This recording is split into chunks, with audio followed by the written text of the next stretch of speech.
Welcome to SDPN Draft Night. Steve Dangle, Jesse Blake, Adam Wylde, and our entire crew here behind the scenes, here to take you through, how long did we go last year? We went 4 hours last year. A little over 4. Now with a decentralized draft, probably just for the year, it could go faster. Probably won't, but it could.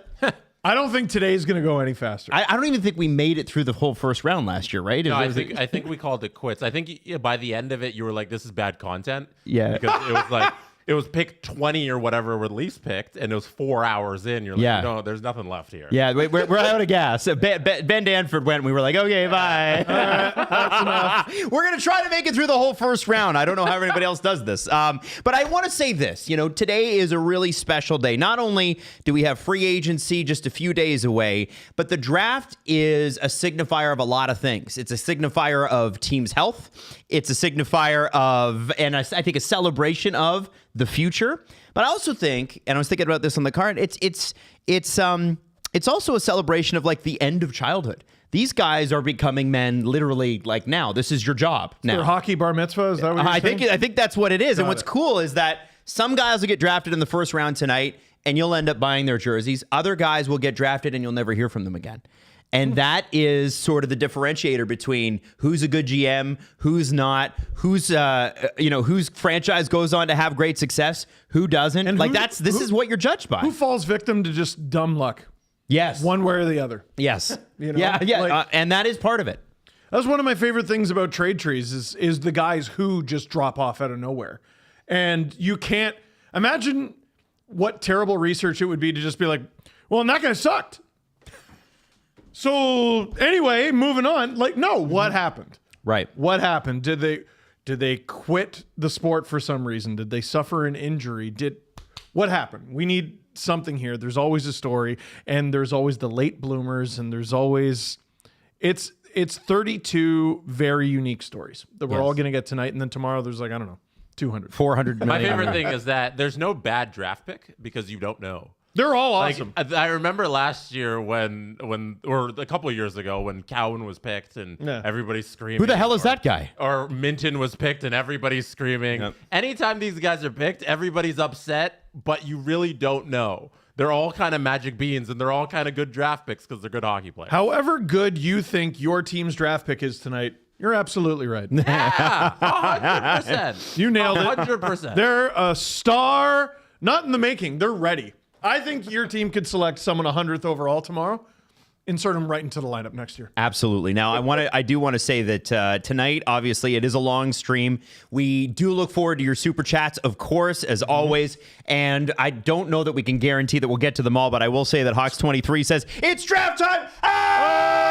So thank you for that. We appreciate it. Now, we also have a bunch of new VIPs. Gund H, really good. You know what? We don't need to announce every name. Let's just get into the news that happened today. No, let's not do that. Let's get into Sam Bennett signing just before the show started. This is a front-loaded contract, 8 years, $8 million per. Most of it, as we said, is at the beginning, although we don't know fully what the contract says yet. It's a no move clause. To start, and then a limited no trade clause the last 3 years. This is the Conn Smythe Trophy guy. And if I said to you, hey, a second line center who doesn't win the majority of their faceoffs, who got about 50 points last year, just got 8 times 8, you would say, that's poo. Right. This guy is getting first line center money. Well, not anymore. Maybe not anymore. We don't know where the cap is. $8 million isn't first line center money. But you have to say elite second line center money. Well, productive elite second line center. That describes him perfectly. Like, he's never played number one center a day in his life. Mm-hmm. Like, not since, in Calgary, he didn't play center at all. I don't even remember. I do. Like, rarely. He was a cast off, and he's a great example of kind of takes a while to figure out who you are.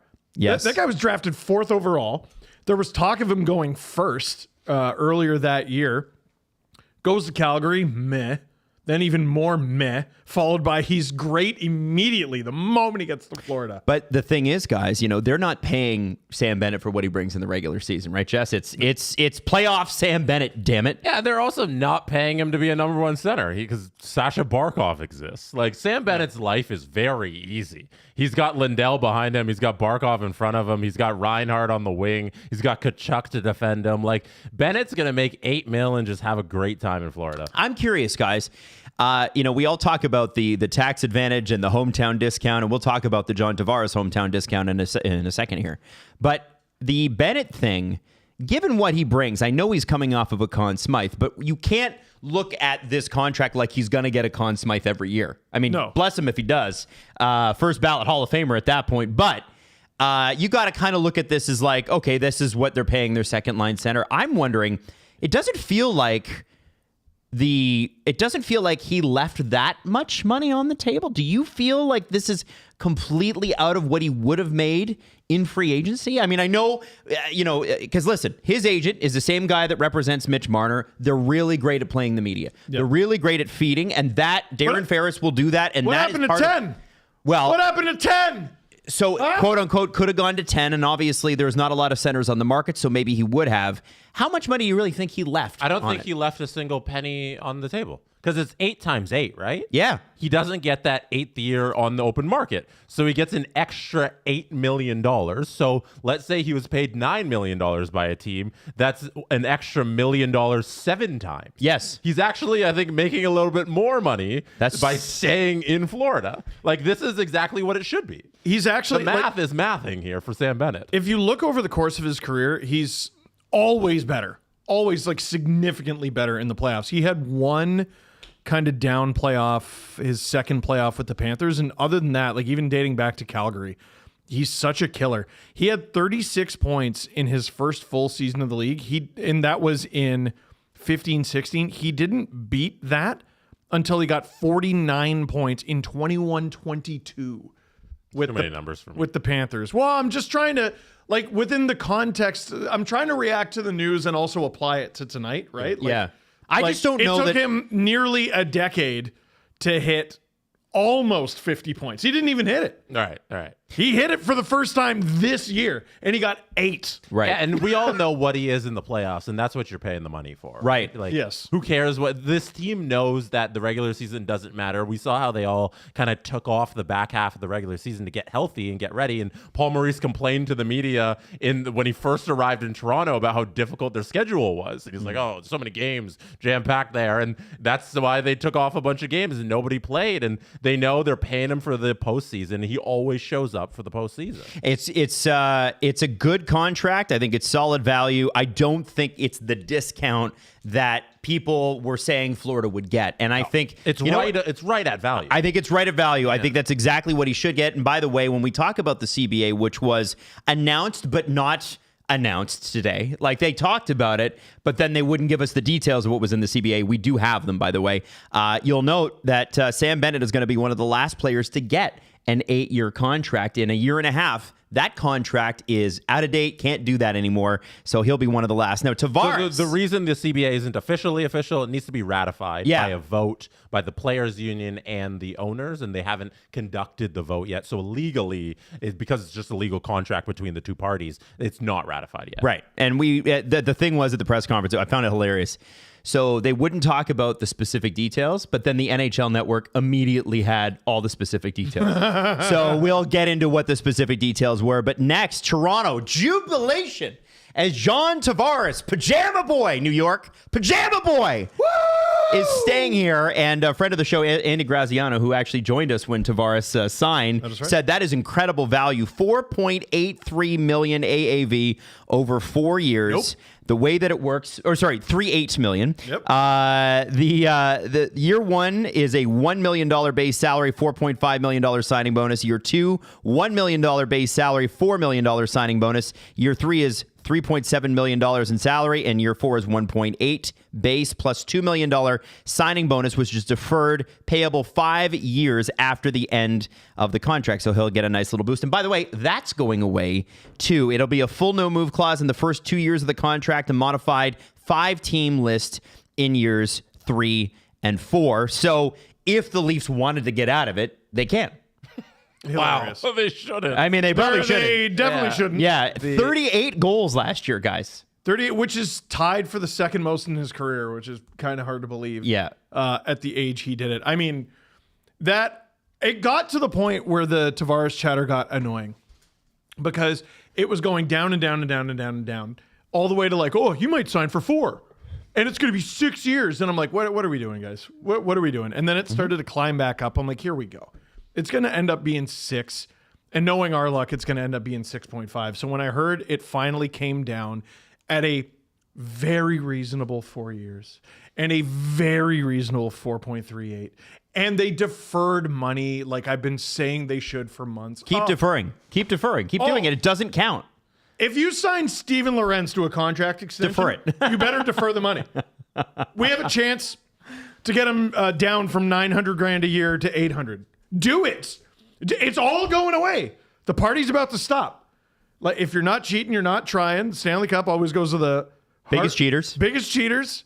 I talked at length about the Chicago Blackhawks in my video today and the Duncan Keith contract and Marian Hossa. Sign deferred money deals. Sign guys to 8-year contracts when it makes sense. Take advantage. The reason the NHL is getting rid of these things is because they're deemed to be too advantageous. So if they are still available to you and you know they're going away, do it. Jesse, we saw Steve's video. It's on the YouTube channel, on the Steve Dangle YouTube channel, by the way, right now, of the John Tavares extension. Jesse, what was your initial reaction to seeing it come across the newswire today? If you put it in context with a salary cap existing, how many goals John Tavares scored last season and the dollar amount they signed him to, you can make a great case, and I will sit here and make that case, that it is the best value contract ever signed in the history of the Toronto Maple Leafs. Wow. And it might be... Wow. No, outside of rookie deal. Listen. Outside of rookie deal. Listen. The salary cap didn't exist until 04-05, right? The lockout. Correct. So technically 05-06. Everything before that doesn't matter. It's just free money. It doesn't count in terms of the context of making your team. Post-salary cap, every old guy they've ever had come here was either over the hill when he signed or signed for too much at the point for his skill. The guys who are of great skill, the Matthews, Marner, and Nylander, got every single penny they ever wanted when they signed. This is the only player in the salary cap era for the Toronto Maple Leafs who is a 40-goal scorer coming off the 38-goal season who signed for so little value. It's less than Brock Nelson. It's less than Matt Duchene, who's making money from another team, and still he's making more than John Tavares. Yeah. It's one of the greatest contracts they've ever signed. The correct answer is Clark MacArthur. No. But no, Sorry. everyone remembers that. $3 million for 30 goals? Tavares is better. It was $1.1 million. Yeah, okay. How do you not look at $4.38 million per year for a 38-goal scorer, your second-line center, 72 points, as not the greatest contract they've signed? I think outside of rookie deals, you might have a point. Yeah, but the rookie deals I'm not counting because that's not something you have to negotiate. Right. I don't think you're allowed. There's a maximum amount you can sign Austin Matthews to when he joined the team. I don't think you're allowed to laugh at Jesse until you answer with a better one. Thank you. All right, give answer with a better one. The only one I think comes close, Drew, is Nazem Kadri. That was a really, really, really good contract. I would say, are we just talking Leafs or league-wide? No, I'm talking Leafs. Because he signed that Leafs. with the Leafs. Yeah, but Nazem Kadri signed that after like a 19-goal season. Yeah. And he was making 4.5. No offense to Nazem Kadri, he's never been John Tavares. No, and he was bad. And he was bad that year. Like he wasn't bad. He took a big step in his game, but could not score. Now, I do want to throw this out there. David Owens dropped a $50 super chat. Yay. He said, with a soft free agent class, especially at center, is it reasonable to think JT would have been offered 8.76 a season on the open market? Here's what we've heard. I'll just give you what we've heard. He and David goes on to say, did he take a 50% discount to stay? What we have heard is that he would have made it would have been a 2-year contract worth $8 million waiting for him. That's 16 mil. 16 mil. So he made about that, but over, a little bit more than that over 4 years. It's an $18 million contract because with the deferred money, it's 4.5 per season. Yeah. But they deferred the $2 million, and you take that $2 million off of each year of the salary cap hit, so it's 4.38. In 2 years, he's gonna. If everything went wrong, I still think he'd be able to sign for at least 2. Yeah, I think so. Jonathan Taves just took 2 years off and got over 5. Could get 7, isn't it? I mean, if they win the cup. If they win the cup. Could get 7. JT can't get paid 7. Well, you think about this, the way that Jamie Ben's contract is structured. If he just plays like 60 games or something like that, he's up at around $3.5-4 million. And he had 50 points last year, or 55 points or something like that. It was almost 50. And John Tavares, I mean, Drew pointed this out to start before the show. John Tavares was 12th in NHL goals, in the regular season last year. 12th. Mm-hmm. That's great value. Now, obviously, the value of this contract will be determined on how he performs during the contract. So it looks great now. If he stinks, I don't think it looks as great, but the room to lose here is little. And also, let's have a look at this. He's 35 to start the year. I'm feeling like they need to put him in a Joe Pavelski type position. The worst year of his career, I think, would be still well worth 4.38. What could No, I'm not even going to utter that into the universe. It's a really good deal. Now, everybody. It's 6:57. We're looking at my clock. We got to get to a couple other things here. 4.38. Noah Dobson traded to the Montreal Canadiens for Emil Heineman and the 16th and 17th picks. I did a video for that too. Yeah, and so those picks are actually happening tonight. So the Islanders are going to, at least we think, they're trying to get into the top 10, specifically to get James Haggins. That deal has not happened yet. Scott Wheeler also tweeted out that he thinks the Pittsburgh Penguins are going to move into the top 10 as well. They have picks 11 and 12. A lot of back-to-back picks. Shaggins season, buddy. Yeah, well, so we'll see. Schaefer Haggins. But Noah Dobson joins the Montreal Canadiens on an 8-year contract, 9.5 per. And by the way, I had him in fantasy last year, and he was down in points. Let's be straight. I wasn't happy about it. Still at 39. Yeah. Down from 70. Here's my question for Montreal. I think this is a great move. Guys, where does he fit? Lane Hudson, Demidov, Suzuki, Caulfield, Laine. That's sort of your first power play unit, right? You score more at even strength than you do on the power play throughout the season. Sure. Right? That's scientific. Brilliant. That stat blew my mind from the last show. Heather with 20 SDPN memberships. Thank you. That Carlson had, I think it was still like 50 even strength points. And I'm like, oh, he's probably a power play merchant or whatever. And no, he's like actually one of the best even strength scoring defensemen in the entire NHL still at this stage in his career. The Florida Panthers just won a Stanley Cup with a 2-defender first power play, right? Is it coming back in to style? The 2-defender power play? It's a copycat league. Well, I think if you can do it, why wouldn't you, right? Drew, I meant to ask you this. Did Makar and Taves play together much first power play? No. I feel like I saw it a couple times. They never... No? Not really? McKinnon's on that other spot. Oh, McKinnon's on the other spot. So it's an option for them. And I mean, there's nothing... You could have one manage one and one manage the other. You can move one of Slafkovsky or Laine to, unit 2 or... It's a problem that the Montreal Canadiens haven't had for years. Right. Like they haven't had an abundance. And thank you to Kevin Bull for 5 STPN memberships. Adam, I don't know if you Steve, get this. You're not supposed to keep reading those out. Adam, I appreciate it, but we got to keep you on thing here. But do you get the Costco gravy guy in your stream? Yeah, no, I do not get the Costco gravy guy. I get the Costco gravy guy. Can I get a very simple answer on where Noah Dobson fits on this team? I think I think we got our answer. It's 5-on-5 scoring, I would imagine. It's first pairing right D.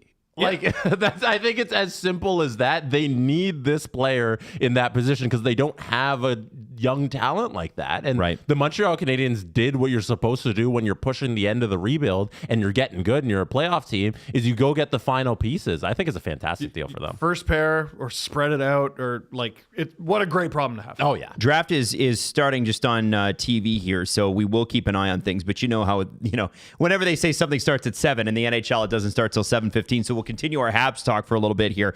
By the way, Lane Hudson had 26 power play points. Only one of them was a goal last year. 26 out of 66 points. So that could be a formidable power play. Yeah. Now, the Sabres. I want to talk about the Sabres. I'm holding back on the Colorado trade because I can't have Drew dancing in front of the camera this early. I want to talk about the Sabres because they bridged Jack Quinn. And it's a really odd deal. 2 years, okay? This is a player that was down a little bit, but projects to be a very good player and feels a lot like Sam Reinhart. The only way this makes any logical sense for the Buffalo Sabres at all is if they intend on being a cap team for this year and next. Yeah, I'm wondering why do you need to save the money? You don't. Unless you plan on being a cap team this year and next. Otherwise, you just signed a really stupid contract and screwed the next GM 2 or 3 years from now. 2 years. Because it ain't going to be Kevin Adams. Well, so Sam Reinhart, this is why this brings up. So the Jack Quinn contract almost exactly mirrors Sam Reinhart. So in 17-18, Sam Reinhart came out of his ELC and he had 50 points in 82 games, 25 goals, 25 assists. How beautiful. Okay. 18-19, he signs a contract, or at least the summer in between. He signs a contract, 2 years, 3.65 AAV. He gets to the end of that deal. He has 65 points in his first year, 50 in his next. So he dips a little in year two. Yeah, so what does Buffalo do? Everyone did. What does Buffalo do? They go, you know what? Shit. Let's sign him to a 1-year contract. And then obviously COVID hit. So in 54 games that year, he had 40 points. And then the next club he ends up on, the Florida Panthers, another 3-year contract, 6.5 this time. And I'm just wondering, guys, is Buffalo setting themselves up for this? They don't learn. They don't learn. Like, no one should have faith in any decision they make until they show it on the ice. Like, I think people were ready to listen to us talk about the JJ Peterka deal and just beat them up for half an hour. And we actually bent ourselves into pretzels trying to be like, here's how it could be good, and here's how Kesselring's pretty good, and Doan could be pretty good, and all of that. But I saw the logic there. Like, I saw the logic with, okay, here's what they might have in mind for Kesselring. Here's what they might have in mind for Doan. I don't see the logic with bridging Jack Quinn. I don't see it at all. Jesse, what do you think here? Because it's almost the exact same cap hit too, by the way, with Reinhart. Like, it's insane. I'll give Kevin Adams some leeway with that. When he expires, there's still 2 RFA years left. Yeah. It's not like he's walking Jack Quinn to free agency. That's okay. Like, he's got some control, which is fine. Maybe they think he's not going to be the player that he might be if he doesn't have his potential. I'm trying to find reasons for doing the bridge here. Drew? I'm just saying, you guys are forgetting that it's a two-way street. Like, how do you know Quinn just didn't want to sign longer than 2? Exactly. So we got a few of those in the chat. They're like, well, he wasn't very good. Yeah, like Jack Quinn doesn't want to sign long term. The Buffalo Sabres weren't happy with his performance. Like, I don't think they should have signed him to a 7-year deal. No, but it does seem like here's an opportunity with a young guy to get some term at a lower AAV, and so if he is good, you're lucky. You have that opportunity again in 2 years because he still, after that, has 2 more RFA years. Sure, so did Sam Reinhart. So you have a couple different kicks at the can. But asking him to be one of the best defensive centers in the league and one of the best players we have in the game right now is a big ask of Jack Quinn. I don't think we should just assume that he's going to be projected to be that player. Well, I'm not saying he is. Hey, at what point did I say Jack Quinn is Sam Reinhart? All I said is this is what the Sabres verbatim? do. Yeah. I said it looks like the same stupid contract situation. I'm pushing against the conversation being framed entirely around Sam Reinhart because Sam Reinhart is Sam Reinhart, and it's a big ask for Jack Quinn to be that player. That's why I like doing the show with the two of you, because sometimes you miss stuff.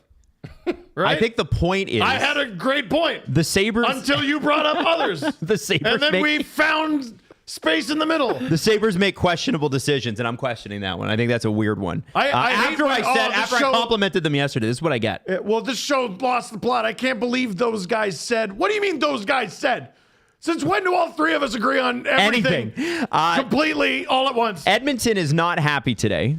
Or at least a lot of people aren't happy, and I thought more people would be okay with this. Trent Frederic's 8-year, $30.8 million deal. Originally, it was supposed to be a little bit more than that. It's $3.85 million, full no-move clause for the first 4 years of this contract, 10-team no-trade list in years 5 and 6, and a 20-team trade list in years 7 and 8. It's broken down as basically, he's making a base salary of about $2.5 million every year with a 1 or a 1.5 $1.5 million signing bonus. So Trent Frederic, depth center, third line guy, you lock him up long term. He's making roughly $700,000 less than Tavares is. Now, that's not really a fair comparison. However, a lot of people don't love the term on this, because this is a guy who came in to the Oilers organization injured. He has had some hard miles. He's a younger guy. I felt like, okay, well, listen, on an 8-year contract where he's going to be making 3.85, it's difficult if the cap's going to $113 million at least in 2 years to see how 4% of your cap is something that's going to bother you all that much. Yeah, I mean... Or less than 3%. You could argue it's an unnecessary risk. I think Trent Frederic is a lot closer to the guy he was the 2 years prior to this one. Sure. In which case, Oilers fans, I think, are going to absolutely love him. Part of the reason why letting go of Evander Kane doesn't hurt so much is you're getting this guy who you're hoping can be somewhat him. He'll never have the offensive touch that Kane does, but he will hopefully play center, and he'll hopefully, try to kill as many people on the ice. There you go. I think this would have to go particularly bad to end up biting the Oilers truly. Like, it would have to be the kind of deal where, like, he is Tanner Jeannot immediately next year. And by Tanner Jeannot, who I think is a fine NHL player, it's just, you got to remember, the standard was like dude who 25 goals and trucks Calder people. votes and was traded for 5 picks. Yep. It just doesn't. He's not going to be that. If you understand what he is, I think he'll be fine. Did they just make the first pick? Did I miss? I don't think so. No, Steve. They haven't even put anybody on the clock yet. Sorry, someone stood up and I got all scared. It's okay. We got you. Gary. There's Gary. There's Gary. Boo! Is he getting booed? Yes, so he's getting booed. I have to tell you, it's not a great look that they didn't sell the place out. They didn't? It should be full. I've been looking at the crowd shots and I'm like, oh boy, you gotta have seat fillers, guys. Even if you didn't sell it out, just hire a bunch of kids. Like, it's That's LA. odd. You got to fill the seats. They have people sitting on the draft floor. Yeah, because the executives aren't there. But Adam's right that they should have the seat fillers. Yeah, you just have seat fillers. Like all of those seats are accounted for. It's just the people are doing things, But get the seat fillers. But you need seat fillers, and they don't have that there, which is strange because this is the world where they make movie magic. Now we can't. Yeah, it's true, Jess. Now we can't hear what Gary's saying, but I'm sure he's giving you a tight 5, and it's hilarious. I think the thing here is that as we work our way towards the first pick, and we're still not even on the clock yet, so we're not worried about it. It's important to kind of quickly mention that the Colorado Avalanche were able to clear $7.75 million in cap space today by trading Charlie Coyle and Miles Wood to the Columbus Blue Jackets for a second-round pick 2 years from now, a third-round pick tomorrow, the 77th overall, and Gavin Brindley, who people speak very, very highly of. Charlie Coyle seems like a good ad for the Columbus Blue Jackets. Obviously, Drew was saying it means they don't trust Cole Sillinger, but Miles Wood... I like him. I don't know if Miles Wood is New Jersey Devils Miles Wood anymore. He's got speed. He did not have a good time with the Colorado Avalanche, and Drew knows that. This Gavin Brindley is... I have a hard time imagining him as a super de-duper impact long-time NHLer, because we're in the era of the old guy, but we're also in the era of the big guy. Mm-hmm. The big guy is coming back in. He's 5'8", $173. He had 17 points in 52 games in the AHL. Like, okay, I don't know. None of that is like encouraging early on. He's also only 20. He's a second-round pick from a year ago. Because 2 years ago at the University of Michigan, he was an assassin. He was an absolute killer. Yeah. No, I'm like, there's still time. Like, I don't think we can make judgments on Brindley's career just yet. And it seems like they're re-adding. I mean, obviously they lost a pretty good prospect in the Brock Nelson trade. Got to sort of restock the cupboard a little bit. I think those kinds of guys might be available, like with the current perception on that type of player, right? So it could be a really smart bet. It's a decent try to restock the cupboard. And they dropped $7.75 million in cap, which is just for nothing. That's a big I'm surprised they got paid to do it. I'm surprised they got back what they paid. You know, 'cause I didn't expect them to reacquire the assets they gave up for him, and they get back in this. They get him back those assets back in this trade, and it's pretty good work. And if I know the Avalanche, and I think I do because of producer Drew, they're not using those picks. They're gone. Oh, you think they're trading again? Hell yeah. They got all this cap space. Guess what they're going to do? Use it. Well, I wonder. Gone. Haven't they floated Rasmus Anderson's name out there as a potential guy for them? They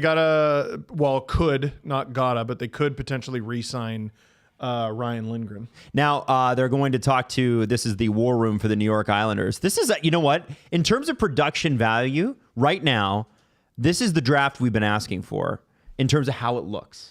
This ain't the 2020 draft. No, this is, I mean, the 2020 draft was a little bit unfair because I feel like they have all the first round picks around the sides. First overall picks. Sorry. That's neat. Yes, Austin Matthews. There you go. There's Connor McDavid. Where's John Tavares? Where's John Mario. Tavares? Yeah. Rick Nash up in the corner. Very cool. Very cool. I think it's a. They were talking about this at the press conference today for the CBA, and they're like, "Hey, give it a minute. Let's see if it works this year, and then we'll see." Because everybody's mad that they had to stay home and that they can't do business and go table to table. So we'll see what happens there. And just so you guys know, we're just sort of waiting on Gary Bettman to... Shut up. There we go. The Islanders are on the clock. Hey, now, 3 minutes on the clock. It's expected that Matthew Schaefer will go first overall tonight. We don't know that for sure because they're on the clock. You want to bet? Do you want to bet? I'll make a bet. I'm picking Schaefer. I am also picking Schaefer in this bet. Oh my God, that's not a bet. That is a bet. I'm also picking the guy Somebody's got to pick against me. that everyone knows is going first. I look at how happy those guys look. Can we just talk about how the Islanders replaced Lou Lamoriello with Matthew Darche and immediately got interesting? Immediately got interesting and exciting. I know they got the first overall pick, so that's a bit of a cheat code. But, dude, they traded Noah Dobson today. Congrats to Matthew Darche. This will be his first draft pick ever as general manager. Hey, that's pretty cool. Pretty cool. And your first pick is a first over. Better hit it. You better hit it. Well, you had Rick DiPietro, John Tavares, I'm sure, to thunderous applause. And this is the first one since John Tavares for them. 2 minutes to go here. Matthew Schaefer, 17 games played. Well, because he got injured. I know. for Team Canada and was the captain. Yeah. I guess what is surprising to me is he must be so completely ridiculously good because after 17 games, he's the undisputed heavyweight champion of first overall. You know what's so annoying about this? What? Them using the time. Yeah, don't use it. Just go. The first pick shouldn't have time because your time to make your pick was since you won the lottery. No one's going before you. No. You don't need time to make your pick. No, they're going to drag your this pick out. No. for 3 months. Jesse, we're going to be here till midnight again. Why are they counting down the clock? We're going to be here till midnight, everybody. Happening? Yeah. Look, Misa's looking for him. What is this? I'm not Misa. Schaefer. Look at Schaefer. Look at him. What is happening? He is looking at the camera and he's like, guys, I'm sweating. Can we just get this over with? How does this make sense? They use all What are they time. deliberating? Night one, All they the use all the time. Whoa! The deliberation's over. The pick is in! Whoa! Oh my goodness. Oh my gosh. What do we got? What Who is do they it? pick? They're proud to select Matthew Schaefer. Get out of here! There's no way! No way! Whoa! Wow! To the shock of everybody. Yep. Now, You know what's great about Matthew Schaefer, and I don't know if I'm jumping the gun, everybody. So this year, we have partnerships with the QMJHL, the WHL, and the OHL to show their footage. Matthew Schaefer played for the Erie Otters of the OHL, so we can actually show you how good this guy is. can we, Drew? With stuff. And Drew, I think Steve just started. Drew. I think you just started queuing up things when nothing was ready. Yeah. So Adam, throw to something else. Here's what we need. You knew it was was going to be Schaefer. We all knew. Here's what it was going to be bloody Matthew Schaefer. Matthew Schaefer, scouting report, elite two-way defender with phenomenal skating and puck-moving skills. You saw that in the first couple of games. Can we see them? If you watched him during the World Juniors, Schaefer has established himself as the clear top option, for the 2025 draft. Elite Prospect says all the makings of a franchise-altering number one defenseman in the NHL. Probably the last defenseman that the Islanders drafted that was this good, I would say, potentially. No adoption? Zdeno Chara. Oh, damn. Oh, Franchise-altering. Damn. You know? Like, think about that. Because Kenny Johnson was a trade from the Leafs, so I'm still upset about that. Is Zdeno Chara known for his time on the island? No. No. Not really, but he was a franchise-altering guy wherever else he went. Ottawa, Boston. He was pretty good. He was. He was an Islander for longer than I remember. It was parts of 4 seasons. I still can't believe 2 teams fumbled him. Yeah. Well, you know, the Senators, they kept Wade Redden over him. Now, Schaefer goes to the Islanders. One thing that we are looking out for, and I think this is really important, we need to know if they get Hagens. We have to know if the Islanders are able to get Shagens done. And that would mean putting him, I think that he's expected to go 7th or 8th. So they would have to make a trade probably with... I don't know. You know, like you're and are you giving he's first rounders? Really emotional. Of course he is. You know the story with his mom too, right? His mom passed away. Oh, right. Yeah, and he's wearing the part of the jacket he was wearing tonight had a little tribute to his mom on the inside of it too. Oh, so man. Pretty amazing stuff. This kid apparently is like, in terms of like personality, Islanders fans, you're going to fall in love with this guy. He cares. He wants this. He just seems like the greatest guy. And let's have a look at this conversation here. Oh, and he's getting the... Oh, man. They're giving him the cheers. Good for him, dude. What a moment. You know, us mere mortals. Right, I know. We're never going to know what it's like to be selected first overall, have everyone celebrate you. And, like, he may never play a game in the NHL. No. He may play 1,500. Yeah. We have no idea. All we have left is... you know, the next 2 decades of Matthew Schaefer hockey. You know, this could be a kid who ends up in the Hockey Hall of Fame, right? You have to have that as the bar. Yes. Like, I would love to... I wish I was creative enough to think of this sooner. Like, what % of first overall picks end up in the Hockey Hall of Fame? You got to think it's relatively high. I mean, Jumbo just went in. Yeah. Right? I would think that... I don't know that like a guy like even John Tavares or an Aaron Ekblad, who were first overall picks, are they like they were good players, but were they ever Ovechkin, Crosby first ballot, McKinnon? But like there are certain guys you're like, oh man, they've had great careers, but are they great enough to be in the Hall of Fame? Ryan Nugent Hopkins, when it's all said and done, is a really interesting one. Yeah. Yeah, you said Ekblad, McDavid. Yeah. Matthews. Easy. You would friggin' hope so. Nico Hischier. You know, yeah. Well, and we kind of knew Nico Hischier's year wasn't going to be like they said that year that wasn't going to be the strongest year. I think he's about to settle into the sweet spot. Yeah. Nico Hischier, just as a two-way player at the age he is with the team he's on, I think he's really going to settle into that. Who was the guy that was supposed to go first that year and fell to 2, and then he's had to since retire because he had injuries, but he was drafted, I think, by the Flyers, and then he went to Vegas. Nolan Patrick. What a shame. Jeff Merrick was talking about him when during his first appearance on our show, and like, God, I don't even know. Like, but Patrick was 16 when he did that. He's like, this guy's already killing penalties in the WHL. He's awesome, and it just didn't pan out. Yeah, right? I mean, injuries got in the way, right? Yes. But Matthew Schaefer, 22 points in 17 games. For the Erie Otters. Also, 10 years ago was another first overall pick from the Erie Otters in Connor McDavid. Oh, yeah, that's right. And Matthew Schaefer and Connor McDavid both went first overall in the OHL draft when they were kids. Did they? They did. See, that's interesting. Yeah. I think that's cool, right? I don't think people understand how rare that is. Like how rare it is to be like 14 or 15 and be at the absolute top of your class, and then have that still be the case 2 or 3 years later. Oh man, what year was it? I'm trying to remember. Like I'll give you an example. I just don't remember who ended up going first overall his year. Oh, it was John Tavares. Mm-hmm. Because I'm talking about the 2009 draft. Yep. The guy who went first overall in the OHL for that NHL draft class was Ryan O'Reilly.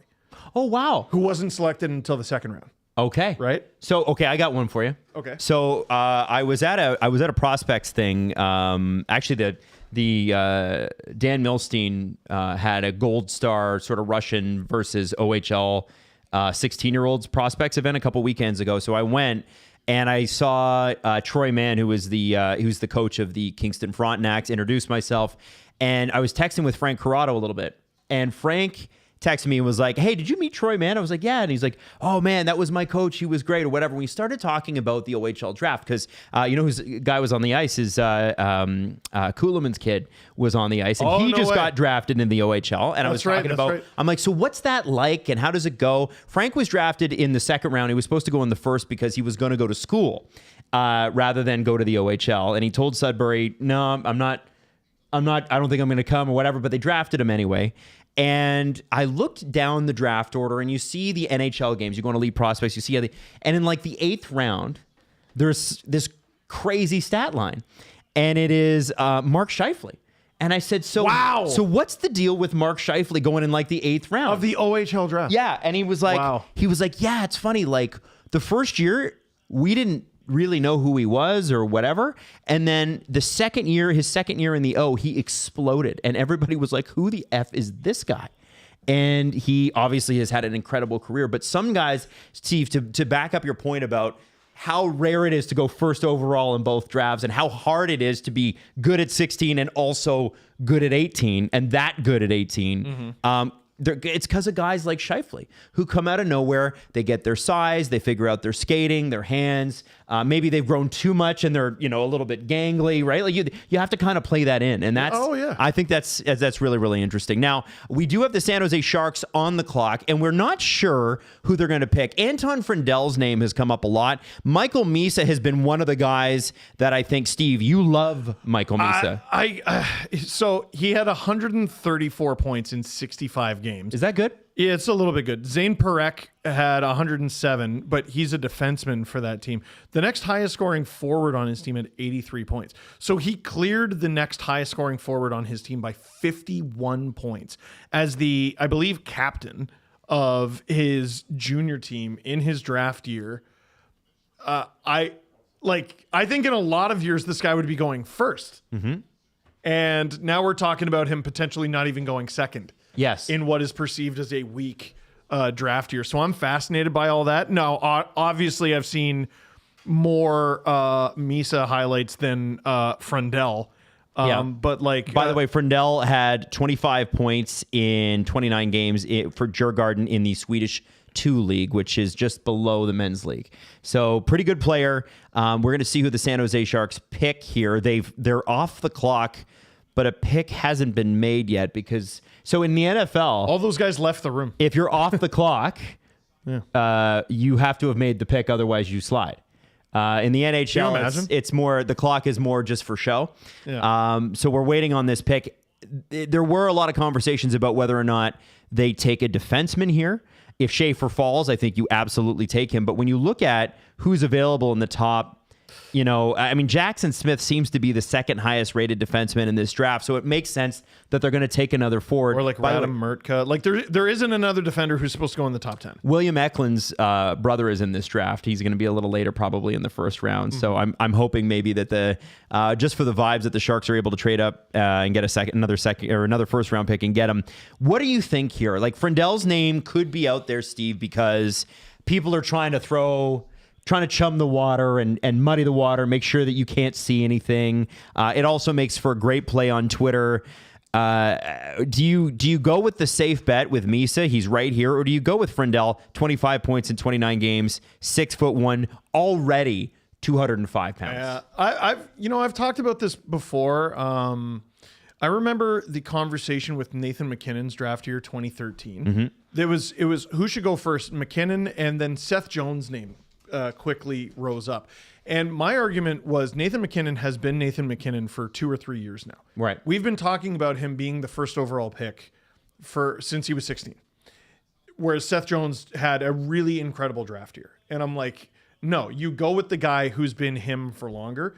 Michael Misa's been him in junior hockey for a long time. And he's only getting better. So I go with him, not knowing, obviously, enough about Frundell.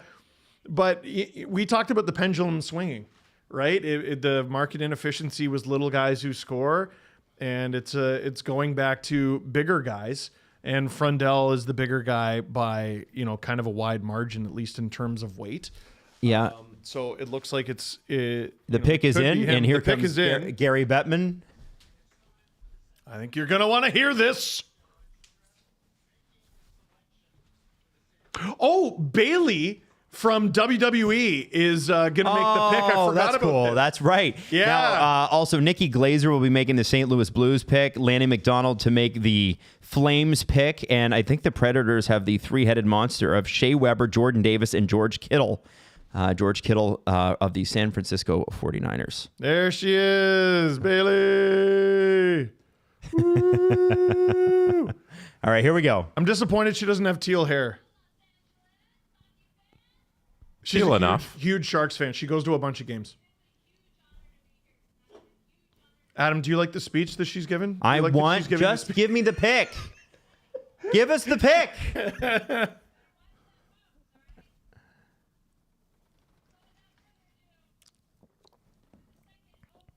Here it is.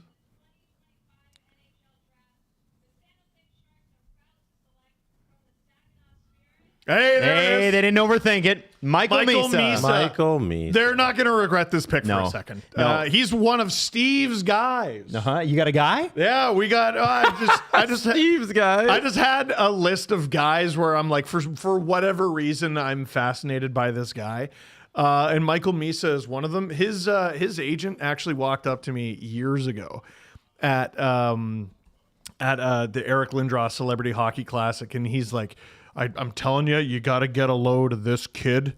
He's going to be special. And I was like, I've already heard of Michael Misa. Don't you worry. Drew, do you have the Steve's guys graphic? Yeah. So the graphic right now is on the board. Hell Steve, yeah. who are your guys? Read them off to the audience. So I'm looking over at Drew's screen. Oh, you don't know your guys? No, I forget the order. There's Michael Misa, Kashawn Aitchison, who we'll talk about, Brady Martin, Jackson Smith, and Cameron Schmidt. Thank you, producer Hayden. Let's go. Because Cameron Schmidt was blocked by Michael the Misa. tripod next to Drew. Michael Misa, 46 multi-point games, 70% of all games played. He was stupid. He had 65 games played, 62 goals.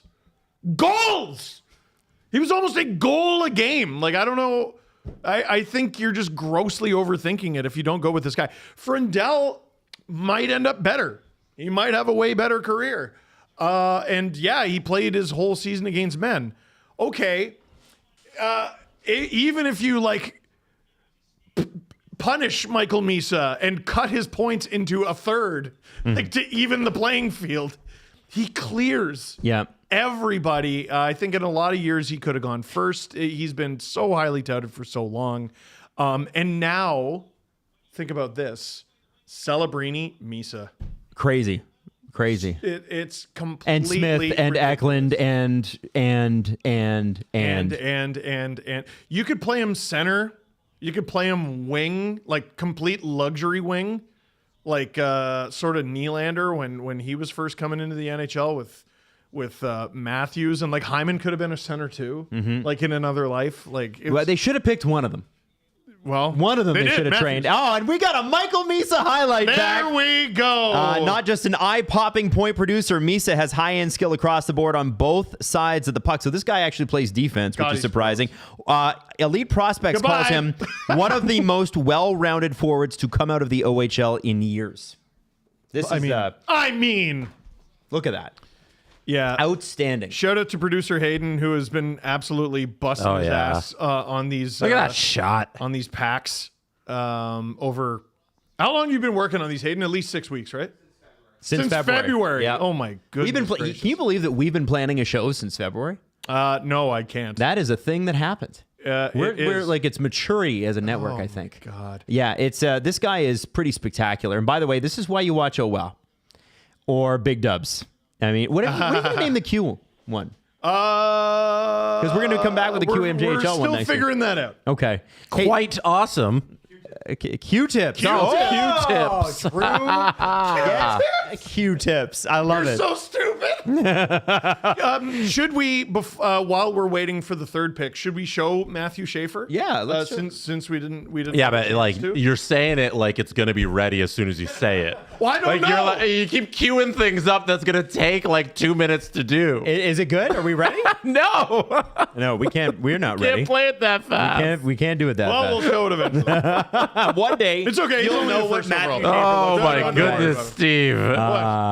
By the way, I'm just gonna wave the flag a little bit. First two guys, Canadian guys. Just happy about that. Hockey in this country is in a crisis. I like that. always By the in a way, you know what's crisis. hilarious? The second overall pick in this year's draft was not invited to play for Team Canada. Not even invited to try out. This is dumb. Didn't even get an invite to camp. Resign, all of you. Resign. Consider Here's your this. Matthew Schaefer Here's pack. Matthew Schaefer. Thank you. Here's the Schaefer dog. This is a defenseman doing this. First overall pick, Matthew Schaefer. Oh, my Holy God. moly. Okay, he's behind his net. I'm going to go up the ice. You can kiss my ass. Here's 3 other guys who can kiss my ass. Wow, he did And that to the Red everyone Wings? It did look like it, didn't it? No, this guy is completely absurd. I don't know how many, breakaways he's going to get as a defenseman in the NHL exactly. Good. But the skill Selly. is there. What a good Awesome Selly. Awesome Selly. Awesome player. Now, names still on the board here. And wait, I did want to dance on Hockey Canada a little bit more. Okay. Oh, yeah, sure. Please. 2 guys from the Saginaw Spirit should have been on Team Canada and weren't.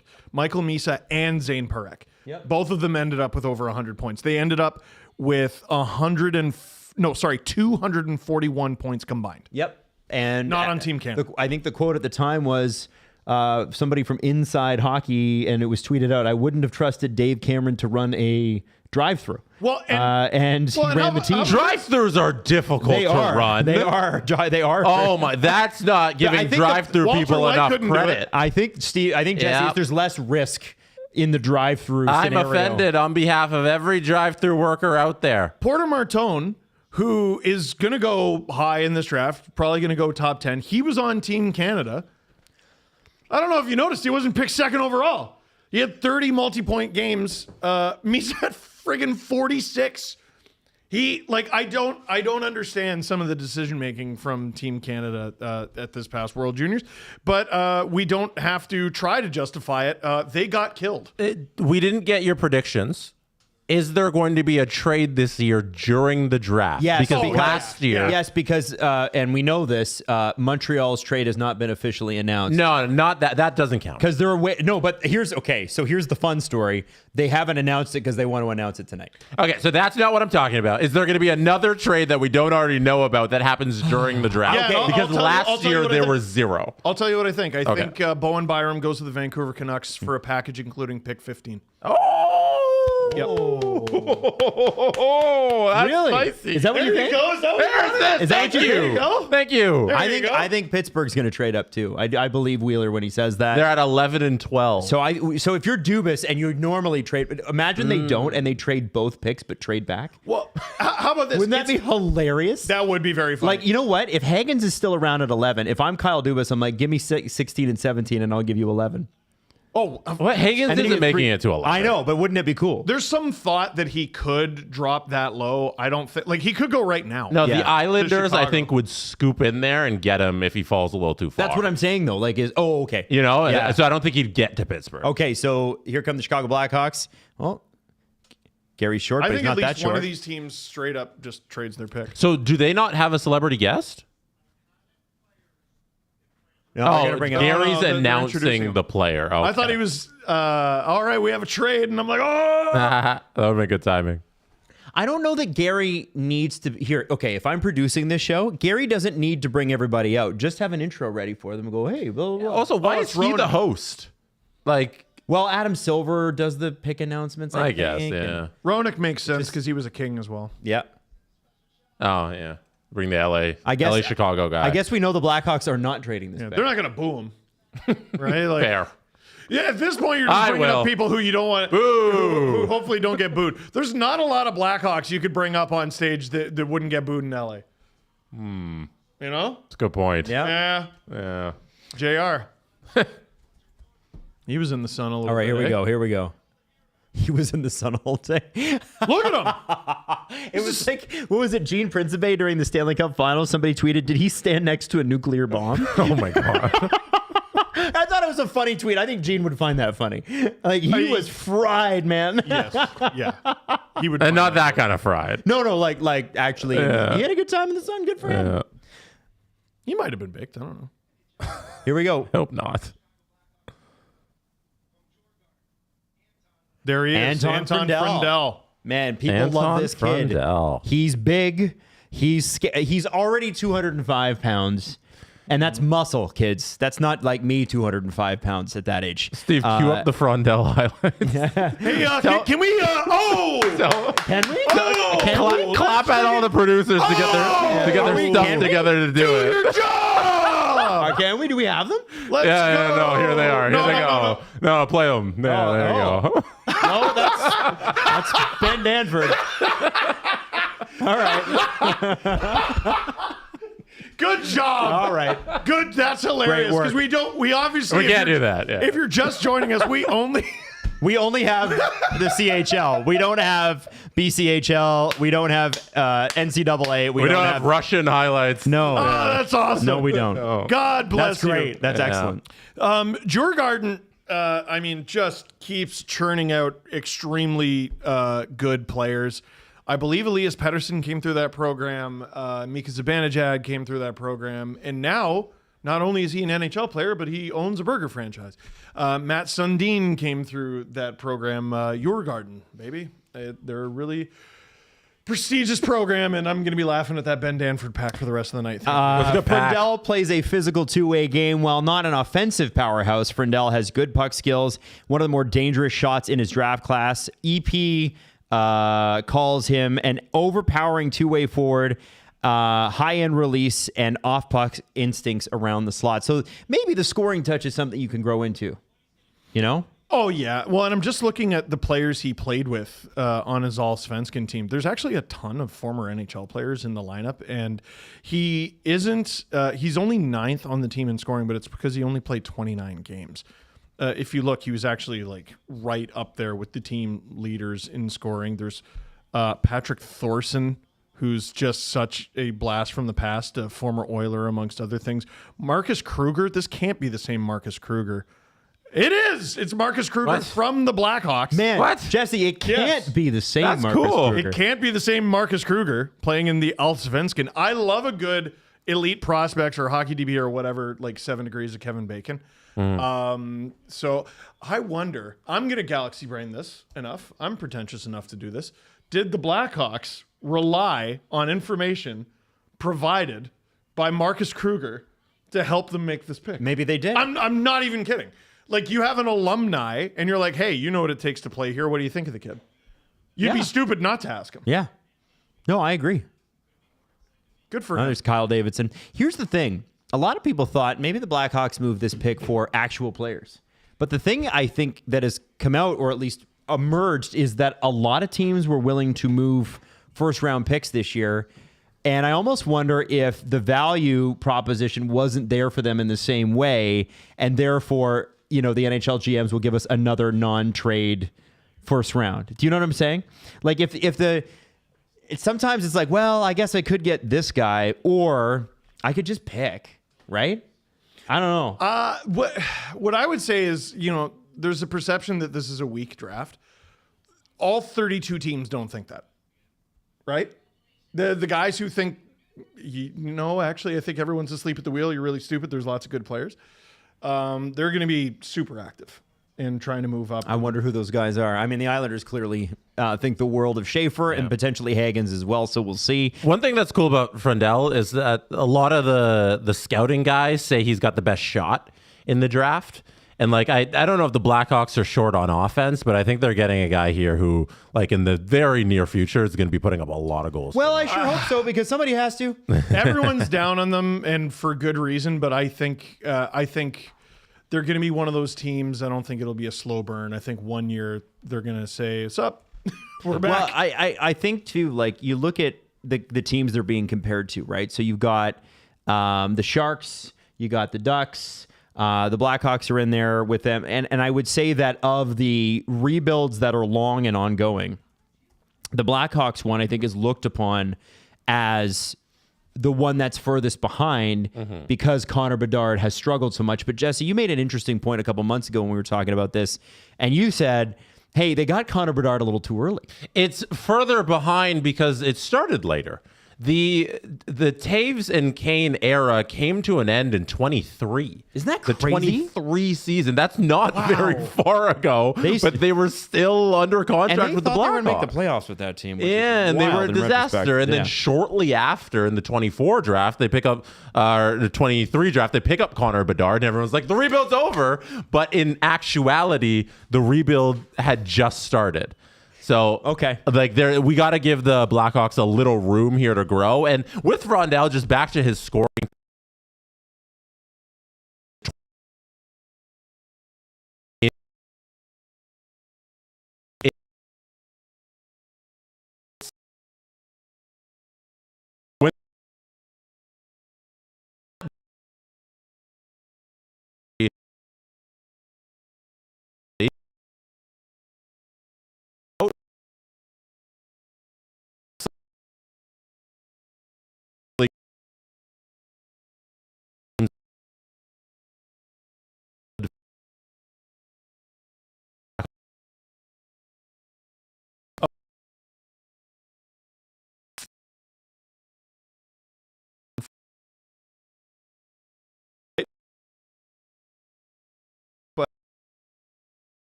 Even to reset it so the leg would stop. That's fine. Yeah, but it happens. You should keep the show going, guys. Okay. You're professionals. Hey, we're back.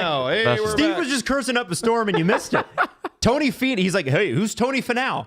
It's Tony Finau, golfer. He's like a real family man, this guy. And he kind of fits the Utah vibe perfectly. All right.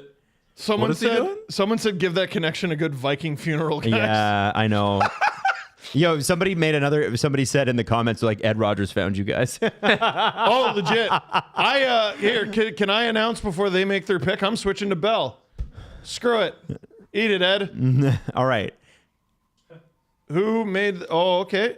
I didn't hear him at all. You kind of talked over. Steve just walked over. You kind of walked over the part where we were listening about the pick. Caleb Denoye from the QMJHL is a centerman, 6'2", 84 points in 56 games. He's the leading scorer on the QMJHL's top team. Denoye played a smart two-way game with some physicality and some pop. According to Corey Pronman, the number one pick in his QMJHL draft. He checks every box for what you want in an NHL center. center. He is tall, he is fast, and he makes a lot happen with and without the puck. So it seems like a really, really good pick for the Utah Mammoth. Adam, I'm really disappointed. Why? You glossed over the name of his QMJHL team. The Wildcats.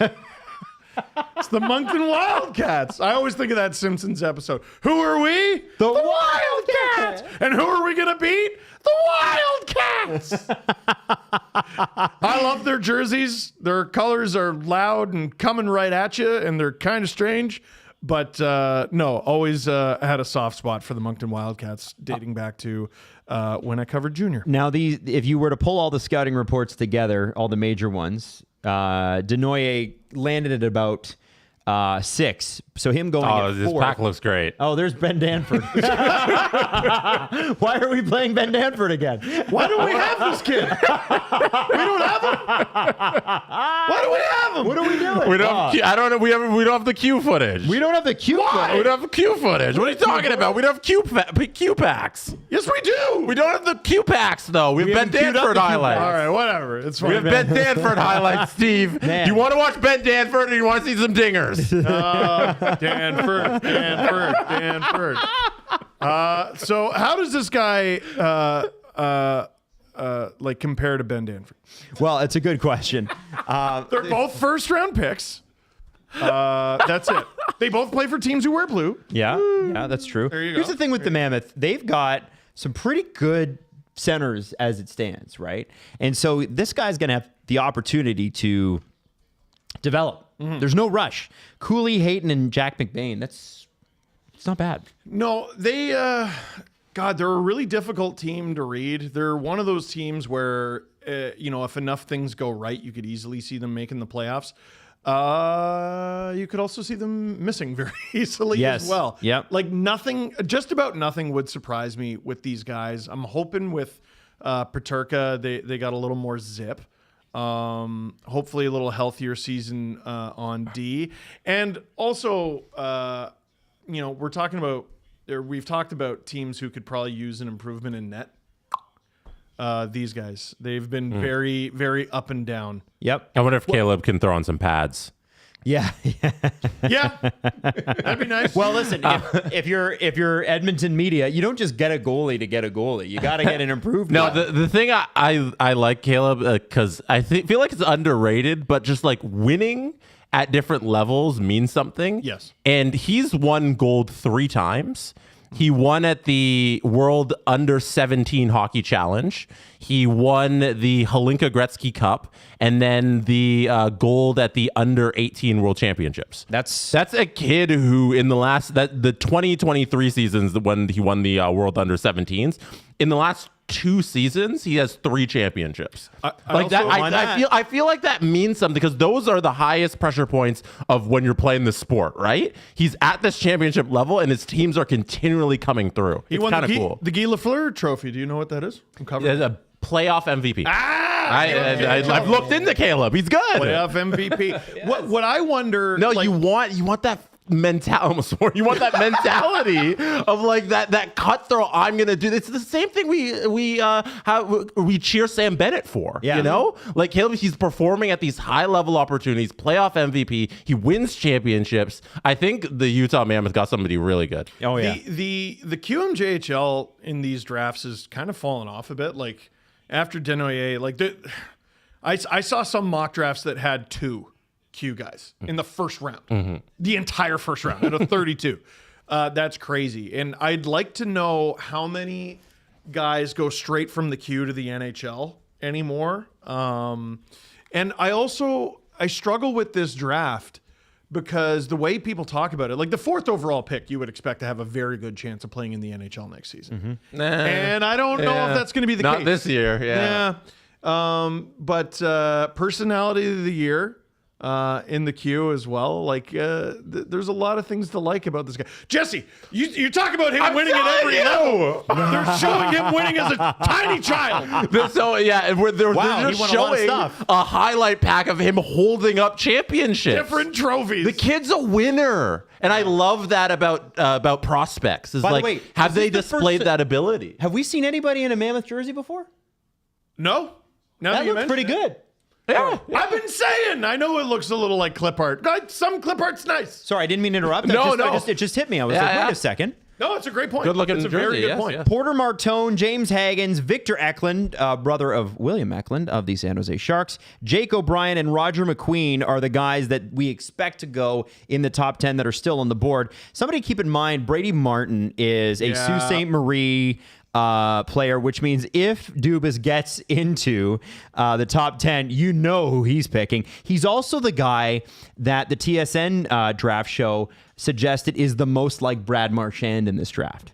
So Brady Martin's an interesting one. Yeah. That's a high bar. I thought that, well, in terms of just being a total jerk to play against, I don't know that he's going to be Brad Marchand, but there are some king jerk. Yeah, 100%. So Boston has what? Pick 6? I believe so, yes. So here's what I'm thinking, because I think the draft is about to go insane. Pick 5 is Nashville. Pick 6 is Boston. I think pick 6, if both players are available for Boston, is either going to be Haggins or Martin. 7 is Boston, 6 is Philly, 5 Nashville. And Nashville is on the clock. Adam, do you want to have an aneurysm? I mean, I got something.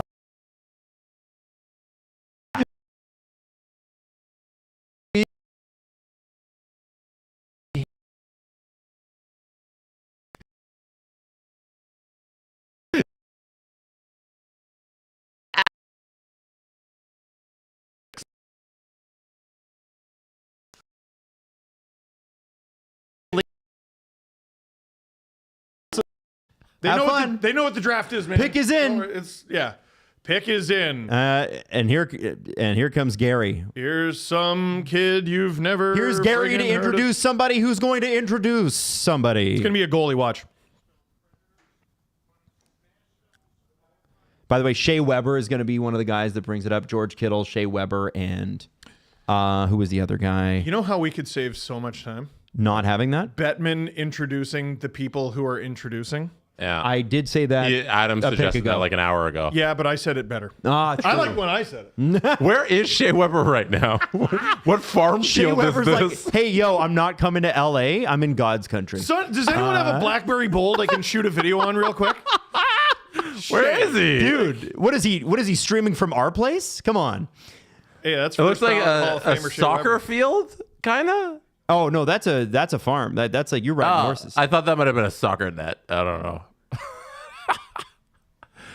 Wait, what? All right. Oh, Brady Martin. Oh, there he is. Shea Weber said Brady Martin. Wow. That is very interesting pick. Now, So- can we bring up Brady Martin highlights? Am I allowed? You gotta Yes. wait. I will for- wait. Can you let me know when I'm allowed don't to? cue it. We'll just play it and then start talking when it's You know what, queued. Drew? You gave me shit. Go ahead. Yeah. Brady Martin. Brady Martin. By the way, Kyle Dubas, chew on that. You can't select the man from the Sioux. Brady Martin, one of Steve's guys, a high-end shot, playmaking talent. Wasn't enough. If it wasn't enough, Martin is also a relentless forechecker and a physical menace. According to Corey Pronman, his skill is appealing, but it's the combination of his skill with his compete that gets evaluators excited, has true hardness in his game, and is an extremely physical player. And as we said, Craig Button called him the Brad Marchand of the first round. Yeah, I love kids who can just friggin' rip it. Like a lot of junior highlights, you see these guys dangle through 3 or 4 different players and you got a goalie swimming. I just don't think that's available to you in the NHL. You're far more likely to just have a chance with a shot and it's you and the goalie and you end up beating them. Right, So yep. this kid can absolutely rip it. It's the recency bias when it comes to the draft is always going to be playoff performers. Right. Always. And Warriors are in because of the Panthers, and before them it was the Vegas Golden Knights. I mean, Warriors always win. It's a big jump forward. When we look at Nashville picking him, I mean, this is when you consolidate all the draft lists, Brady Martin falls at like 10 or 11. And so for him to jump up that high is notable, especially with guys like Porter Martone, who we've talked about all year on the board. I just don't believe that it's a weak draft. I just don't believe it. Like, you know, that you keep hearing that. Sure. The guys who are still on the board, like I'm ridiculously high on Kashawn Aitchison, who's another one of my guys. Martone, like you mentioned. Hagens, who, like, there's going to be more than one team. Yep. Like, during commercial break right now, there is at least one team trying to move heaven and earth to move up to draft that guy. Right now. They're either calling Philly or they're calling Boston I think, honestly, if Hagens drops to 7, where Boston is, he played at Boston College, was a point-a-game player there, I think they take him. Right? Well, so unless the Islanders... you better be calling Philly right now. Yeah. Well, that's what I'm saying. The Islanders need to be calling Philly. And what incentive is there for Philly to help the Islanders? You're in our division. Screw you. Yeah. Right? Yeah, you'd have to take it off Boston. But then there's also Martone. Like, I think this is a ridiculously good top 10. So just to jump back to Brady Martin. Yeah, sorry. Have you guys been seeing all the stuff about how he's a farm kid? Yes. That's been the huge story about Brady Martin. And he actually did a feature with People magazine, which I think is pretty rare for an NHL draft pick, you know, to get that kind of exposure. But he was on People magazine. He was in People magazine, I should say, talking about how like farm life is really important to him, and he plans to keep working on the farm during the summers when he's not playing hockey. I thought it was just a really neat, cool story. I think wonder that's he cool. can rip it. Yeah, no kidding. You get some man strength early on if you're working the farm thing. You know, he's a guy got those that Bedard forearms. Drew, if you want to throw that up, there's a famous picture for coming from the farm was your boy Wendell Clark. Yes. Farm boy. There's another guy who just has completely ridiculous mitts, even this photo in People magazine of Brady Martin on a tractor was taken by Shelly Martin, his mom. Oh, that's nice. Now, the Flyers were on the... Thankfully, the NHL was smart enough to put the Flyers on the clock during commercial break, so the pick is in. Thank God. 7:58. We got pick 6. I was wrong.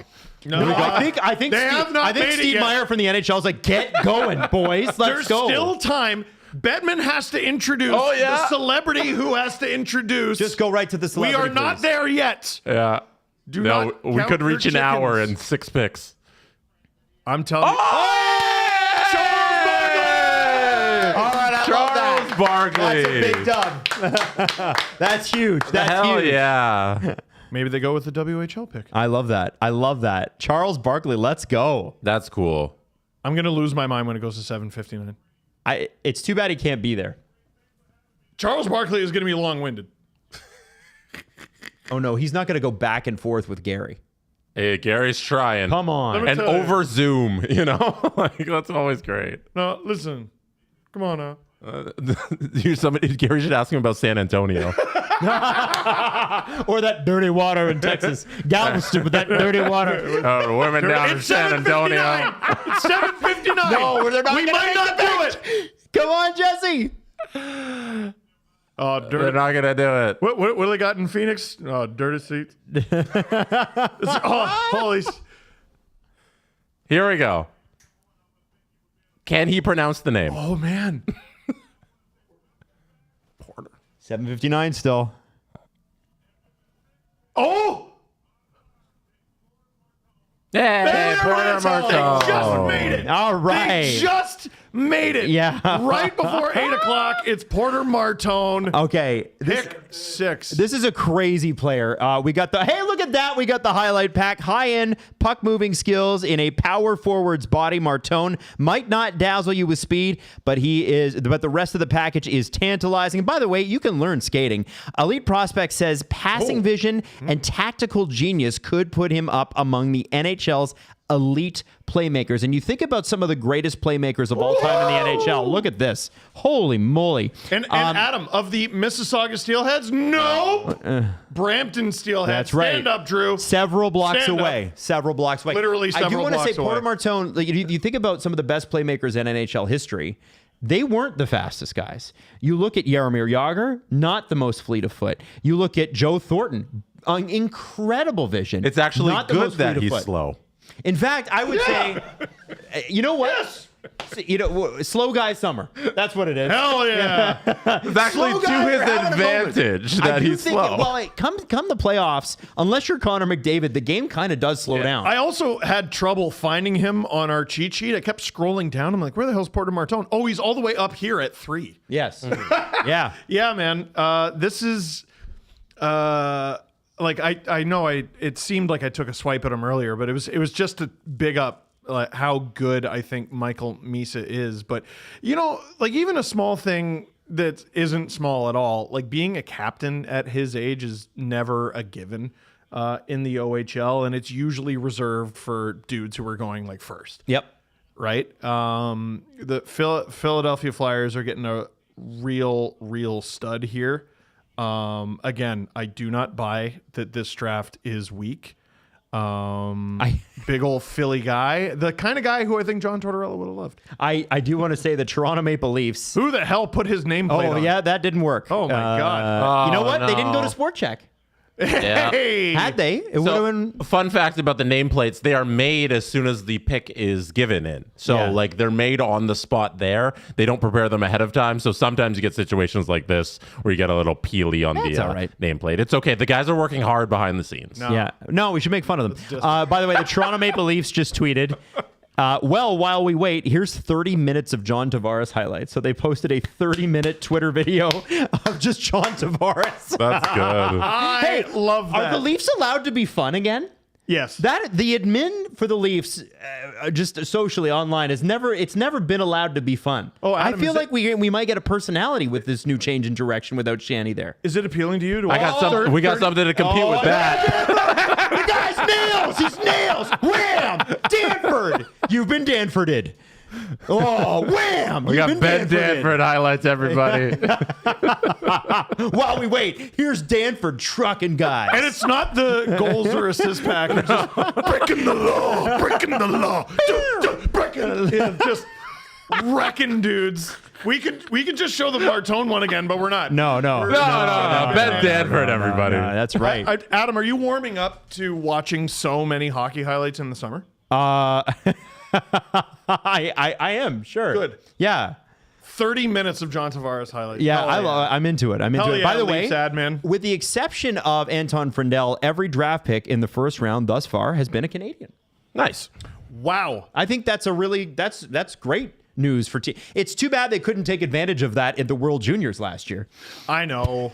Yeah, but I mean, rumors of Canada's hockey demise are always greatly exaggerated. Of course. Listen, I got to give credit where the credit's due. The other teams are catching up, and that's a good thing. Yes, it is. It like genuinely is. And I said that years ago when Finland won their gold medal at the World Juniors. It was Laine, it was Puljujärvi, it was Aho.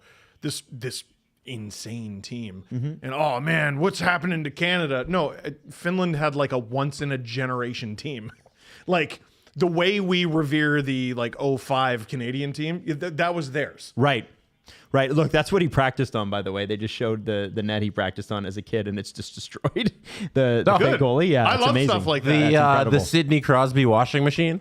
Yeah. Or the dryer. No, it's dryer, right? It's a dryer. The washing machine's top down. Now, and the dryer was right. right in. Yeah. My thing was that dryer could not have been plugged in. That wasn't a dryer. No, that was the shooting dryer. Yeah. That's the one he took shots on. Boston Bruins on the clock. They got about 90 seconds until Gary comes out. Can I make a prediction? You can. Hagens. Okay, I think that's a fair. I think they steal him. If we don't get a trade, I Islanders. feel like this is our best chance at a trade, though. Don't you think? The Islanders, this is their opportunity. They're 16-17.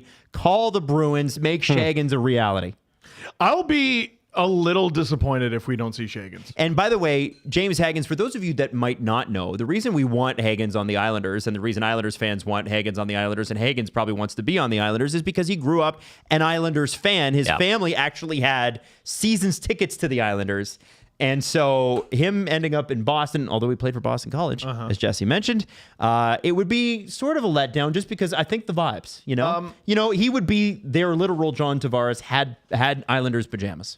Haggins or give me Jake O'Brien. You like Jake O'Brien, huh? Yeah. Well, I think they do too.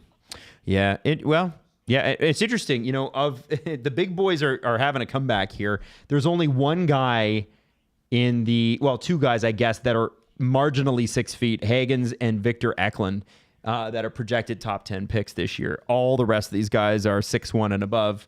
It's a big boy draft. Here's the thing I'd say, Steve. If Boston's drafting, they're drafting big. That's their thing. Yes. Mm-hmm. Yeah. Did you say Roger McQueen? I didn't say Roger McQueen, but he's 6'5". Radim Murka, I believe is how you say it. Murka. Yeah. Murka, 6'5", 207. Oh my God. He could be a Boston Bruin. 6'5", 207. I know he was projected to go just outside the top 10, around 11. So maybe he sneaks up a little. We'll see. This is going to be very interesting. They have been off the clock for at least 4 or 5 minutes. I wonder if there's a trade here because they are off the damn clock. They usually show the draft floor and they show the GMs on the phone, and we don't pick get is that in. this year. All right. The pick is in, so we maybe they haven't seen a trade were. yet. Maybe there was something. All right. Here comes Gary. Very, very. They could just have Gary off to the side, not have him have to walk up every time, I know. No, he's got to get his steps in. You said it before I could. All right, here we go. Oh, special guest. Yeah, they got to do Mark the Wahlberg We got to get is used to coming- this routine. Yeah. It's Gary, then special guest, then a little back and forth, then the special guest. Who we got? Who we is got? it? I said Mark Wahlberg. Oh, it's Sandler. Hey! That's cool. Hey, good. Adam Sandler. Bothers me we have the same beard. Oh, he's promoting. Oh, Happy Gilmore. yeah, Smart. yeah. James Hey, Higgins. James Higgins. Hey, there we go. Yeah. Oh, so Shagans is dead. The dream. The Do I dream get of Shagans Do is I dead. get any credit? What's that? Do I get any credit You do. for What? like You 3 said- minutes ago saying that was you going to said it. happen? No. How about I you said do. that like 20 minutes ago? Oh, you son of a gun. James Higgins, a skilled skater and puck distributor. Higgins was thought of as a potential top pick heading into the season. Fell a little bit, but it's not bad. 7th overall. According to Corey Pronman, he's a dynamic combination of skating and skill, reminiscent of American centers like Logan Cooley and Jack Hughes. And those guys turned out to be real duds, didn't they? Well, here's why Bruins fans should have 100% faith in this pick. What team in the NHL would you suspect scout? Yeah, Easton Cowan. Here we go. Easton Cowan off the screen. Oh, I'm sorry, Boston. We don't have any NCAA rights, so we can't run them. We got Easton Cowan Easton, highlights, what everybody. dog? Who cares about the Boston Bruins? I thought I was in the middle of a really good point. We got London Night, great. Oh, I'm sorry, Boston. Get used to what you're going to see a lot of, which is Easton Cowan eating you alive. That's not even him. What are you talking about? Oh, there he is. all right. Go ahead. Sorry. No, what NHL team would have scouted him better than Boston? He played at Boston College. Yeah, 100%. It makes a whole lot of sense. Look at his tie. He even matches. Maybe Oh he my did. God, he came ready. Yeah, he No, that maybe he had a clip on and he had all the team colors. Now that would be because you smart. only need like 3. You need a red, Yeah. a blue, blue would be good. and a yellow. You could pull off a black and get most other teams. A black would just be like, hey, I covered most of them. Yeah. Yeah. So this is So like the 4 new- ties. The new Bruins logo in action. Oh, good point. Oh, this is the first time we're Adam seeing it. Sandler probably wore Looks it too. I good. just didn't notice. You know what? Looks real good. It's such a subtle difference, but it's really, really solid. And it's I think is it not their 100th season, Detroit's 100th season, and Chicago's 100th season? I know it's Detroit and Chicago. I believe you. I believe that this is Boston's 100th season as well. So it's going to be a big time celebration for all of those franchises this year, which is pretty neat. Here's how good that jersey is. I don't hate looking at it. No, I should by now. Last season was the 100th season. Oh, last season was? Oh, well, there okay, you so it's Detroit and Chicago this year then. Okay, so that makes sense. Anyway, looks great. Drew. What's up, Drew? I'm just saying, is there any cooler person to be picked by in Boston than Happy Gilmore? Like, this is the coolest thing. No, I think that's sick. It's also hilarious because he's from New York. Isn't Adam Sandler really? from New Is York? he? Yeah. He would wore the say Bruins jersey Yeah, he did. in Happy Gilmore, right? Ted, like the bear. Oh, That him or Mark Wahlberg at the same time. No, that'd be terrible. No, Ben Affleck Oh. in Spanish. Yeah. Why not? Because why not? No, this is great. I think it's great. You got any more Easton Cowan? It's highlights or Drew, what? okay, guys, I got something really funny. What? Drew just sent through a text. What? And he Probably said, stupid. so last year, pick 32 happened 4 hours after the start of the draft. We are on pace to be an hour slower this year. And we didn't make it to pick Yeah, but 32 last year. The first hour is the slowest. The first hour is the slowest. They started a little late. Okay. Yeah, no, it's going to speed up. Oh, no. Listen, I'm here with you guys all night. I don't care if it takes us till 2 a.m. I don't care. I'm happy for that. I hate you for saying that. The first hour is the slowest. We're going to be okay. That is what I am telling myself as copium. Next up, I don't know what I said there. Next up, we have the Seattle Kraken. And I don't know what the Kraken value in this draft. They've had a lot of high picks. Beniers and Wright are the most famous picks that they've had.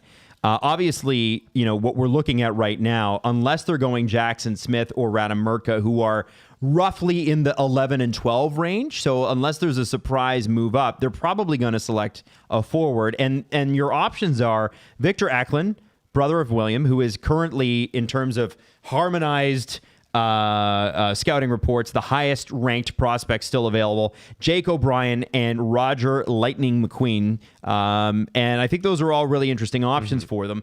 And I think, given what we talked about, was it yesterday on the podcast or the day before when I was asking you guys, what are the Kraken? It'd be good if they got some high-end scoring.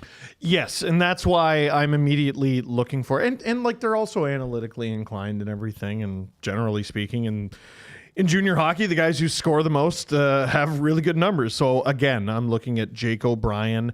Carter Bear is probably a little off the board, but you could go with that. I think it's going to be a WHL guy. You could even justify McQueen. Imagine Carter Bear as a Bruin. Why? Should have been. Oh, what could have been? Could have had a fin. Could have. Yeah, for sure. Now, it's. Hagen's, by the way, the first American drafted. Yeah. You know what I wonder about Hagen's? Because he was the number one pick going into this draft if you were to do the draft rankings. That is right. Like last year this time, Hagen's was number one. Yeah. And in the last year, he's fallen off that. And a lot of scouts, they are critical of his defensive game. I think everybody agrees that his offensive abilities are going to be there, but they're not really sure if he's got the 200-foot game even to stay on as a center throughout his entire career. And that 24 World Juniors where he played at as really young, and he was MVP of that tournament. I don't know if you guys remember that. I do remember MVP of that tournament. I don't feel like you lose that kind of stuff. Well, and I feel like if he didn't have the best defensive performance in his year at Boston College, he can get that stuff back. I think this might be the steal. He's been him for longer than a lot of these guys. Sometimes and people I keep saying that about these. They overthink it. It's like, oh, I'm going to do, okay, he's number one now, but a year from now, I'm going to do everything I can to make sure that, it's a bias thing that we create where it's that's too easy of a pick. The thing with defense is you cannot. By the way, the Kraken pick is in, but they're going to bring somebody up, so I'm not too worried about it. The thing with defense is you can learn it. Yeah. It's an effort thing. It's the scoring that you can't. That is a gift. That's the hardest thing to do. Yes, and so he's got the hard part down. Let's teach him the easy part over the course of a couple of years in the NCAA and or the AHL. Lord knows he's going to have the opportunity to develop. Yeah, it's not like a shot at Schaefer or anybody taken before him, but you could get to a situation where 5 years down the line, he's the best player to come out of the draft just because they're all really good, but he's the best one out of them. Absolutely. He was the number one pick a year ago. Jerry Bruckheimer. All right. Wow. There you go. Part What's up, owner Jer Bear? Yeah, of owner of the the team. Seattle Kraken. Also, he's got the F1 movie coming out this weekend. Are you going to go see that? Did you get a screener? Yeah, no, I did not get a screener. Oh, what? But I'm going with Tim on Monday night to see it. You got to call Tim about the screeners. I know. Tim already went and saw it in Montreal. Oh, my goodness. Oh, we got a pick. He was nice and fast. Who was it? Nice suit, whoever that player. is. Jake O'Brien. Oh, there we go. Brantford. Now, are we going to pull up the Jake O'Brien highlights? Yes. All right. You can give it a second. 98 points in 66 games played. Notably, 66 assists in 66 games. Steve, do you think that's good? It's stupid good on a stupid team. Yeah, so how often did this guy come up in your highlights? All the time. If he wasn't doing it, he was on the ice. So there's three guys on this team who are absolute killers. Nick Lardis is basically the player who built WOW. In 65 games, he had 71 goals. Oh. Forget points, goals. He had 117. Then there was Patrick Thomas, who's a Capitals pick, who had 104. Jake O'Brien, actually out of the top 7 scorers on the Brantford Bulldogs, Jake O'Brien was the only one not drafted yet, and he was 3rd, and he was 28 points up on number 4. O'Brien is a creative playmaker with some of the best puck skills in the draft and piled up the points for one of the better teams in the OHL this season. Scott Wheeler says the skill, sense, and IQ and pace are all very appealing when you consider he's still pretty lean for a 6'2". He's 6'2" and 170 pounds. That's like you got to look at the size of a puppy's paws. Like he's gonna put grow. on 30 pounds. He's gonna grow. That's crazy, dude. Like that's a great pick for Seattle. I think that's exactly what they need to be aiming for. Yeah, you need that high end scoring. And you know who was on the ice with these guys and who actually owns this hockey team? Jerry Bruckheimer? Zach Hyman. Oh, you mean the I mean the Bulldogs. Yeah. Sorry. Jerry owns the Kraken. Yeah, Jerry Bruckheimer was on the ice with these guys. He's like, here's how to do a Michigan. Yeah, well, he was on screen, and I thought he must be talking about Jerry. Zach Hyman just bought them. Yeah, I'm curious about the Bulldogs because I'm pretty sure they're moving. One of the things that I keep hearing is that they might move.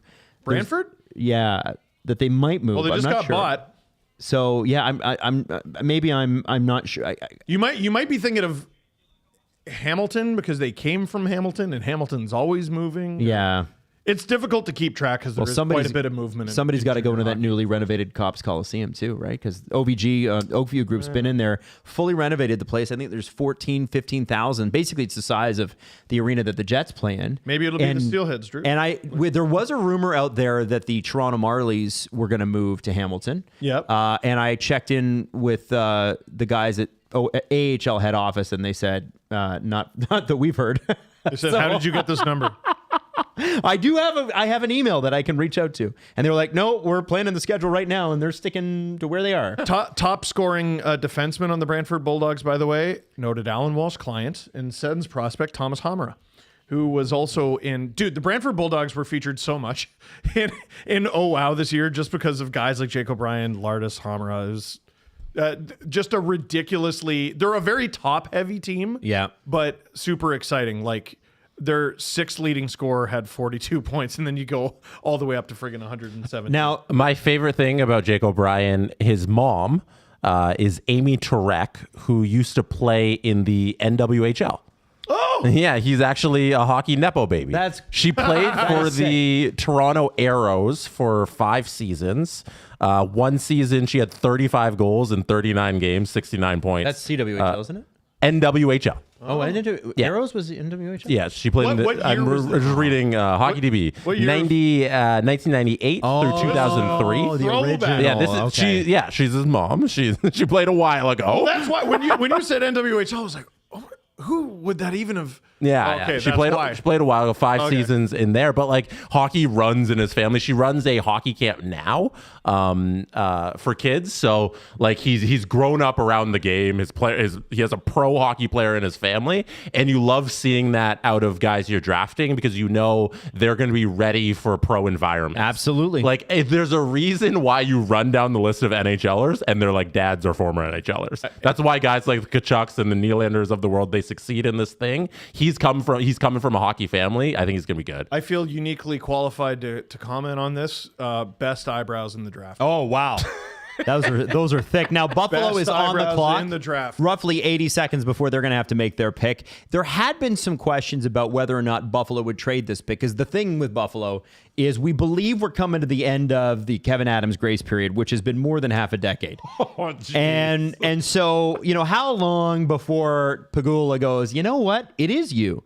And so I think another half decade. The thought was, okay, they're going to trade Peterka. They're going to probably trade Byram, although the reports today say the Byram offers are a little soft at the moment. I heard pick 15 plus. For Byram? Yep. Interesting. We'll see. Buffalo is currently slated to draft number 9, and we might make it all the way through the top 10 without a single trade. Boys, do we get a trade tonight? No. Outside of the Montreal one, which we know is coming. That doesn't count. But they don't want to announce it. But it's announced and it's happening. Let me say this. Last night I got a text that said Dobson for picks 16, 17, and Heineman. Mm-hmm. And I didn't tweet it. And at the same time, this person said, I'm hearing Byram for 15 plus. Now, they did say that they had more faith in the Dobson one than the Byram one, but I checked in on it again shortly before starting the stream, and they said it's still a thing. I want to just tilt your attention to something Pierre LeBrun just tweeted. This is a weird one on the new CBA when it kicks in, and it will not be next season. It's the season after. But on salary retention and trades, a second retention on the same contract can now only happen 75 regular season days later, meaning that you can't double retain. You can't bring a third team in to double retain on a player anymore. Well, that's interesting because then when is the trade deadline? Yeah. And what is 75 days before it? Like that, it'll almost be like a mini deadline. You think so? Potentially. I don't know why they would do that. Why are you making trades harder? Well, and then what's interesting about that, though, is I think it's to just deter teams entirely. Because what if you trade for this guy? Yeah. You got to pay for their services for, what is that, like 2.5 months? Yep. And then what if they get like hurt or something? Or they just stink? Yep. And then the team who was supposed to be the team who ends up with this guy just goes, you know what? Nah, keep him. And now you're stuck with that tap. Yeah. Adam, I think you hit the TV on the bottom of the desk. I did? The power cable. Yeah, if you could just plug it back in there. Yeah. Steve, you can continue. Oh, okay. No, I was done. Definitely keep watching. Keep watching me do that. So the pick is in for the Buffalo Sabres. Oh, here we go. The Goo Goo Dolls are coming out to make this pick. And don't anybody bash the Goo Goo Dolls. I'll fight you. No, that's... I love these guys. Honestly, this is one of the more impressive things the Sabres have done in recent memory. Mm-hmm. And they are Buffalo boys. It's Goo Goo Dolls. This is a big just name. because, yeah. Yeah. Oh, right. We got the screen. Drew, you might want to just like go on, not the wide cam while you do that. There you go. Oh, Murtka. The TV said, I don't want the world. Hey, that's my boy, 6'5". Man, the Sabres continue their trend of drafting big, beefy defensemen. Do we need a forward? No. Let's get the other gigantic-ass defenseman to go with the 7 gigantic Owen Power, Rasmus Dahlin. Radim Murtka is the biggest dude in this draft. 6'6", 218 pounds, and he's 18 years old. Unreal. This guy played in the WHL last year. Do we have Murtka highlights? With the Seattle Thunderbirds, 35 points in 43 games. Only 3 of them goals. Are we throwing Hold on, just give it a second. Yeah. Listen, I wasn't sure if we were throwing Danford highlights up there or if we're going to go back. But this guy is a big boy, a massive defender who came over to the WHL from Czechia mid-season. Which one do you think he is? Murtka has a decent two-way skill set, but doesn't necessarily stand out in any particular area. That's why the 6'6" comes in handy. And Elite Prospect says a towering minute-eating defenseman has top 4 skill sense and pace on some nights, but he'll have to find them every night to maintain effectiveness. So this is a guy that's a development project. Guess which way he shoots. I'm going to guess he's righty. Which way Yep. He honestly might go in the second round. He's not, actually. He's a lefty. He's a left-handed shot. I just watched him shoot the puck. Yeah. And also on our draft screen, it's left. On HockeyDB, not HockeyDB, sorry, on Elite Prospects. That was what?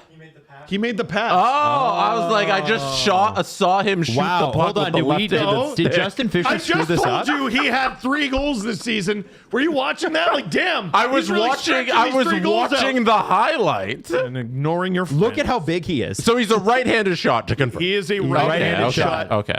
Every team is looking for a 6'6", 218-pound defenseman who shoots right.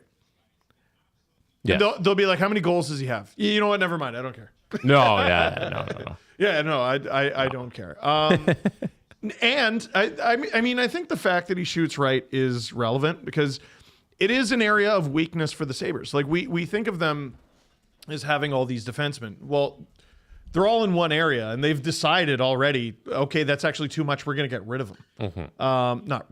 They're keeping Power. They're keeping Dahlin. They're keeping all the first overall picks. There's Terry Pagula, Jarmo Kekalainen, Kevin Adams, and Lindy Ruff. Lindy Ruff is... I still can't believe he's the coach of the Sabres. I know. That took me a sec. That is really weird. Do you think this guy's stoked or what? I think he's excited. He just got drafted to the NHL. Yeah, I know. Come on. I mean, you got a real good chance at playing like sooner rather than later. I think he's probably a development project. I really do. Like, I think, well, okay, you got a good chance of playing where? They Buffalo. got huge, yeah, I know that. I'm talking about they got big boys already, and they added Kesselring. Yes. I don't think ideally, I don't think you're like, hey, man, let's put him on a untested, roughly like a mid-level max Buffalo Sabres team, at least how it stands right now, right? It is relevant that he's played a little bit of men's hockey. Actually, this is he played at an unbelievable amount of levels this past season. Yeah. He played in Czechia U20 for 10 games, Czechia for 10, Czechia 2 for 1, WHL for 43, the World Juniors, or under 18, sorry, for 5, International Junior U18 for 14, and at the World Juniors for 4. Wow.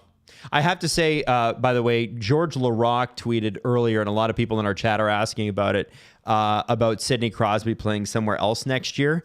As usual, it's George Larocque. And yes, we did have some people check into it, and it is complete bullshit, has been confirmed. Oh. So it's, guys. That's random. Guys, not everybody who played in the NHL is an insider. Not everybody who claims to be an insider is an insider. Is that fair? Stinkface McPoop Lightning said the poo-poo dolls, and I'm very upset. The poo-poo dolls. How dare you? By the way, upset about that. The second ugliest jerseys in the NHL are on the clock. 2:28 until the Anaheim Ducks select number 9. Now, still on the board, Victor Eklund, 5'11", 170 pounds. I bet that's part of the reason why he has fallen. Remember, too, wingers. Wingers fall further than defensemen and centermen. Roger McQueen, also from Brandon, only played 17 games this year, but this is a guy that people think a lot of. And Jackson Smith, who would actually be a surprise in the top 10. Honestly, I think he's the next pick. You think Jackson Smith is the Ducks pick? I do, because, well, now that Mertka's gone, you might panic a little bit and go, oh, a defenseman went. And think of the Quenneville teams that won cups. Who's that stalwart on the Ducks? That's a good question. Is it like Jackson Lacombe is good? Mm-hmm. Like when the Truba? the Ducks are ready to contend, Gudas, if he's not still gonna be there, is going to be on the third pair. Truba, if he's still there, is like second pair, absolute max. Probably, one of him or Gudas is going to be gone for sure. I got a different pick. Who that? My pick's Eklund. You think Eklund? Why do you say Eklund? I think he's the best player available. So you just I think that's just the strategy. That's a good reason. Shouldn't draft for need. I think up next, I think Mertka went like 2 spots higher than like I anticipated. I didn't think he'd crack the top 10, but he did. So I'm pushing up Eklund, who I think is a top 10 pick, and this is the last pick of the top 10. Yeah. So that's just my way. No, 10th is the top 10. Yeah. So the last pick of the top 10. Okay. So I think Eklund's top 10, so he goes here. Okay, hold on. No. Oh yeah, you're right, because it's Anaheim. Yeah, Anaheim's 10. Wow, I'm stupid. So, Adam, who's your pick? It's a really good question. I guess I'll go Lightning McQueen, because he's 6'5" and 192 pounds, and he's a forward. And I don't want to get too much into breaking him down. Huge draft. But yeah, these guys are big. The big is coming back into the game, and I think you can understand why. Like, you look at the playoffs, as much as it was a nice idea that the occasional small guy would make it and be a real great value add pick. If you're drafting at the top, why take the risk? You can save the second and the third rounders. You can draft undersized guys and see if they become something. And right? I think the idea of the past was that when you're big for nothing. You're big to be big. Yes. But now with the evolution of hockey, you can be big and skilled. Yes. You can get guys who can do everything. And I think that's why all of these big guys are at the top of this draft. That's the Tage Thompson effect, I would think. Exactly. Now, are they going to have somebody... Now, Orange County, where the Ducks are based, Real Housewives of OC? No, they announced someone.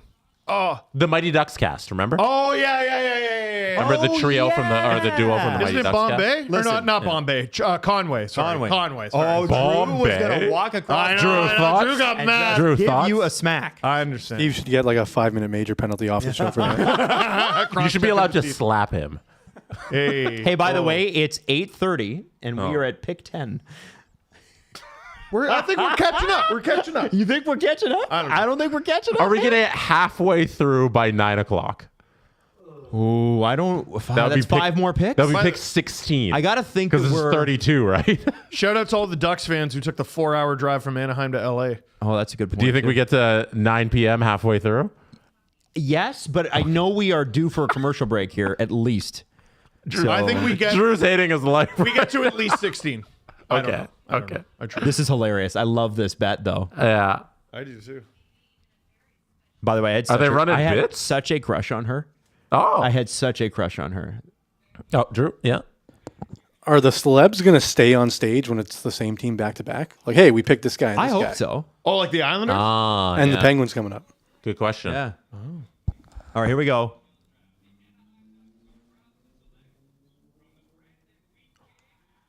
Oh, that Roger would be Roger McQueen. McQueen. Yeah. That's lightning. McQueen. Yeah. Yep. By the way, sick. He's got a little bit of party or business in the front, party in the back there. A little bit of hockey hair. Love the mullet. Come on, let's go. Yeah, broccoli hair is like your everyday whatever this age group is, but Is it Gen Alpha? I'm gonna they go Gen with Alphas yet? the feather mullet Yeah. is Oh, I love a feather. hockey I love that the hairstyle. feather mullet's back. Yeah. Because like all our dad's age players had a feather mullet. No, this is just what my dad looked like. This is look old pictures of my dad. Yeah, like if you look at Mario Lemieux when he was drafted, he had an unbelievable feather mullet, and he refused to stand up because the Penguins wouldn't sign him. It was a high feather mullet. Yes. Today is the low feather mullet. Oh yeah, it did sit high. It's a little more flat. Now, Roger McQueen, whose highlights are running right now, Roger McQueen of Brandon, high-end offensive skills, the kind you rarely see from a 6'5" power forward, maybe a la Tage Thompson. But injuries are an enormous concern. He had a spinal fracture in his lower back, which limited him to only 17 games. EP calls him the draft's biggest risk, but he also could very well be the best player in the entire class. That is something. Wow. And you have to think, this is a centerman. This is a guy who, or at least he plays some center. This is a guy who you think, okay, the Ducks can wait on this guy. The Ducks don't need this guy to be in the NHL in the next 3 years even. He is the reinforcements when you got guys like Cutter Gauthier coming up on big contracts and you're deciding which of these young studs are we keeping and which ones are we trading off our roster for more value. You can afford the risk here. 100%. And also, like, it's 2025. Like, I bet on Madison. Like, I bet on... Especially Medicine in hat? no. Brandon, actually.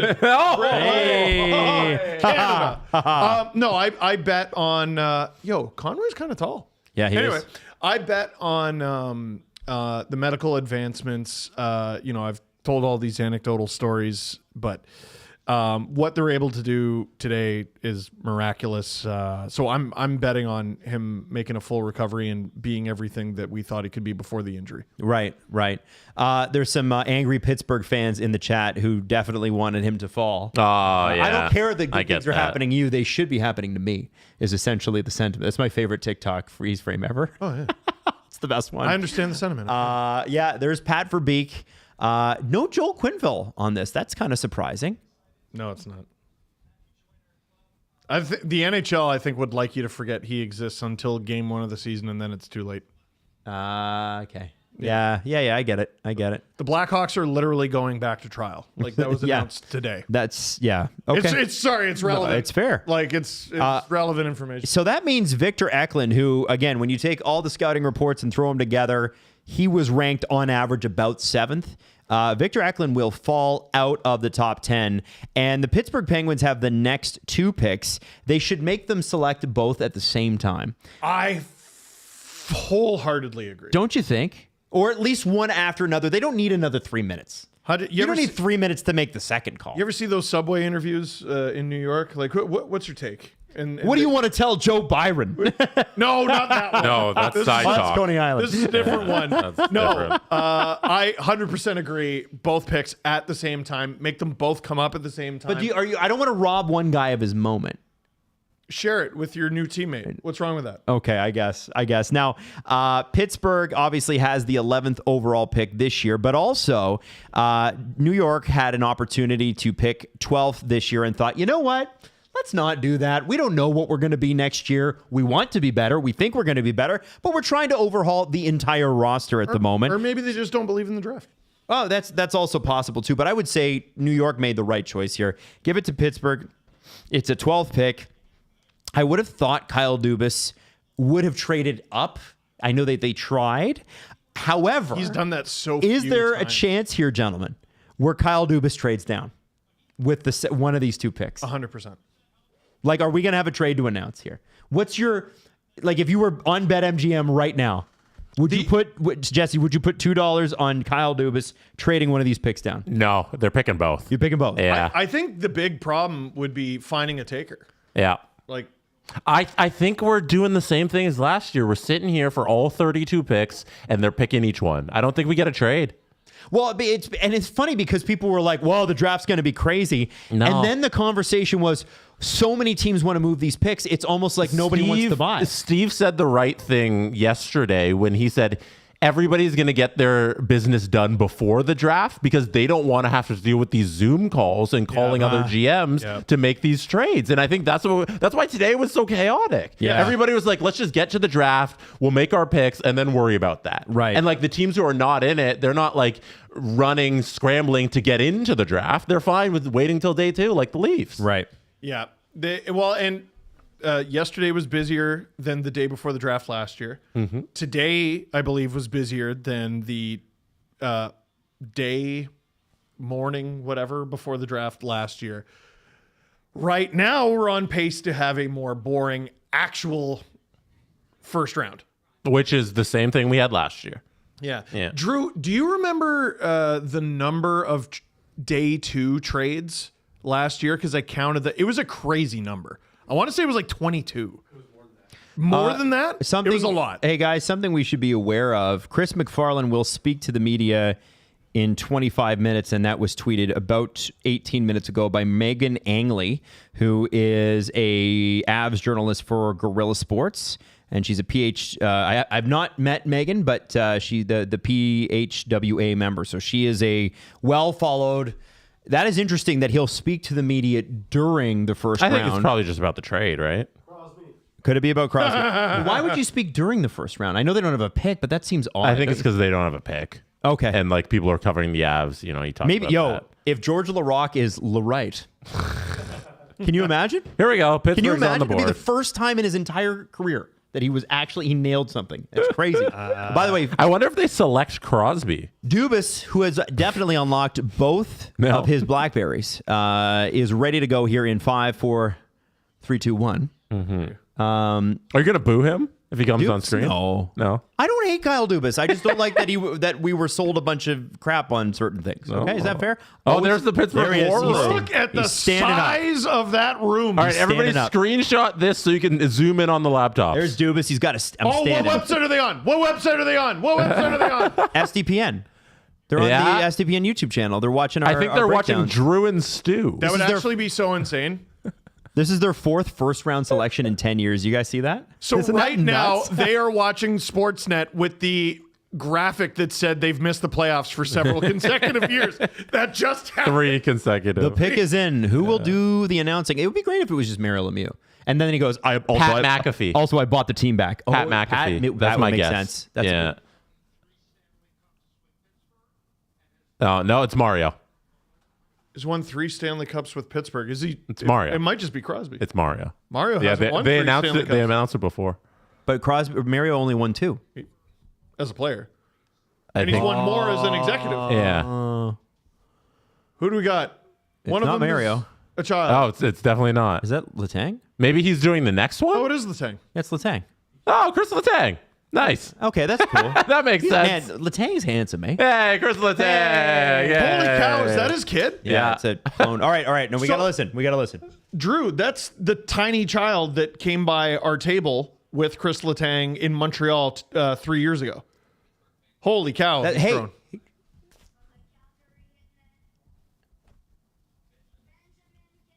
Wow. Forgot the name. That's funny. Benjamin Kindle. Benny Kin. This is an off the board pick. This is the first scroller. And by the way, Kel Surprise, he's 5'10 and 181 pounds. Kindle is one of the WHL's top offensive weapons this season, has great feet and a high compete level. The knock is his size, but that has never scared Kyle Dubas. Shades of Clayton Keller, says Elite Prospects. Benjamin Kindle is a right winger, again, 5'10, 181 pounds. If you take all of the scouting reports, put them together, he was expected to go around pick 20. So this is a one that you can clearly tell Dubas and his staff said, we love this guy. This has got to be our guy. Now, maybe it was easy because I'm looking here. I don't think anyone else remaining on the board had more points than in Major Junior than he did. Right. He had 99. Sorry if you already. No. I'm doing reading and listening at the same time. No, do the points. I didn't do the points. He had 35 goals, 64 assists, and 99 points in 65 games in the WHL, which is not like the easiest league to score in, man. That is it's a junior league, but it is very much a man's league. Yes. He somehow was not. Holy shit. So 2 guys got it done for the Calgary Hitmen. Okay. Oliver Tulk, who is also not drafted. He had 100 points in 65 games. Benjamin Kindle had 99 points in 65 games. The next closest scorer, the third leading scorer on the Hitmen, had 56. That's crazy. So the Pittsburgh 2 Penguins, guys got it done. assuming there is no trade. Oh. We have a trade. Oh, do we know?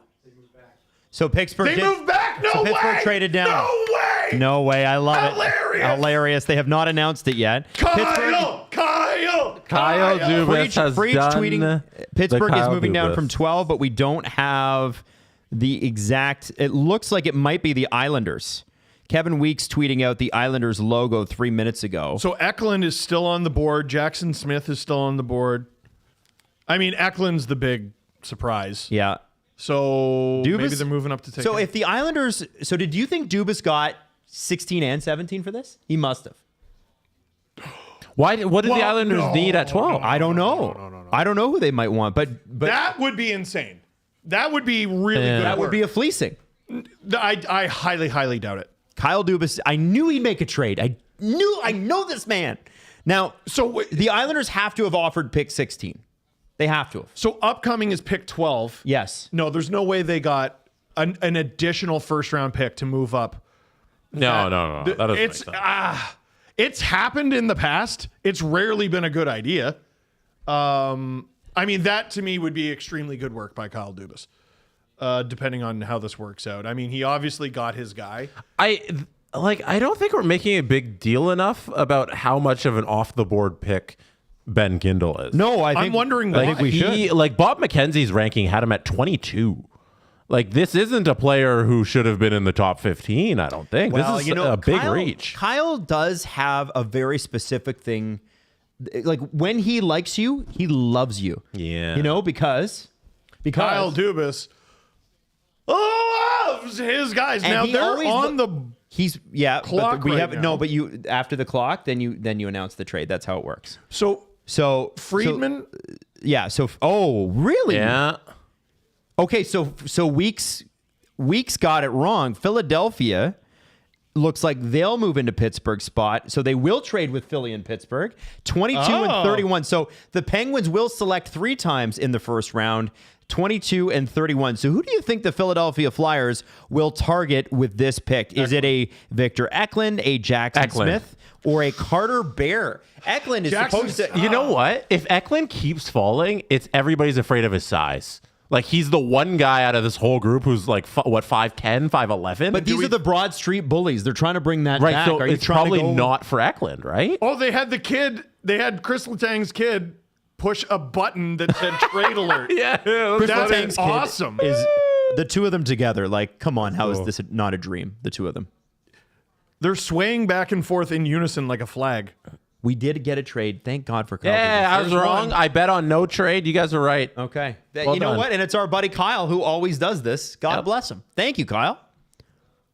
I mean, By the way, is this the draft to do that sort of thing? Like maybe it is. worth mentioning, it's 8:45 and we're at pick 12.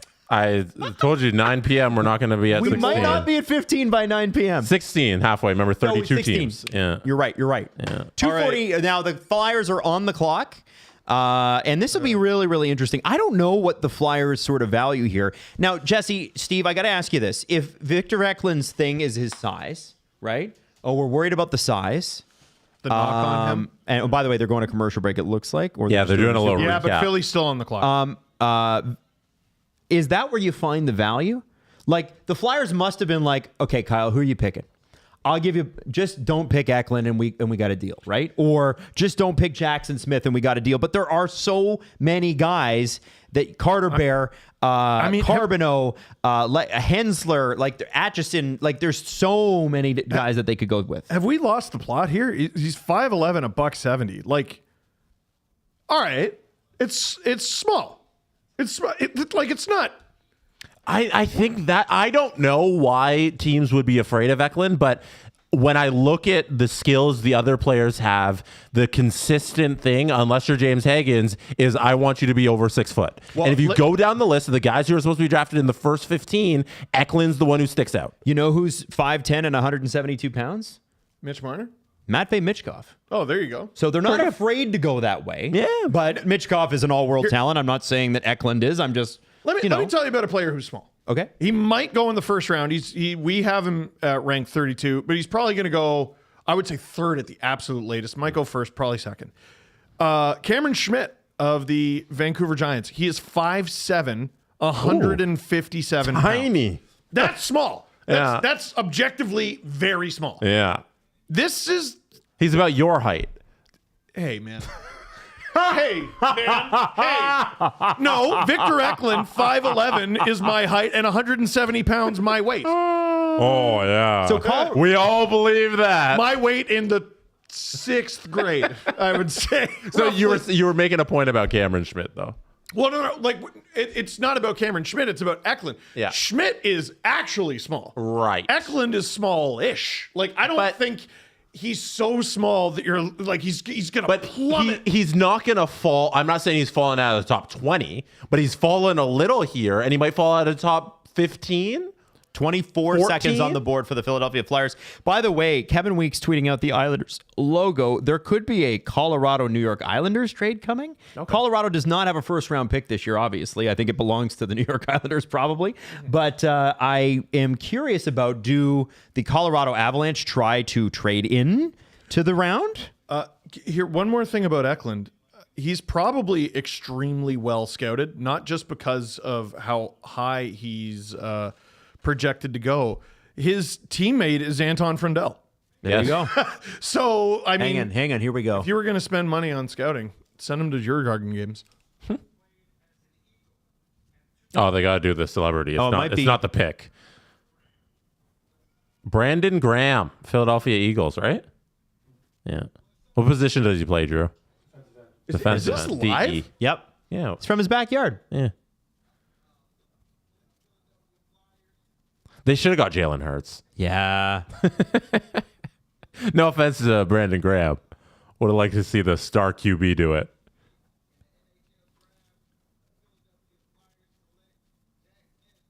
Jack Nesbitt. I'm telling you. Wow. I'm telling you, Eklund's falling. Yeah, it's starting to... I'm telling you. So I'm just going to roll down here and try to find Jack Nesbitt. Where the hell is Nesbitt? Oh, 28. Here 28. So in the harmonized draft order, basically you take from everybody, 28 is where he was expected to go. He is a former, I guess he's still a Spitfire, 6'4", 183 pounds, 64 points in 65 games as a centerman. And when we'll get the highlights queued up in a second here, you're going to see how big this guy is. This guy is Philadelphia Flyers hockey. This guy is exactly what I was talking about when I was like, well, they couldn't go small again, could they? Right? The Flyers need to rediscover their own brand. Under Chuck Fletcher, they got away from what they were, which was the Flyers. You know what the Flyers are. You know how they play, and you're going to see Jack Nesbitt on screen right now. Big physical center that plays an intelligent two-way game, needs to work on his skating to realize his full potential, but don't worry. Guys can learn skating. Elite Prospect says shades of Adam Lowry. Oh, So that's an interesting one. yeah, That that's an interesting call. So this guy, it projects maybe to be a role player for the Philadelphia Flyers. And by role, we mean second line guy, third line guy. You need those guys too, and they're getting paid a lot of money. He's got these good days. hands. Yes. Now Windsor is a team that we also featured very often in Oh Wow. And Nesbitt wasn't one of the guys who was featured. So, Jesse, see how he looks small there? Yeah. That's because Windsor has some of the most cartoonishly huge tiny children in all of junior hockey. Their top scorer was Ilya Protas, a brother of Alexei Protas. They're both Capitals property. Yes. He's 6'5". Liam Greentree was their second leading scorer. He's 6'3". Ethan Belshitz, who is the huge guy who you saw him hug in that goal celebration, he's not draft eligible until next season. He's only 17. He's already 6'5", 227 pounds. He's not eligible to be drafted until next. That's too year. big. So People shouldn't be allowed to play hockey at that size. You're going to hurt somebody. But all that to say, because this is about Nesbitt and Steve, you're talking about his teammates. All that is to say, there's only one puck, and there's only 5 players allowed on the ice at once, sometimes 6. And in the OHL, WHL, and Major Junior, in like any developmental whatever, the younger players kind of get the short end of the stick sometimes. Sure. And if you're playing, He's never had a short stick, but no, like you're going to play second line. Yep. And you're going to play behind the guys who are already drafted and the 19-year-olds and the 20-year-olds and stuff like that. And you might say, well, you're playing against worse defensemen. And, yeah, but you're also getting a lot less ice time. absolutely. Right? So that's going to affect you. By the way, just as an aside, I know we're talking about Nesbitt, but the George Larocque tweet was picked up by one of the aggregators who put it on Instagram, and Nathan McKinnon commented on one of the aggregators, I believe it might have been Bleacher Report, and said fake news on the Crosby will play somewhere else. No, So text you can, Brad. you don't got to be trust funnier me, than that. You can trust Nathan McKinnon, who's friends with him, might be able to text him. Just throwing that out there. There could still be a trade here. I wonder if the Avs try to get their pick back. You're really focused on the Avs. Well, I because Chris McFarland is now speaking in the next 10 minutes. Booger. Okay. Yeah, what's Sugar Booger going to say? I think that would indicate that they're not making a trade in my eyes, right?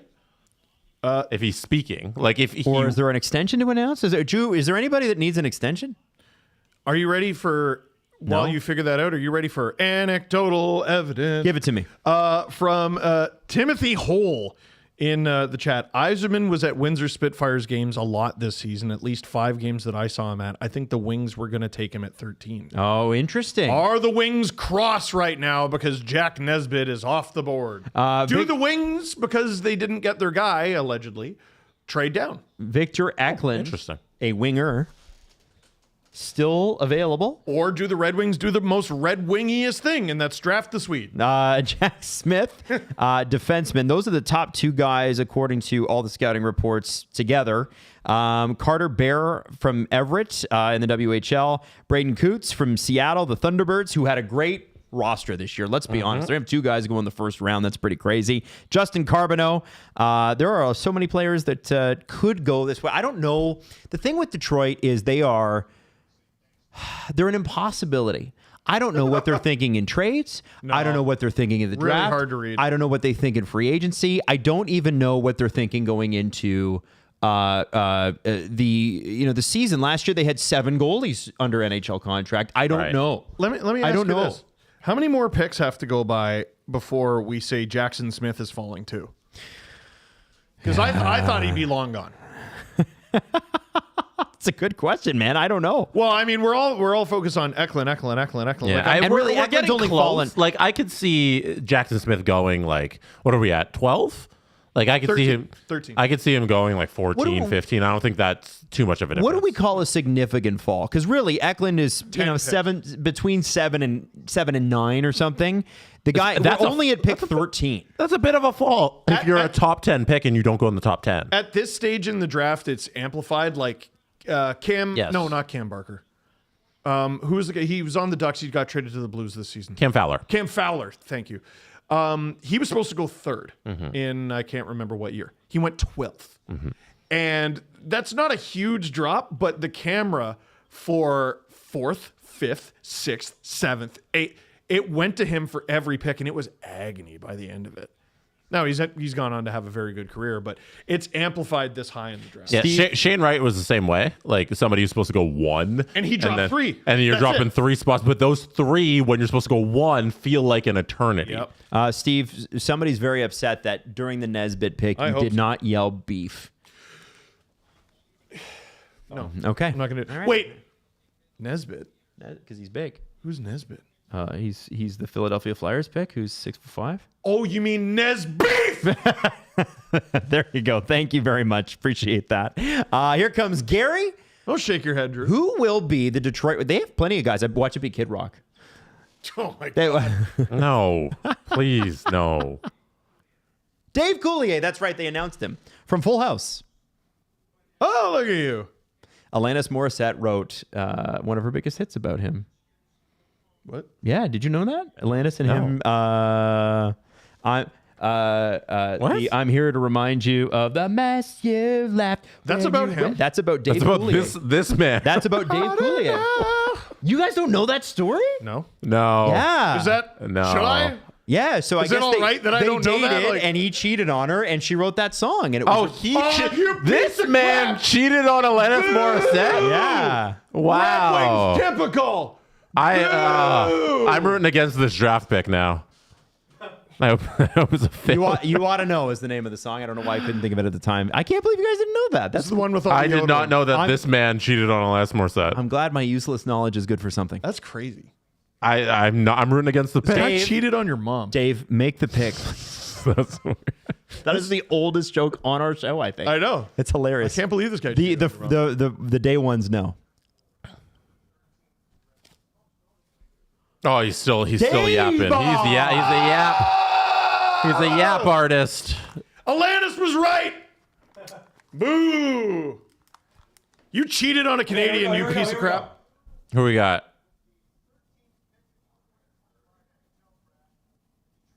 I hope his name is Oh Morissette. my gosh.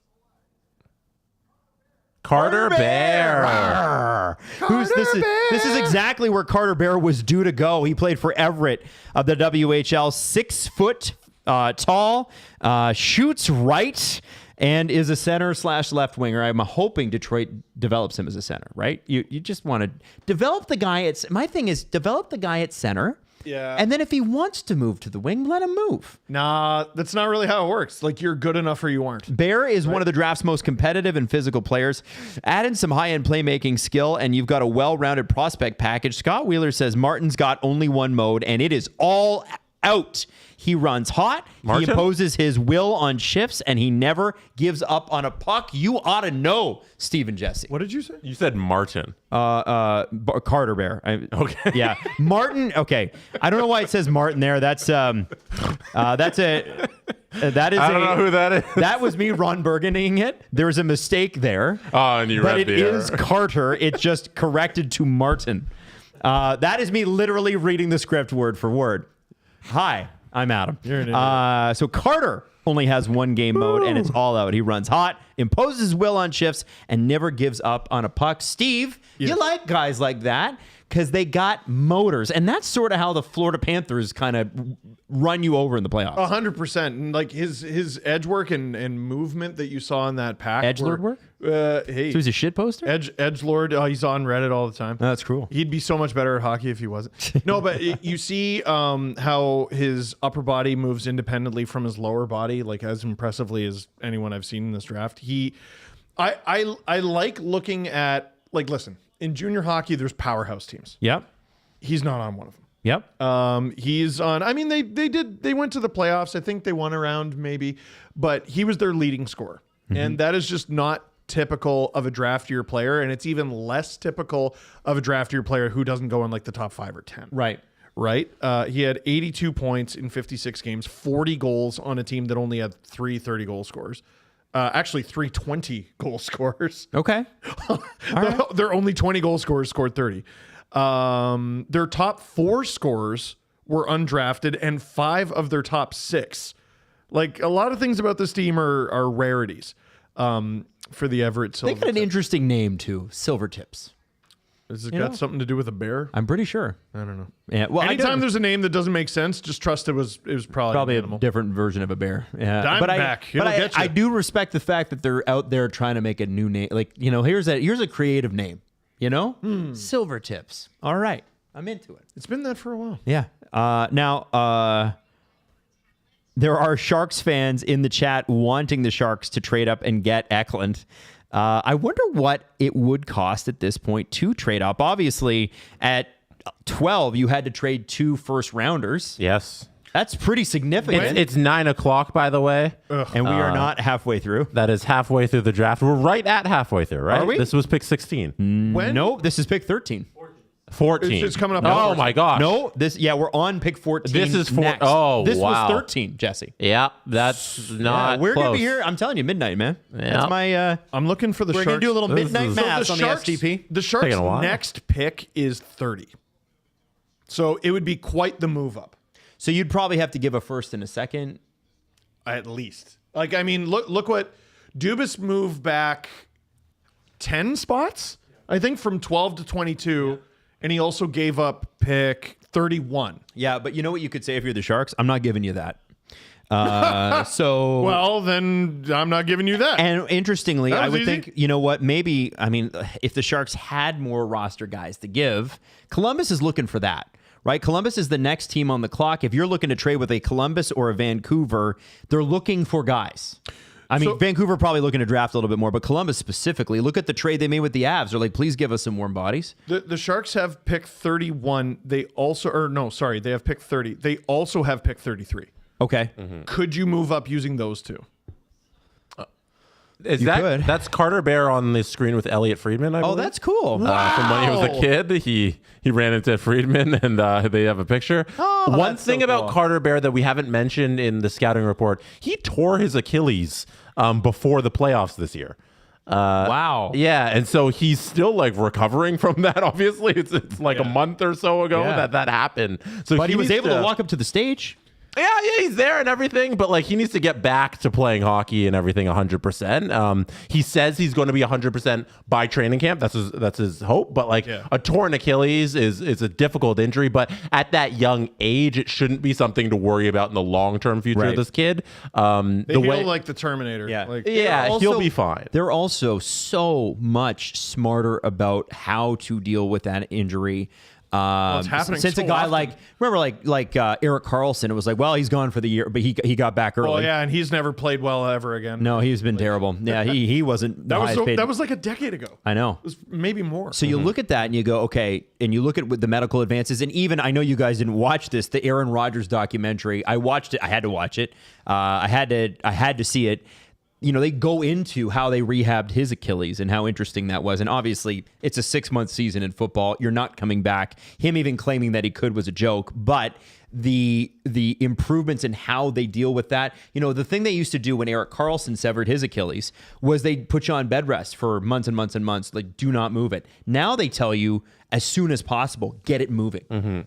You need to move it. Carter says he's already doing weight exercises, trying to put weight on that Achilles there and get it back up to speed. And like I have confidence that he's going to be okay, but it just means his development is pushed back by a couple months. Like in the long term of things, what's so funny? Alan just was shit tweeting me on text. I'm sorry. I was listening to that. Anyway, continue. It just means like you're drafting guys, and if they're drafted at the same time, this guy's just a little further back, which is okay. If you're Detroit, Jesse, do you care?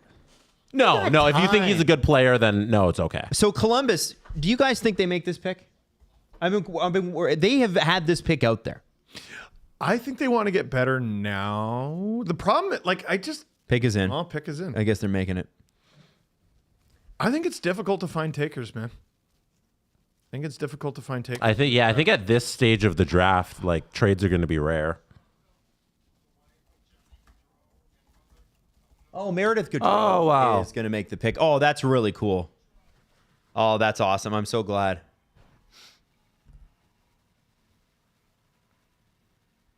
I have to credit the Blue Jackets organization. They've done what an incredible job they've done with tragedy is very, very hard to handle. Standing O. And they've done an unbelievable job honoring Johnny and Meredith and the family, and obviously his brother as well. It's amazing. It's amazing. And a standing ovation, as Steve said. Here we go. Aw, this is gonna make me cry. Are they chanting Johnny? I think they are.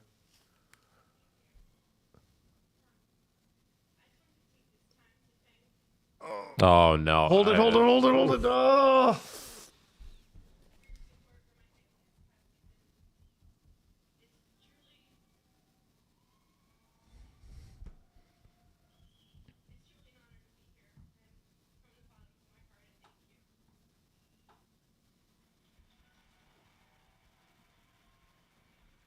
It's great that they got her to do this.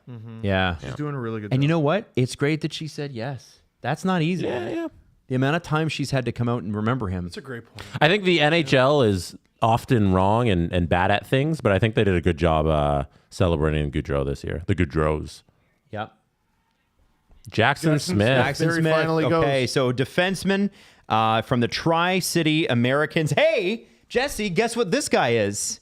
Big. He's one of Steve's guys. He's one of Steve's friggin' guys. Throw the board up. It's Steve's guy.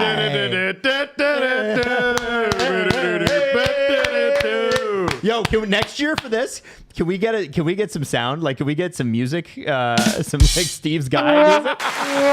You've run into another Steve's guy. 14 picks. Okay. Oh, I like Holy, that. okay, that works, Jesse. You a lot. Are we throwing the? Can we throw the Jackson Smith thing? Oh my gosh, we need to get it ready. Let's get the. By the way, hilarious that he ends up on the Columbus Blue Jackets. His jersey on the Americans is the exact same jersey as the Blue Jackets. It is actually. I mean, you can see right there, absolutely ridiculous hands for a 6'3" defenseman. Like they don't make defensemen like, or they didn't make defensemen like that growing up. Really, really confident with the puck. Obviously, not afraid to rip it. He's a goal-scoring defenseman. He's a defeasiman, according to our thing there. It says defeasiman. Defeasman. Defeasman. And he's the fourth leading scorer on the Tri-City Americans behind Brandon. Why not? Jackson Smith is a well-rounded defenseman with side speed, puck-moving skills, and physical edge. It's a Look at great, the Canadian shirts. but maybe not a quite elite package. Elite Prospect says, Oh, it's a vest. A dynamic offensive creator, explosive four-way mover, physical shutdown presence, and more, all in the same skill set. So they really are high on this guy. And obviously the Columbus Blue Jackets are too. And by the way, for him to fall a little bit, I mean, he was probably due to go 11th. No, This it's is about when he- about there. So that's not a fall for you. When do we say We were getting there. When but do we not- say Eklund is a true fall? Is it Now. 10 picks? Yeah. Drew, go ahead. I'd say We no. get 7 picks. What's up, Drew? So Bowen Byram's getting traded for this pick, right, Steve? You guaranteed it? I heard it. Oh. I did say my guy was less confident in this one. All right. We'll see. We'll see. We'll see. All right. Hey, is this a good time to run some Ben Danford highlights? No. It's a better time to run Jackson Smith again because we're still talking about him. No, okay, all right. Son We'll of a put some gun. Jackson Smith up, I guess. Boo. We could. I don't know. We got all this footage. By the way, I am so impressed with the job Don Waddell has done since coming to Columbus. This is an organization under Jarmo Kekalainen and John Davidson that really was lost. And in a year's time, as much as I don't love the trade they made today with Colorado, because I hate it when people help Colorado out, because, you know, Drew's just doing backflips at the office. It is amazing that they were even in the conversation for the playoffs, considering what they were the previous 2-3 years.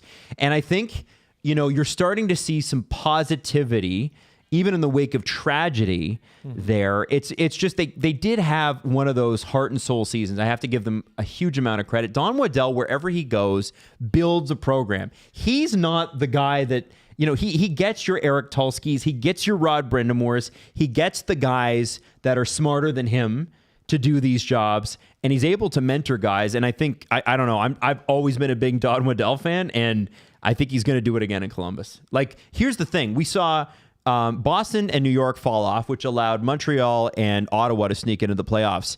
if Montreal and Ottawa, and maybe the Leafs even, are not careful, could the Columbus Blue Jackets come in and grab one of those wild card spots, right? It's Oh, absolutely. They almost did. Right? Like, it's a good conference, man. Yeah, it is. What has been going around the league. Everyone's trying to get better. Yeah. Now, what is interesting about that is what the Islanders did with Noah Dobson. You could argue it's good value, but it's not the behavior of a team trying to get better. Right. I don't think the Islanders are trying to get better this season. Is the Metro going to be the Midtro again? I think it is. I think you're going to see, I wouldn't be surprised in the Metro if you see the President's Trophy come out of there. Because remember, when teams, when you have a division where teams are really bad, I mean, the teams at the top feast on the teams that are bad. So it's sometimes, Caps almost did it. I think they were a point away or 2 points away or something like that. After win, I think. Which is impressive considering the start that Winnipeg had, right? Mm-hmm. They started crazy hot. The Wild did too, but they had injuries. I think I wouldn't be shocked. I would not be shocked, but I'm still not convinced it's the strongest division. Do you know? You know what I mean? No, 100%. So New Jersey getting Hughes back. They might trade Dougie Hamilton too, the New Jersey Devils. There's rumors about that. I don't see it. It could be possible. Why are they showing the War Room? Why are they showing the War Room? Because it's a good shot. They've been showing the War Rooms. It's a good shot. Why are they showing it? Because they're trading pick 15. Here we go. You think Byram's going to the Canucks? I think it was discussed. Who knows if it'll actually happen? Why do they need Byram? Well, that's what I thought. Roenick, unless you're getting Byram for Hughes insurance. Because you got Roenick. Well, because you got Hughes, you got Marcus Pettersson, and then you would have Byram as your left side. I can't. So Roenick's you're gonna get Byram out of Buffalo, where he's blocked to be in the top 4, to be your bottom pairing guy in Vancouver. That doesn't make a lot of sense. Or you get him to play the right. Okay. You could just Drew saying no. He has played the right though, right? Yeah, just maybe not to the level. He was great at it though, right? Jackson Smith, who just got drafted, his dad was a player as well. Played in the Dub, I think, won a Memorial Cup. I know that at least. Wade Smith played a long time ago. Was he drafted? I think the 80s. In the NHL? I don't think he was drafted. Here, I'll find it. I just know he won a Memorial Cup. Elite Prospects is so ridiculous with all this. That's how deep my knowledge on Wade goes. He was not drafted. Played for Lethbridge, Victoria, and Nanaimo. The McFarland press conference has wrapped up. Optimism around Landeskog and freeing up cap space because they moved on from Coyle. McFarland talked about qualifying Sam Malinsky. McFarland also talked about Bardakov might be coming over next season.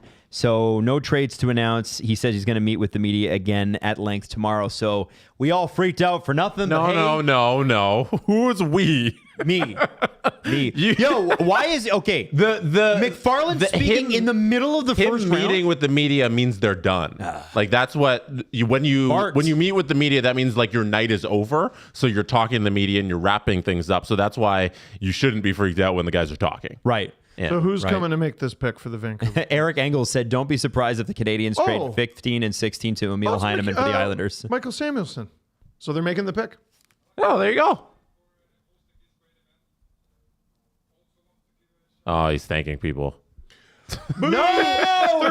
Get off the tomato. This is the worst day of my life. Tomato. I just want to thank. Terrible. It's the worst day of my life. Hate this. Oh, here we go.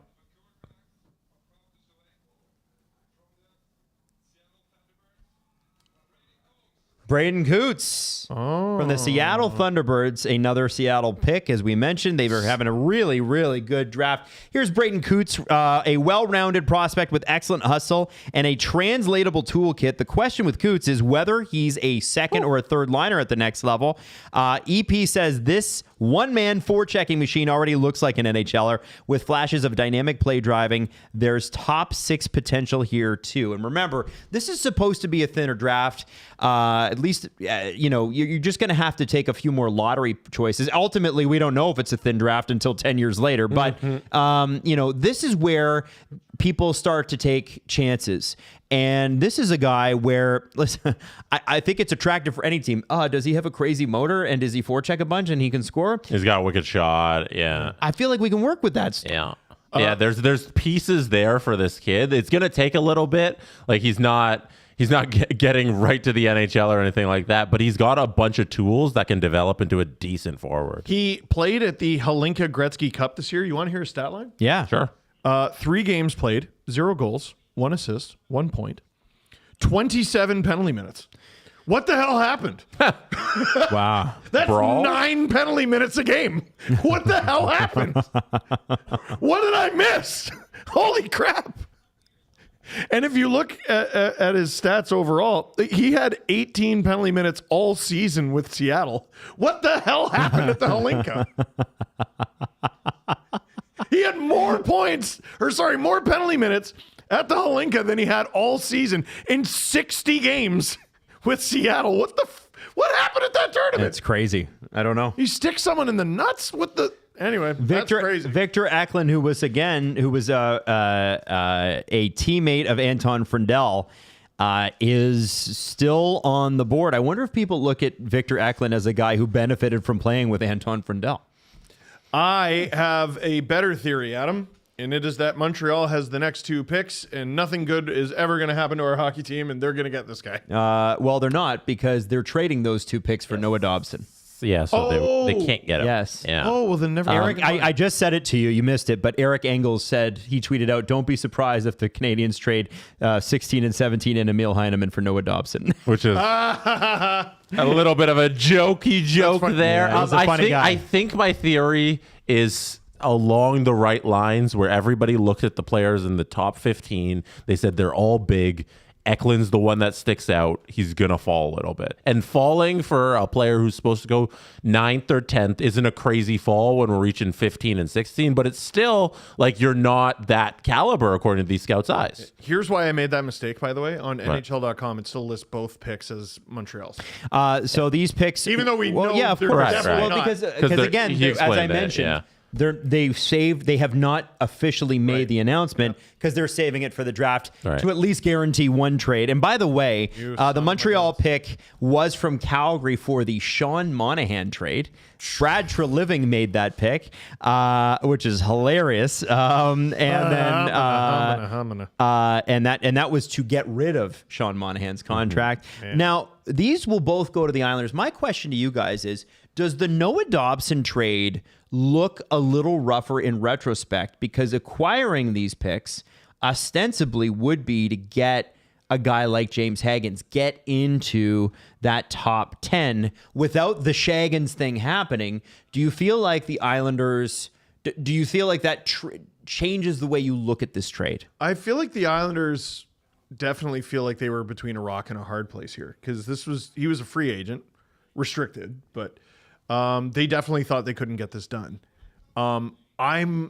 It's pretty clear that Darsh wants to go young and wants to retool. If they make both of these picks, I'm going to be pretty surprised.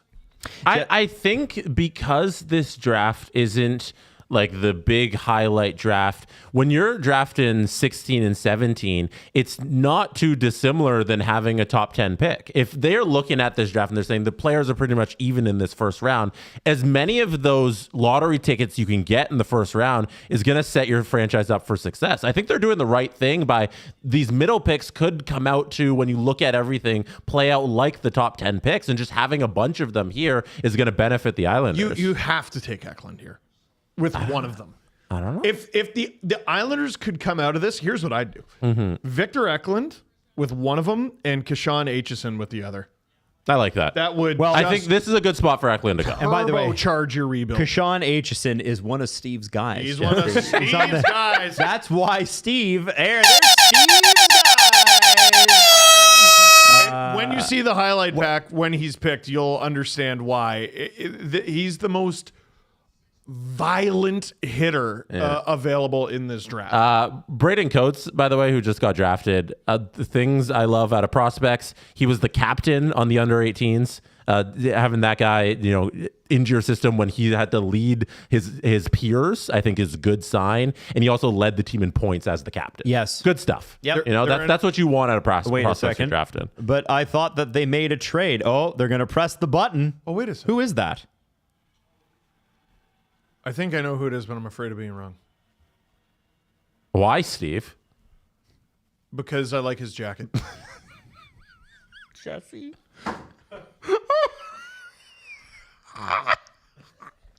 Steve went there. I don't know. I like his jacket. That's fine. Jesse, stop. No way. Noah Dobson is a Montreal Canadian. Oh. So wait, they invited him there. Is it Lou Dort? He's not going to get to make a pick. He just presses the button. Yeah. Somebody in the chat said Lou Dort. Is it Lou Dort? I don't know. I thought it was Lou Dort. All right. Well, now the Islanders have 2 picks. And we're going to break. But what's great about this is they're already on the clock. So when we come back, there you go.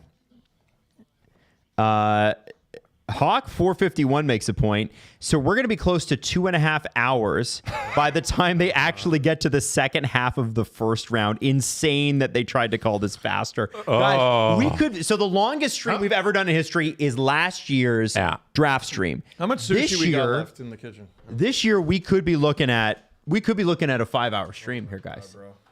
I don't know. I'm having fun. I'm at Here. 4:20. Use your mic. Nice. Last year's stream was 4 hours and 20 minutes. We are going to beat that by probably over an hour. Yeah. I like it. Oh my. All right. Longest stream in history. Let's do it. Go NHL. By the way, Steve, you should probably tweet out this link again. Remind people that we're on the thing. No, that's a great point. You know what? And I'm gonna ask Justin Fisher to do the same thing. So on the board, you've got guys. Here's what we got available. Victor Eklund, who has already fallen significantly. He was due to go around pick 7. We're now at pick 16, 17, I think. Justin Carbonneau from the QMJHL is available. Lincoln Lankovic is also available. Logan Hensler, excuse me. Kashawn Atchison, who is one of Steve's guys. Cameron Reed and Cullen Potter also available. So you know what? There is. There's no real sense of what the Islanders wanted to do today. I'd love to know what Matthew Darche actually tells the media after this, right? With the with these picks. Did he? Everything went according to plan. Yeah, like if you're Matthew Darche, even if it didn't go to plan, do you go, well, we wanted to draft 3 times in the first round? For sure, man. Cool. For sure, bro. No, you didn't want Higgins at all. No way. You didn't want him. I'm not going to lie. I really thought the Islanders, I was talking them up as being very exciting. If they just simply make 2 picks, I'm going to be pissed. Because, people were starting to be like, are they trading Barzal? And I'm like, holy shit, how did we get here? Right. But if they simply make 2 picks, I'm going to be like, boo. But was it Pierre LeBrun who tweeted they're trading Barzal, or was it just it wasn't. a Twitter rumor you read and you got excited, and then you're like, oh, Mitch Marner's staying, and none of that's true. You can't just see one tweet and get excited that something's going to happen. That's the nature of this season. It wasn't even a Twitter rumor that I read. It's like a Twitter rumor my friend read. Right. I read that they read it. Yeah, they read it to you in the hall. By the way, in last year's first round, we had 5 total trades. A lot of them were fart. We've got 2 so far this year. Drew seems to think we're going to hit 5. What do you guys think? Well, Dubas might trade down again. Hey, 3 now. This counts. Oh, boo! The Montreal trade counts? Oh, the pick is in. The pick is Here in. we go. This has to be Eklund, Who will right? pick for the Islanders? Yeah, I think it'll be Eklund. You'd be crazy not to. Yeah. If they make both picks, he's got to be one of them. Yeah. He's falling into your lap. Are they going to let Lou make the pick? That'd be funny. That'd be very. He just comes up like the Undertaker, smoke and everything. He's lying down on his back on the stage right now, and he just sits up. Right, Did who's coming up? Djurgården give you highlight rights? They did not. No. I don't know who this is. He announced it, but I don't know who it is. It is a person. Hello. Who is that? I Hello? recognize him. Hello to this man. Why do I know him? I want to say he's a child actor. I have no idea. an What actor. a name thing! Who is this? Yeah. Oh, it's the guy from Entourage. Oh, right. There's several of them. That's what entourage means. Hang on. Okay. Kevin Connolly. Victor Eklund. There you go. Nailed it. There, good for them. Well, listen, if you weren't able to get into the top 10, at least you got a guy from the top 10. That's not bad, right? Dude, I mean, you got to feel pretty good. Now, we don't have highlights for Victor Eklund because, surprise, surprise, we don't have Djurgården Swedish Danford. League 2. Let's go. The Ben Danford clips. Eklund is a skilled and highly competitive winger with real top 6 upside. He's the younger brother of San Jose Sharks forward William Eklund, shades of Seth Jarvis and Travis Konechny, according to Elite Prospects. So the Islanders could have got the steal of the draft, Jesse Blake. Is it possible? Because Eklund fell. I mean, we were talking about who else we were talking about as a potential steal. Brady Martin. This is an interesting one. This is Ben Danford. We got Ben. Guys, look at that! Man, what a nail gun! Watch out! Don't consider Ben Wimford. Wham! Yeah.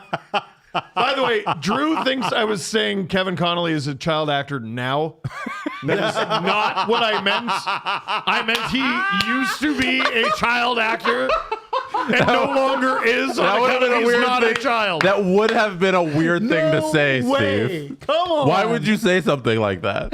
He is very clearly a grown man who is short. I am not saying he is a child actor. Now, listen. I mean, I gotta go tinkle. All right, go to the bathroom. You do that, Desi. man. Bring the mic with you. I'll bring it. Bring the mic. William Eklund. Victor Eklund, who we haven't interviewed yet. William Eklund we have. All he can do is perform really well against his peers. Yeah. That's all he can do. And he did that all year. At the World Junior, he got 6 points in 7 games. In the Allsvenskan, he had 31 points in 42 games. And just like we talked about earlier, he was with Anton Frendell on Djurgården IF and playing with and against grown men, but like a lot of them former NHL players. Yep. His teammates included Patrick Thorson, Colby Sissons, Linus Clausen. Hey, that's Nashville Predators legend. Wait, No, that's Colton. that's Sissons. Colton Sissons. Colby Sissons. Let me look him up. Where did he play? So he's the one who didn't play in the NHL. Oh, okay. It was Linus Clausen did, Thorson did, Marcus Kruger did. Okay. And these leagues, these men's leagues, even like tier 2 or whatever, they're not all that fond of playing young guys if they don't have to. Yeah. And the tie break goes to the veteran, which is something Mike Babcock used to always say that drove me nuts. And holy shit, did he stick to that policy. But it is difficult in a grown man's league to find this ice time. You have other young, talented players on the team too, like Anton Frendell, who are fighting for that ice time, fighting for that power play time, fighting for everything. I don't know what it was. Maybe you go to maybe Frendell distracted scouts from I this think guy. maybe they thought he was the play driver and Eklund maybe was the guy benefiting from the play being driven. What I'd be curious about is who his most common line mates were on Djurgården. Frendell. Was it Frendell? Well, And I'll tell you why. Frendell actually told reporters after he got drafted, we're doing this together. He's my best friend. We'll be so happy for each other. So right now I'm just excited to see him and give him a hug. Now, it's never one or the other. Or it's not always one or the other. This guy drives the boat, that guy, whatever.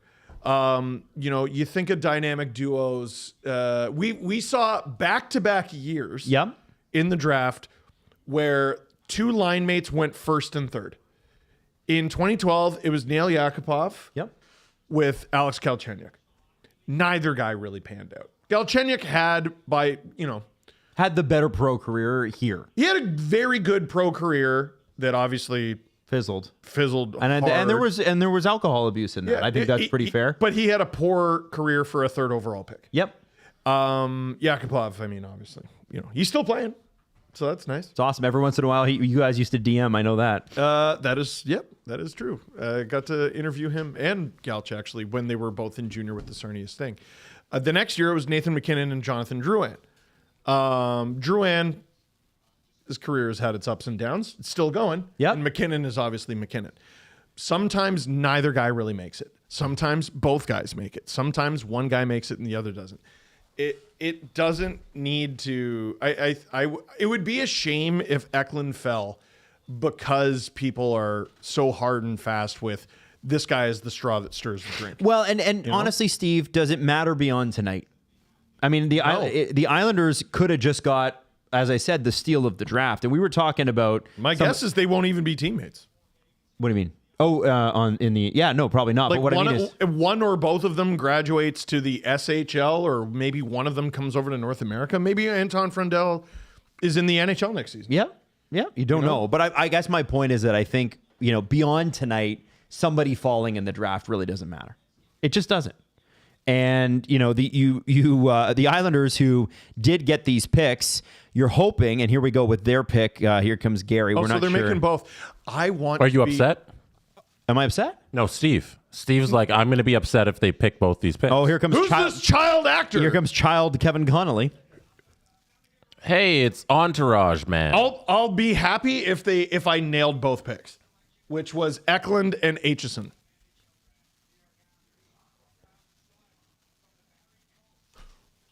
Yeah, Keyshawn let's Adams. go. Get the Steve board up. Yeah. He's one of Steve's guys. Yeah, One of Steve's guys. absolutely nailed it. Keyshawn Atchison, 59 points in 64 games. This is a 6'1" defenseman who was almost a point a game No, this player. is the most ridiculous highlight. Ram. Watch him just light guys Eat up. it.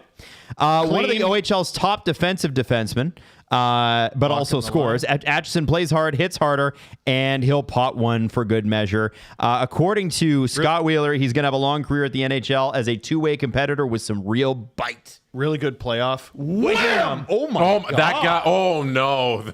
So that's a bad one. We didn't have to include that one. Dude. Hey, keep your head up, kid. Wow. Oh, you concussed the dude. Yeah. Yeah. I like the shiny helmets that the Colts have, by the way. I think more teams should do shiny helmets, don't you? Dude, I'm telling you, this kid is terrifying. I love that. Yeah, Hey, I'm hold on. scared. What would you say that he is, that he embodies? The what? Colt. He's Is one he of a Steve's Steve's guys. Or No, beef? the beef thing. Oh, I wouldn't say he's beef. He's not even that huge. Yeah. But he hits like that? You don't think he's the No, that's not what beef is, though. Oh, He hits like a beef truck. I don't know. Great suit. Yeah, that is a great suit. Look at Yeah, that. that's a 10 out of 10 suit. Man, there are very few men who can pull off a silver tie and a pink suit, dude. That's hard. I am so completely pumped that I nailed it. I'm so completely pumped. You got to leave like George Costanza. Yeah, I you're do. done. I really do. I'm not going to you're talk done. about it. We peaked. So 8 goals, 31 assists, 39 points in 64 games. Would you say that's pretty good for a defenseman in the OHL? I would say that's amazing. Cool. That's what he had last year. This past season, he had 26 goals, 33 assists, 59 points. This guy's a throwback. This guy's like a video game defenseman. 26 goals is insane. And throwing those hits at the same time, no one's going to like this comparison. No one's going to like it. But forget what this... Drew knows exactly where I'm going. Forget what he was in this city. Remember what he was in junior. Dion Phaneuf. Yeah. Dion Phaneuf, Yep. before everyone realized, hey, I don't really know if this guy can pivot. Before everyone figured that out, all he did was clap bombs and wreck dudes. And that's what Aitchison does at the OHL level. Can he do it to grown men? We'll find out. Now the next pick is Calgary. On him for 1 second. Sure. There was a controversy that happened with him and the Sudbury Wolves that caused him to miss a game because of that giant hit he laid and he knocked out the guy and there was a big kerfuffle. A Sudbury Wolves wrote to a teammate that $500 to any teammate that injures Kashan for the next game. Oh, they put a Bounty on it. They put money on the board. They put a bounty on his head, and the Sudbury Sabres Wolves coach. He's like, we can't do this stuff. It's not the 80s anymore. It's not the 90s. Like, we can't do that. But they did end up sitting him against the Wolves in the next game just in case they did try to go at him. Wow. That's how vicious this guy is. Wow. Next pick will be Calgary. Was he suspended for the hit? From the New Jersey Devils. I don't think so. I don't know. Calgary from the New Jersey Devils. That will be the pick. So the Flames are on the board next. Wonder if they... I mean, it's interesting. This is their first pick of the draft. I wonder, do you think that maybe they trade down too? If there's any Calgary from New Jersey. I mean, I guess there they were probably... some rumblings about Calgary maybe moving. That is interesting. It's hard to trust anything that comes out of Calgary because it usually comes to nothing. Right? Like, especially as they were trading players off there. Remember the Tanev and the Lindholm and all that. When they were trading those guys in 2023, it was like, oh my God, is this going to happen? Or there was just a lot of bad rumors. You know what I'm going to trade? I'm going to trade listening you for thanking Giggle and Cat for the 20 SDPN memberships. Oh my God, I'm going to that they gifted. Reach over. If you want to become an SDPN member, all you have to do is go to the bottom right of the chat box and click the little $, and you can sign up to become an SDP VIP. By the way, there are people in the chat saying that Atchison hit was clean. And I think it was. Yes. It's a bad result. That hit, I'll bring it back up. That hit was clean. Yeah, it's a bad result, and it's difficult to watch. It was clean. Like, yeah, in that game, it was clean. Everything was fine. Wham! I love just watching these hits. I can finish off the story I was talking about, the suspension thing too. If we want to keep going on that, the two players on the Wolves who said those remarks about the $500 on his head, they were suspended. I think it was 15 and 20 games respectively. Wow. Yeah. Okay. Oh no, the OHL doesn't mess with that. They don't mess with that stuff. They don't. I mean, it's a crazy hit. This hit isn't the hit I'm talking about because that's not against Sabres Wolves. But yeah. Oh, it's not even that hit? This isn't even the hit. Oh, my God. Oh, yeah, that's against Niagara. Yeah, this is Niagara. Oh, my God. Yeah. He's got so many of these. Like, we could have run this highlight back for a year of hits he's laying. So I already told the story, but I didn't tell it on this stream. So we were provided a lot of highlights, but it was like goals and assists and saves and stuff like that. And there were a couple players where I had to step in and be like, no. that does not tell the story of this player. Okay. So Aitchison was the first guy where I was like, take some of these. And I sent... you can't do the goals and assists. You need to do the hits. Yeah, because you might see that and be like, oh, he's pretty...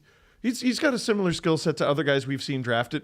No, he doesn't. So I think Kashan's a true unicorn in this draft because nobody's playing hockey like he is right now in any level. 26 goals for a defenseman in his draft year is stupid. Now the Flames have really good. less than 90 seconds to make their pick. If you look at Calgary Flames Twitter, they all seem to be convinced the guy could be Cole Reshny.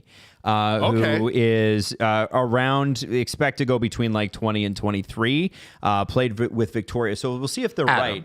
This pick, by the way, was a trade. This is the Markstrom trade pick. I have a question about the Calgary Flames in their draft room. Sure. Everybody was wearing the same outfit. Are you a believer of they should all be in the same polos, or just like you can come dress whatever you want? I'm a believer that as the CBA now says, you should wear whatever makes you feel sexy. Yeah, they were all wearing their red Calgary polos. I was listening to Kipper and Bourne this afternoon, and Kipper just was he was like, how embarrassing is it that you have to put that in the CBA? As in, like, why are the players fighting for this? And I'm like, why are they not? This is a generational divide thing. And I think, Jesse, that's why the Calgary guys are all dressed the same, is because that generation did that. And I think you got to remember, hockey comes from a very significant military background. Like the Leafs are named after a regiment from World War I. So a lot of the guys that founded and built these teams and built this game were like World War I and II veterans. And you did wear all the same shit. Buzz and cut. Haircut, you can set your watch to. Like, that's why you see the monoculture continue. Right. Did you read the Allen tweet on the stream? That the NBA draft was over in 2 hours. Yes. Oh my god. Yeah. That's what I'm laughing at. I know, Alan. That's why I laughed earlier, Jesse, when you sent me something. Because I had said to Alan, I'm like, oh, I don't mind how it looks, and then I was like, I take it all back. Lanny. There's Lanny. I love Lanny. There's a mustache you can ride. Yeah. Whoa. All right. All right. We're getting late in the stream. It's a great mustache. Just the ISO cam. It's a great mustache. Chat, am I not right? It's a great mustache. Say it again into the camera. It's a great mustache. Say the other thing. It's a squirrely mustache. I hate you. Yeah, it's great. No, leave it on for a bit. All right. They're going to announce the pick. No. Oh, no, I think they got Lanny, just say it. they got buddy. a lot to filibuster about. No, I don't want thank yous. Please just get to the pick.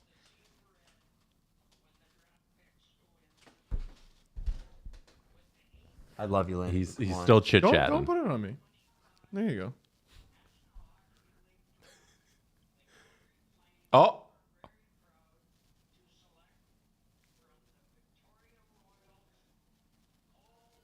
Oh, you nailed it. it. Cole Reshny of the Victoria Royals, 92 points in 62 games, 66 assists. We'll grab the highlight pack in a second here, but this is he's the leading scorer left.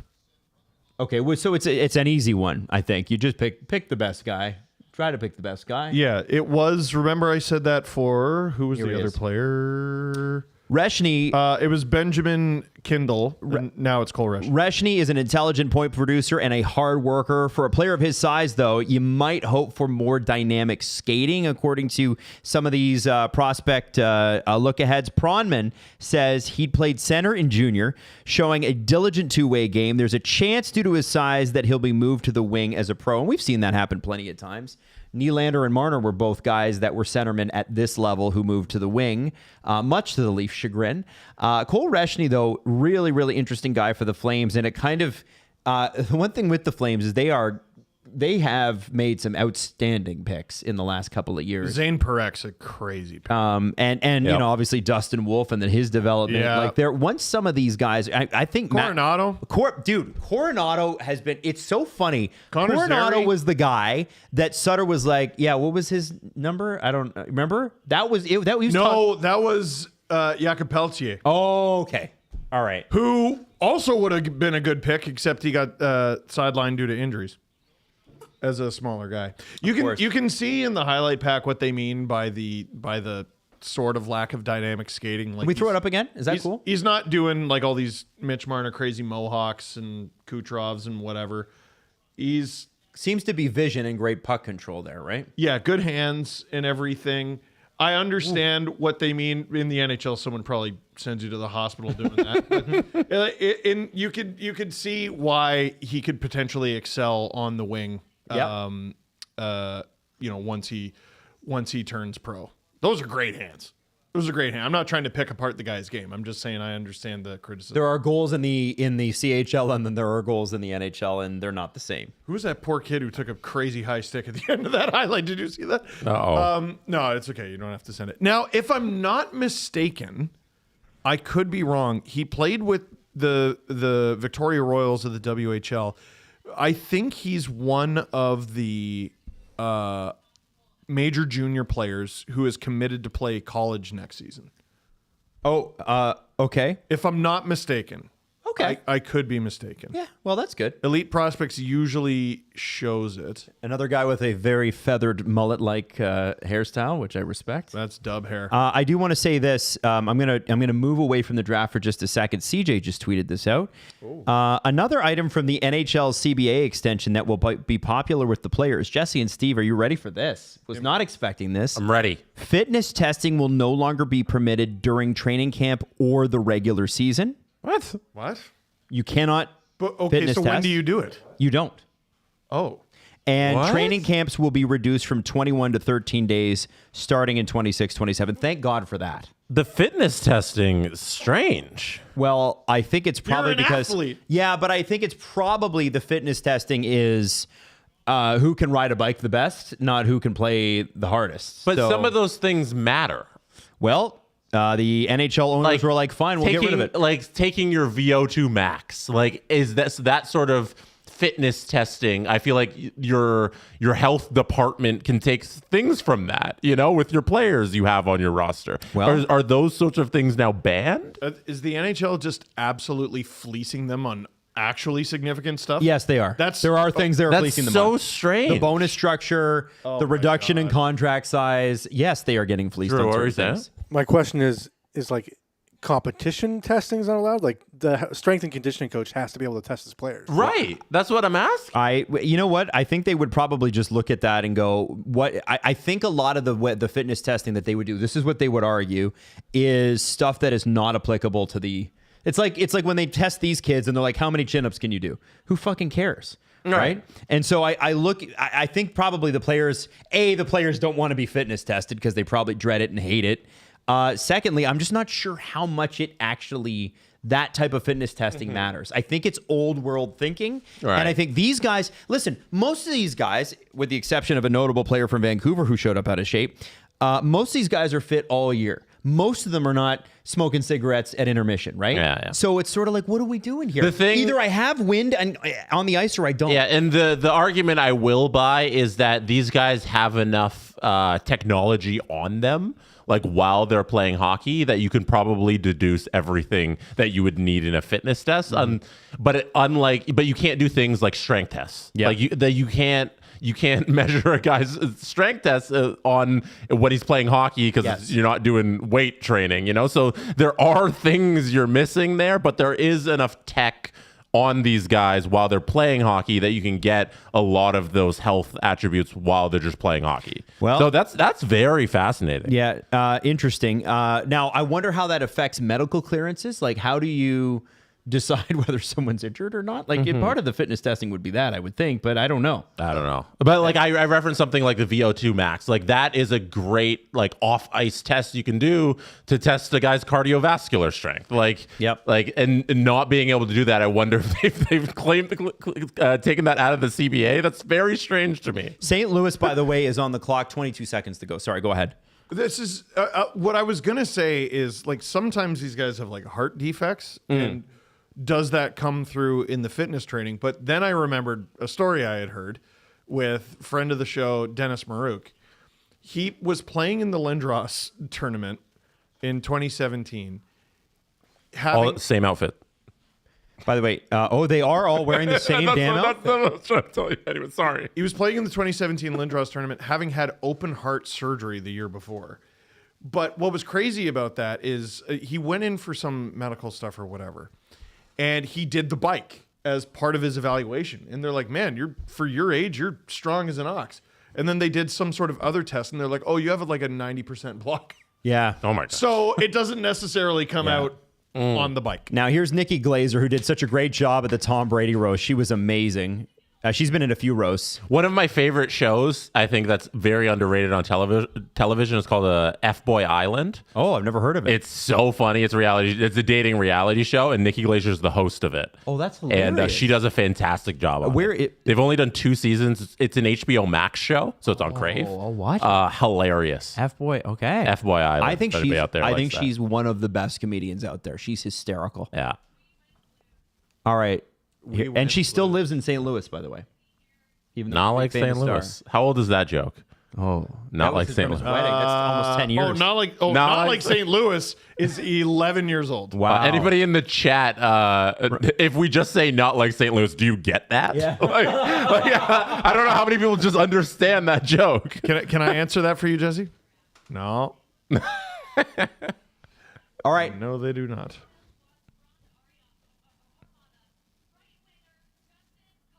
Justin Carbonneau from the Armada is going to be. So this is another QMJHL pick. As we bring him up, you should know, 6'1", right winger, 89 points in 62 games. 46 of those were goals. So the guy can score. Mm-hmm. And, again, Steve, you mentioned the QMJHL and how it was considered to be like falling off, but they got a couple of guys here. Oh, we got Easton Cow. Holy smokes, it's 8-0 in that clip. That's crazy. 9-0. Oh my God. Why did we bring up Easton Cowan? Because we don't have Q-Packs. Oh, we don't have Q-Packs? No, we don't have Q-Packs. All right. Well, Justin Carbonneau is an offensively gifted winger with plenty of puck skills. 46 goals in 62 games this year. It should come as no surprise. Carbonneau owns one of the better shots in the 2025 draft. Elite Prospect says a highlight reel creator with top of class tools and the mindset to be a difference maker. Decision-making needs work, but the top 6 upside is clear. Also draws huge comparisons to Easton Cowan of the London Knights. No, I'm kidding. I am kidding. Oh, okay. I was like, yo, that's nuts. What are the odds? You suck for tricking me. No, what I was going to say is that might do it. Wow, he's really emotional. That might do it for Q players selected in the first round.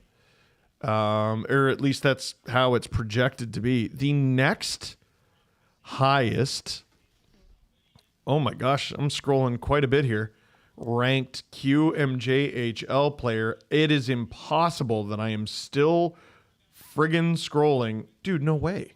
What? Where is the next? What? There isn't another Q player on this document. There's 63 players on this document. No. Bill Zonin? Is his last Where's name? he? Oh, shoot. You're right. Yeah. I missed him. Yeah, So no. he's the last one. Yeah. Yeah. It's by the way, somebody just texted us. I'll keep them nameless. They're like, are they going to interview every prospect 2 times on this broadcast? Like, what are we They are doing that. They are. They do it the little draft room thing video, and then they go to the desk and they interview. Like, you didn't need the double interviews. It's ridiculous. What is the general manager and the coach going to say to them here? Like, They've been talking all night. They're wearing the same polos. Welcome to our team. We hope you play good hockey for us and go and be a good hockey. But they didn't even get a name plate. They didn't do his play. They didn't even bother. No, Drew. Do they not call the guys like they do in the NFL and NBA draft? Like, hey, we're picking you to join our team. Like, congratulations, buddy. No, this is their equivalent. So they get selected before they talk to the player. That's so weird to me. Yeah. So they walk up and then they go to this little Zoom thing. Yeah, that's dumb. Yeah. I love Drew. He's never like, well, We're almost at 10 p.m. 10 minutes 10 p.m. Hey, we started at 6:30. Guys, remember, our longest stream ever was 4 hours and 20 minutes. That was last year. This year, we could be going longer. Yep. And we will be going longer. It's bonkers, We actually. will. By the way, Richard Nevis says this will go down as one of the drafts of all time. And it's definitely one of the drafts. It's certainly very definitely one of the prominent drafts of all time. Listen, Gary, Definitely a draft. Gary and Bill at the press conference. Of all time. Gary and Bill at the press conference this afternoon were like, can we let Steve Meyer cook? They were literally saying that. They're like, we don't know that the decentralized is going to work. Let's just see. Let's just see. Let Steve do his work. And everybody's like, ha, ha, ha. Okay, Gary, sure. Listen, respectfully. He's not a miracle worker. Respectfully, and listen, I don't want to sound super negative here. This is not great television, and it's taking too long. I think it's good if it was faster. Yes, but honestly, but that's my timing main is criticism. everything in But entertainment. it's not, so it's not. Timing is number one. Yeah. So I don't know. Yeah. I don't like the No, it's not. Sorry. This is a long weekend for a lot of Canadians. Yeah. I know the holiday is on that Tuesday, but most people are taking off that Monday to make an extra long weekend. But we're Last fucking day of out. school yesterday. Do a lot of Canadians have the time on a long weekend to watch a 4-hour one-round draft on No. a Friday night? No. Like, okay, how many Americans who are used to the NFL draft, which is fireworks, the NBA draft, which is fireworks, and they're over in 2 hours, how many of them are like, well, maybe not the NFL one. The NFL one is also a little long. How many of them are like, you know what? It's Friday night. It's summer. Yeah. And I'm going to watch the NHL draft for 5 hours. It's like, and no, you're not going to get an imagine American you audience. live in any of Gary Bettman's favorite hockey towns, meaning anything in the southern United States, and it's like 35 Celsius outside. Yeah. You're going to stay inside on a Friday night in the summer and watch 5 hours of NHL I'm sorry, content? I'm from Dallas and I'm going to be inside? Yeah, Chad, okay. I need to know 2 things, Chad. Number 1, please put this in the chat. Where are you watching from? I need to know that. And number 2, if you don't click like, I'm going to come over there and break your leg. Well, that's true. We haven't asked for that yet. Please hit like. Yeah. Click like! Click like or the Ben. What is wrong with you? Or the Ben Danford highlights get it. We delete them. Or the mic gets it. Adam, do you want to go through some of the cities? Yeah. no. Wait, with some of the cities? You mean like Because Steve who's asked for where people are watching from. Oh, where people are? Oh, okay. Yeah, we got Sacramento, Edmonton, Surrey, Arizona. That's not a city.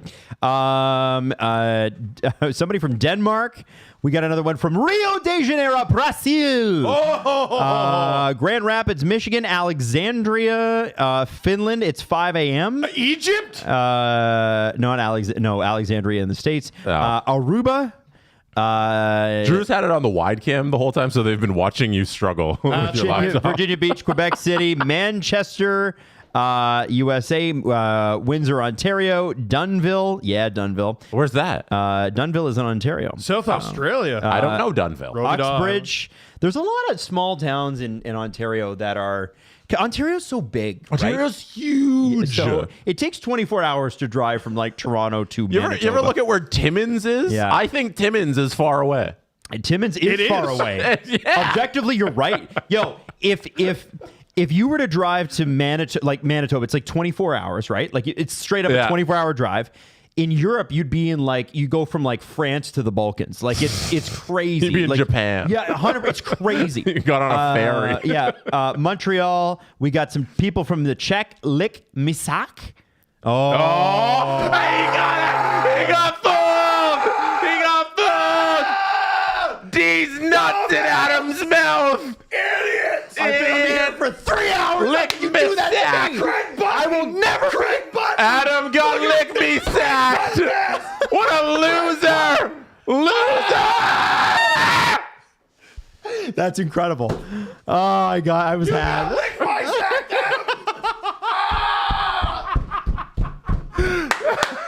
What a dumbass! Oh, I love it! You gotta throw shit at him. He's a loser. Oh my God. Wow. That's incredible. That's incredible. stupid You got me. Wow. Clip that and put it everywhere. Please. Clip that and put it everywhere. You got lick me sacked. Click like for lick my sack. Click like. Click lick for my sack. I can't believe you read that. You stupid idiot. It was so. Oh my God. It was so compelling. I believed it. Hey, by the way, 45 seconds on the clock. I don't even know who's drafting next. You know what's great? Alan, It's Columbus. Alan represents Jan Mishak, That's true. Can people brother of Lick. Can people hit like on the video for that moment? Yes. Thank you. Or I'll break your freaking legs. Or you will have to lick Adam's sack or something. Someone said I'm watching from Pittsburgh. Sadly, Dubas ruined my night early. Oh, come on. You don't know. Oh dear. Adam getting ligmud was not on my bingo card. Did they just announce GM of the year? Did they? I thought that was the cup. I mean, it's Bill Zito. Oh my goodness. Here comes Columbus. I think we can go, actually. No. Hey, this is about as far as we made it last year. I got the email from NHL Public Relations. Jim Nill wins third Jim Gregory General Manager of the Year award. Jim Nill of Dallas Stars is the 24-25 recipient of the Jim Gregory General Manager of the Year award. Voting for this honor was conducted among NHL club, blah, blah, blah. Nill was surprised by his wife and kids with the trophy while out for dinner with his hockey operations they team. just attacked him. They're like, Jim! Here's your friggin' trophy. That's his... Meredith Gaudreau is on the stage again to make a pick. He's won the award 2 times in a row. Good for him. Oh, no, 3 times. Sorry. She's shouting out her kids.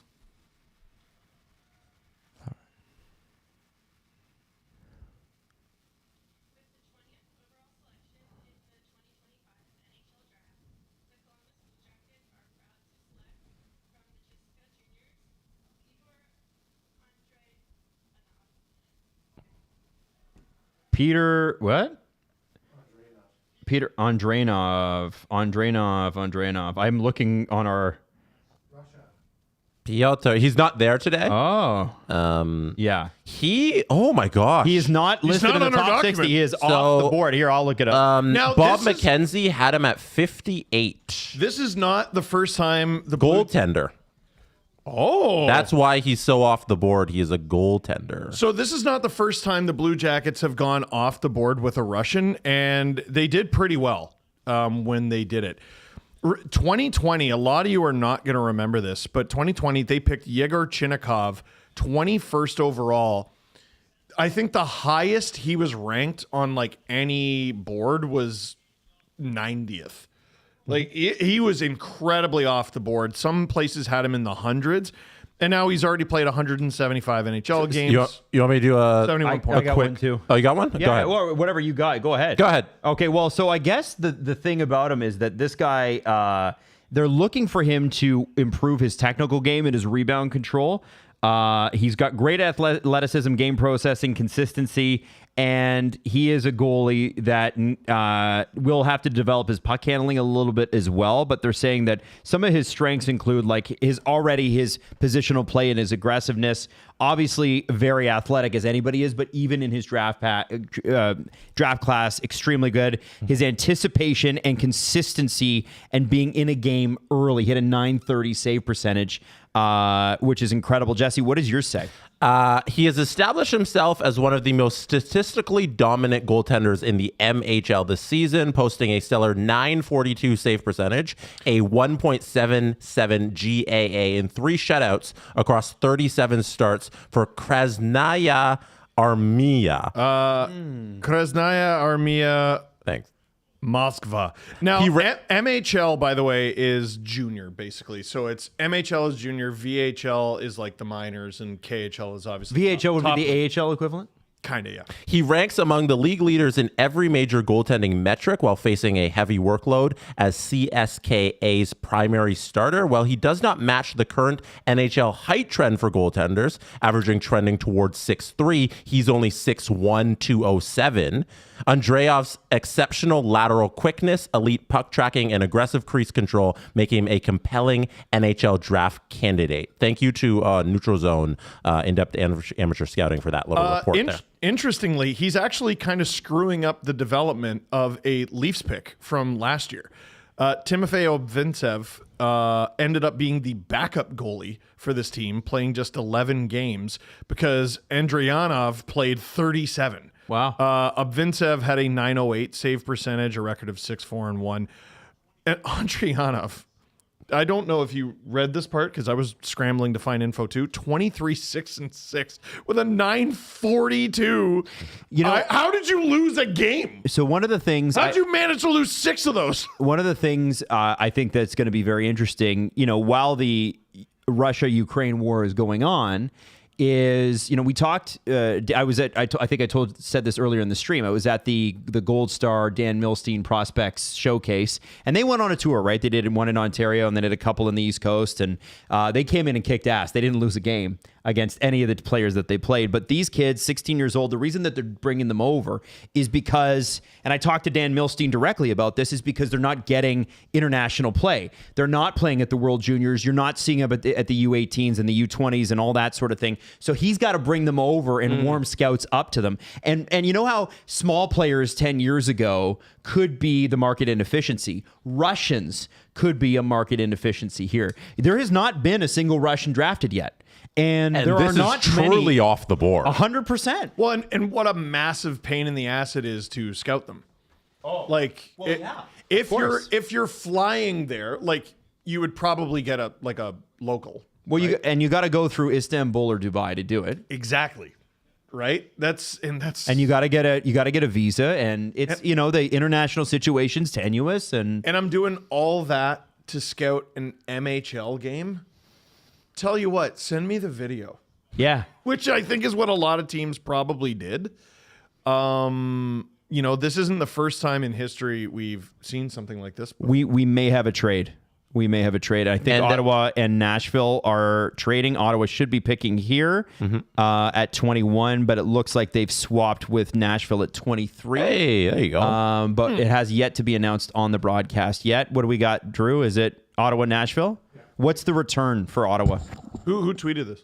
Freege tweeted they get 23 and 67 for 21. 23 and 67. There you go. There's another trade. 67 would be a third. They hit the button To move up 2 spots. That's good.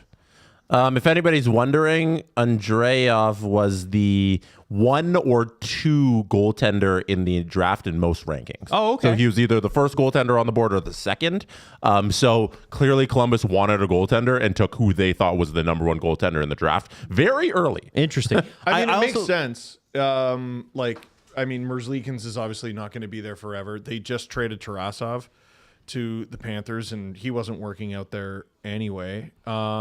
Jet Greaves is pretty young, but you need that next guy. Of course, and you always need to have guys coming up because goaltenders are weird and wild and funny, and so we're going to find out. By the way, we're going to commercial break here on the not on our broadcast, but Sportsnet is, and so we're going to have to wait to find out who they ultimately sort of pick. What's annoying about when they announce a trade in this, guys, is that Ottawa gets to count down the full 3 minutes, and then the trade is announced, and then Nashville is on the clock for the full 3 minutes. Why are they doing that? Can I say, yeah, that's friggin' annoying. I got something about the NBA draft with trades, but Steve, go ahead. I got a soapbox. Well, can I say for Barry Trotz, who we're putting under a microscope because I think he's done a terrible job as GM in Nashville, you just gave up a 3rd-round pick to move up 2 spots. Well, they must have somebody there that they're afraid that is really weird. You moved up 2 spots. They must think Philadelphia is going to pick the guy. Is it the other way around? No, they moved up 21 to the Predators for 23 and 67. So they know Philly's going to take this guy. Ottawa moved down 2 spots and got a free 3rd. It's a smart move by Ottawa. It depends, because if you only have 1 first-round graded player left on your draft board, you make that move. Yeah, you do that 10 times out of 10. 10 times out of 10. If you're the Preds? Well, they clearly have a guy that they were convinced Philadelphia was going to grab, and they didn't want to take the chance. I'll throw a 3rd at that. If he works into an NHL player, what the hell? You want to take bets on who it is? Sure, because I don't know. To be honest with you, I would straight up be guessing. But that's fine. I don't know what Barry Trotz wants. I don't know what he wants with his NHL roster. They're getting older and wingier, as I keep saying. There's more wingers and more age, like with the Eric Holla trade. I didn't get that one. And then, okay, so you're going to... I got to guess. All right, go. Give it to me. I think it's going to be Logan Hensler out of Wisconsin. Okay. Big defenseman. Okay, Wisconsin. I feel like big defensemen are... Everybody wants them. What do you think, Steve? Give me Malcolm Spence from Erie. Interesting. No relation to Jordan, if anybody was wondering. So I think, given what Barry Trotz likes, maybe a Blake Fiddler, who's listed at 27, 6'4". He was a Pred, wasn't he? What, Fiddler? Same outfits. Same outfits. Fiddler. Oh, yeah. He's the son of Vernon Fiddler. Yeah, and he's like an Adam Larson type guy. Vernon that kind of player. Fiddler. That would be exactly the kind of guy. Vernon Fiddler was a Pred. His career began with the Preds and actually ended with them as well. Oh. And so he would know Trotz well. 5 seconds to go with the Preds on the clock. The clock should absolutely not reset. If you're making that trade, you know who you're picking. I don't know why they do that. Like, are you making that trade if you don't know who you're picking? Probably not. Here we go. Oh, they're going to bring somebody else on. George Kittle. Yes. There he is. Listen, I like this, but what are we doing? I thought he was a little corny in Wide Receivers, the Netflix show. I didn't see it. Yeah, I should watch it. He's a little corny. Nashville has a lot of jerseys, huh? For a franchise. Hang on.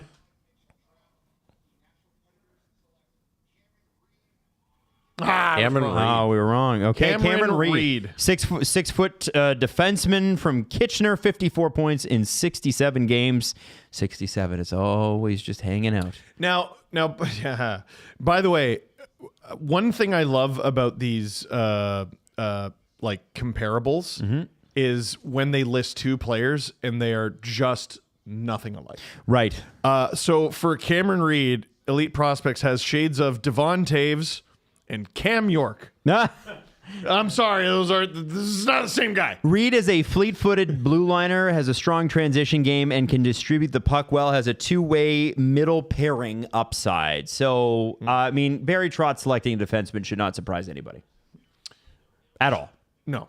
I mean, that's what he specializes in. I was just thinking shades of Danny DeVito and Arnold Schwarzenegger. They must really love this guy, and they must have been convinced Philly was for sure taking him. Right? Again, Strange. Like you can't be so confident in a player at 21 that he's gonna hit that you got to give up a 3rd round pick. The draft is such an inexact science to me. Yep. That you shouldn't be this sure on somebody at 21. Maybe I get it. Maybe if it's top 10, but at this place in the draft, I don't think it's worth a 3rd to get this player because you just don't know. Yeah, well, And it's not on Reed specifically. It's for any player they would have drafted in that position. Yeah, it's for Barry. It's just in general. It's just Barry and his staff. Yeah. Now, what's wild and crazy is he's still yet to put on the jersey, and then he's going to go talk to Barry. oh my holy Moses. Yeah, guys, it's 10:09, and we just got We're to going pick, all night. We just got to pick 21. We're roughly clipping along at about an hour and a half per 10 picks. Oh boy. Because we're 6:30 right now. So it's 9 minutes per We pick. start about 6:30, 6:40. Yeah. It's 10:10 right now. They started about 7:10, right? Yeah. So each 10 picks, it's roughly 90 minutes. Yeah. So this cannot be what they like. Sportsnet cannot have expected that this was going to go this long. They're probably running out of commercials to play. They're probably like, run the Rogers one again. Yeah. What do you say? I honestly don't even remember what. Well, that's okay. Can I do a thing on the NBA draft? Yeah, give it to us, Jesse. Go. If you want to talk about Cameron Reed. Reed. The other room, just for a moment. Go. Okay. Adam, I will talk to you about the NBA draft. I can't wait. So the NBA draft, you're allowed to trade guys even though there are conditions of the pick that don't happen, the conditions of a contract that don't happen until after free agency opens. So for an example, if I'm trading Kevin Durant, but he has a bonus that kicks in at the start of free agency, and that bonus is contingent on the trade happening, right? So I can say I'm doing that trade, but I won't have that trade happen until July 8th. But I want a draft pick from this draft to be in that trade. You're allowed to do that. Wow. So it's like the Predators trade with the Penguins, and they have a pick in this draft that they use in that trade, but they can't finalize the trade until after the pick happens. So at the draft, the team who got the player and the pick, they make the pick, but formally they announce the pick as the team who still has it under the legal rules. So you have guys who are not going to play for the teams being drafted by those teams, and they go up and they wear the caps of the team who owns their rights legally. And that to me is so wrong. Well, isn't that how the Raptors ended up with drafting Antoine Jameson and then flipping him for Vince Carter? Yes. And then so the pictures all have them in the wrong hat. Yeah, so like guys who got was wearing a drafted Golden State hat 2 nights ago are wearing the wrong hats from the teams they're going to. And the NBA does a lot of things right. This is something they do so wildly wrong. I don't understand why be a stickler about Why that? do we have to act like the show of the wearing the hats is going to violate the CBA of the trade or whatever it is? I don't get it's that. It's so ridiculous. So And all that shit leaks now anyway. Like, that seems very dated. We all know. yeah, and it's not even like the leaks. They can make the trade official. Like the Kevin Durant trade that just happened has some conditions where it's not going to go through until July starts. But they got to move the picks, and they got to act like the trade isn't through. But they've all announced weird. that we know what happens. It's so there weird. are great things the league does, but there are also many flaws that the other leagues does. So I don't like when people just go and say the NBA draft is always better, because there are flaws with the NBA draft. And I think having a player wearing the wrong hat for the team he got drafted of is something they do so egregiously wrong. Like, and the NHL would never do that. And you know what, Jess? You have a point. However, when their competition is the NHL, it doesn't matter that they're wearing. To me, it's like, well, I'll take that flaw. That's a flaw I'll take. We could have done 2 NBA drafts at this point, first rounds anyway. It is. Listen, timing is an issue. The airplay is off. Timing is an issue.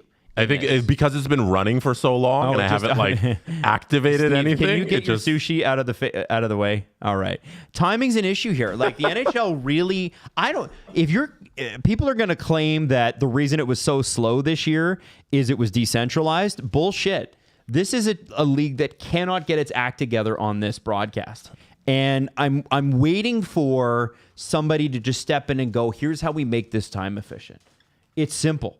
Let's do it. We should be done in 2 hours. Boom, done. This should be exciting. Make it about the players. And here we go. We're introducing our next round of superstars. I started this show by saying some of these guys are guys you're going to buy jerseys from these guys, right? Their names are going to be on the back of your jersey.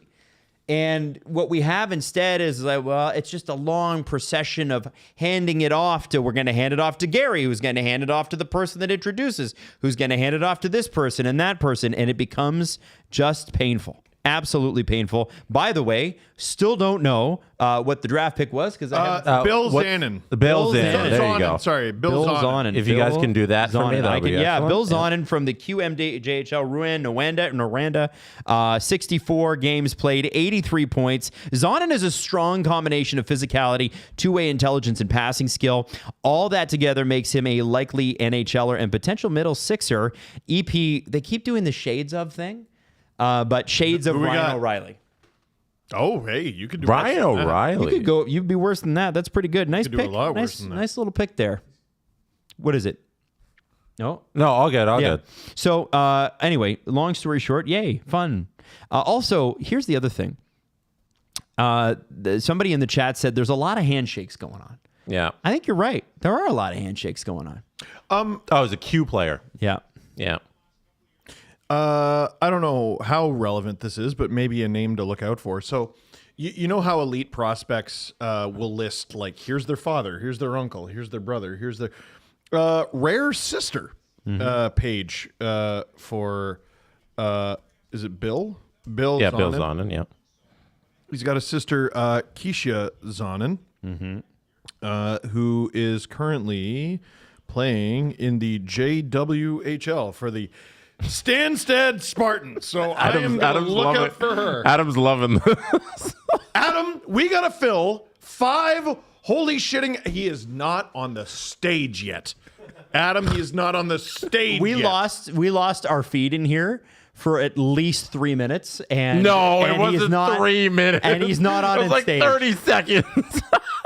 I'm not criticizing you, Jesse. I'm criticizing the NHL. No, I'm saying like it wasn't that long. Sushi was a crazy choice, by the way. It's so good. Yeah. A little sushi and pizza. For anybody behind the scenes, we have sushi and pizza here for the staff. I didn't get up to go to the bathroom or nothing. I wanted to eat. Oh, that was actually it? Yeah, you just need a bite? That's fine. That's fair. Yeah. Anyway, that's a pick. And hey, by the way, Ottawa's picking next. Goodness gracious. By the way, this pick will be, I believe, Ottawa is picking a pick that Nashville got from Tampa in the Tanner Jeannot trade. Oh. Wow. Or the other one that I think it could be from is Ryan McDonough, but I don't think that Tampa gave up a first for Ryan McDonough. Oh, we can actually find this. Let's find out. You know what, Steve? Why don't we put you to work? Why don't you find out where this fucking thing came from? Huh? Oh, hey. Hey. Watch your mouth. I thought we were not doing swearing. Oh, well, it's past 10 o'clock. So the trade... I usually don't swear on live streams. I don't know about you guys. No, you're not supposed to. Yeah. I know. I want to. Yeah. The trade. So I think Adam's right. Here was the trade consummated on February 26, 2023. Tanner Jeannot was traded from the Nashville Predators to the Tampa Bay Lightning for Cal Foote, a third-round pick in the 2023 draft that ended up being Dylan McKinnon, a round 4 pick in the 2023 draft that ended up being Jason Shagabe, a round 5 pick in the 2023 draft that's Kevin Bicker, a second-round pick in the 2024 draft that is Leo Saline Wallenius, and a first-round pick in 2025. That's now. Yep. So Zanin's still doing his second interview now. He's talking with Ailish. Tony Ferrari Shout out Ailish. In the Hockey News had a good little write-up on Zanin because he had him a little higher than I think the other draft expert people, he had him as the 15th best guy. And I think he wrote a pretty glowing little paragraph on him. I wanted to read it. He said, while the QMJHL typically allows low-pace offensive players to thrive, Zonin broke the mold by playing a relentless physical game that pushes defenders onto their heels and forces mistakes. Zonin's hardly a technical expert when skating, but he simply flies around the ice, forechecking hard and disrupting play all over the ice. His offensive value comes from his playmaking, but his intensity and aggression will make him a valuable 200-foot player who just makes life easier on those around him. So with a lot of these guys in the first round, the first thing we go to is like, that dude scored 70 goals for the London Knights in a month. Like, he's unbelievable offensive skill. But like, here's a guy who's going in the first round who's, I think a lot of teams look at him as a defensive first forward, which is a skill that is really valuable around the league. And he could have a long NHL career if that things translates to as he grows up. Well, like if you become 70% of Phil Deneau. Yeah. Think about like Ryan O'Reilly and how like every time there's trade rumors and teams want that guy. Can I point out that the Sens dressing room has first round draft picks of the past? Oh, cool. And the most visible one on the right, like closest to the camera, Mika Zibanejad. Yeah, and then the next one's Carlson, though. Yeah, but I think it's just in order. I would have put the Carlson one in front of Zibanejad. I don't know if we want to highlight that one there, fellas. Was it just that trade sucked? Was it just in order? I don't know. Maybe. But so Zonin, I think he can be a good defensive player. Change the order then. Like, don't highlight.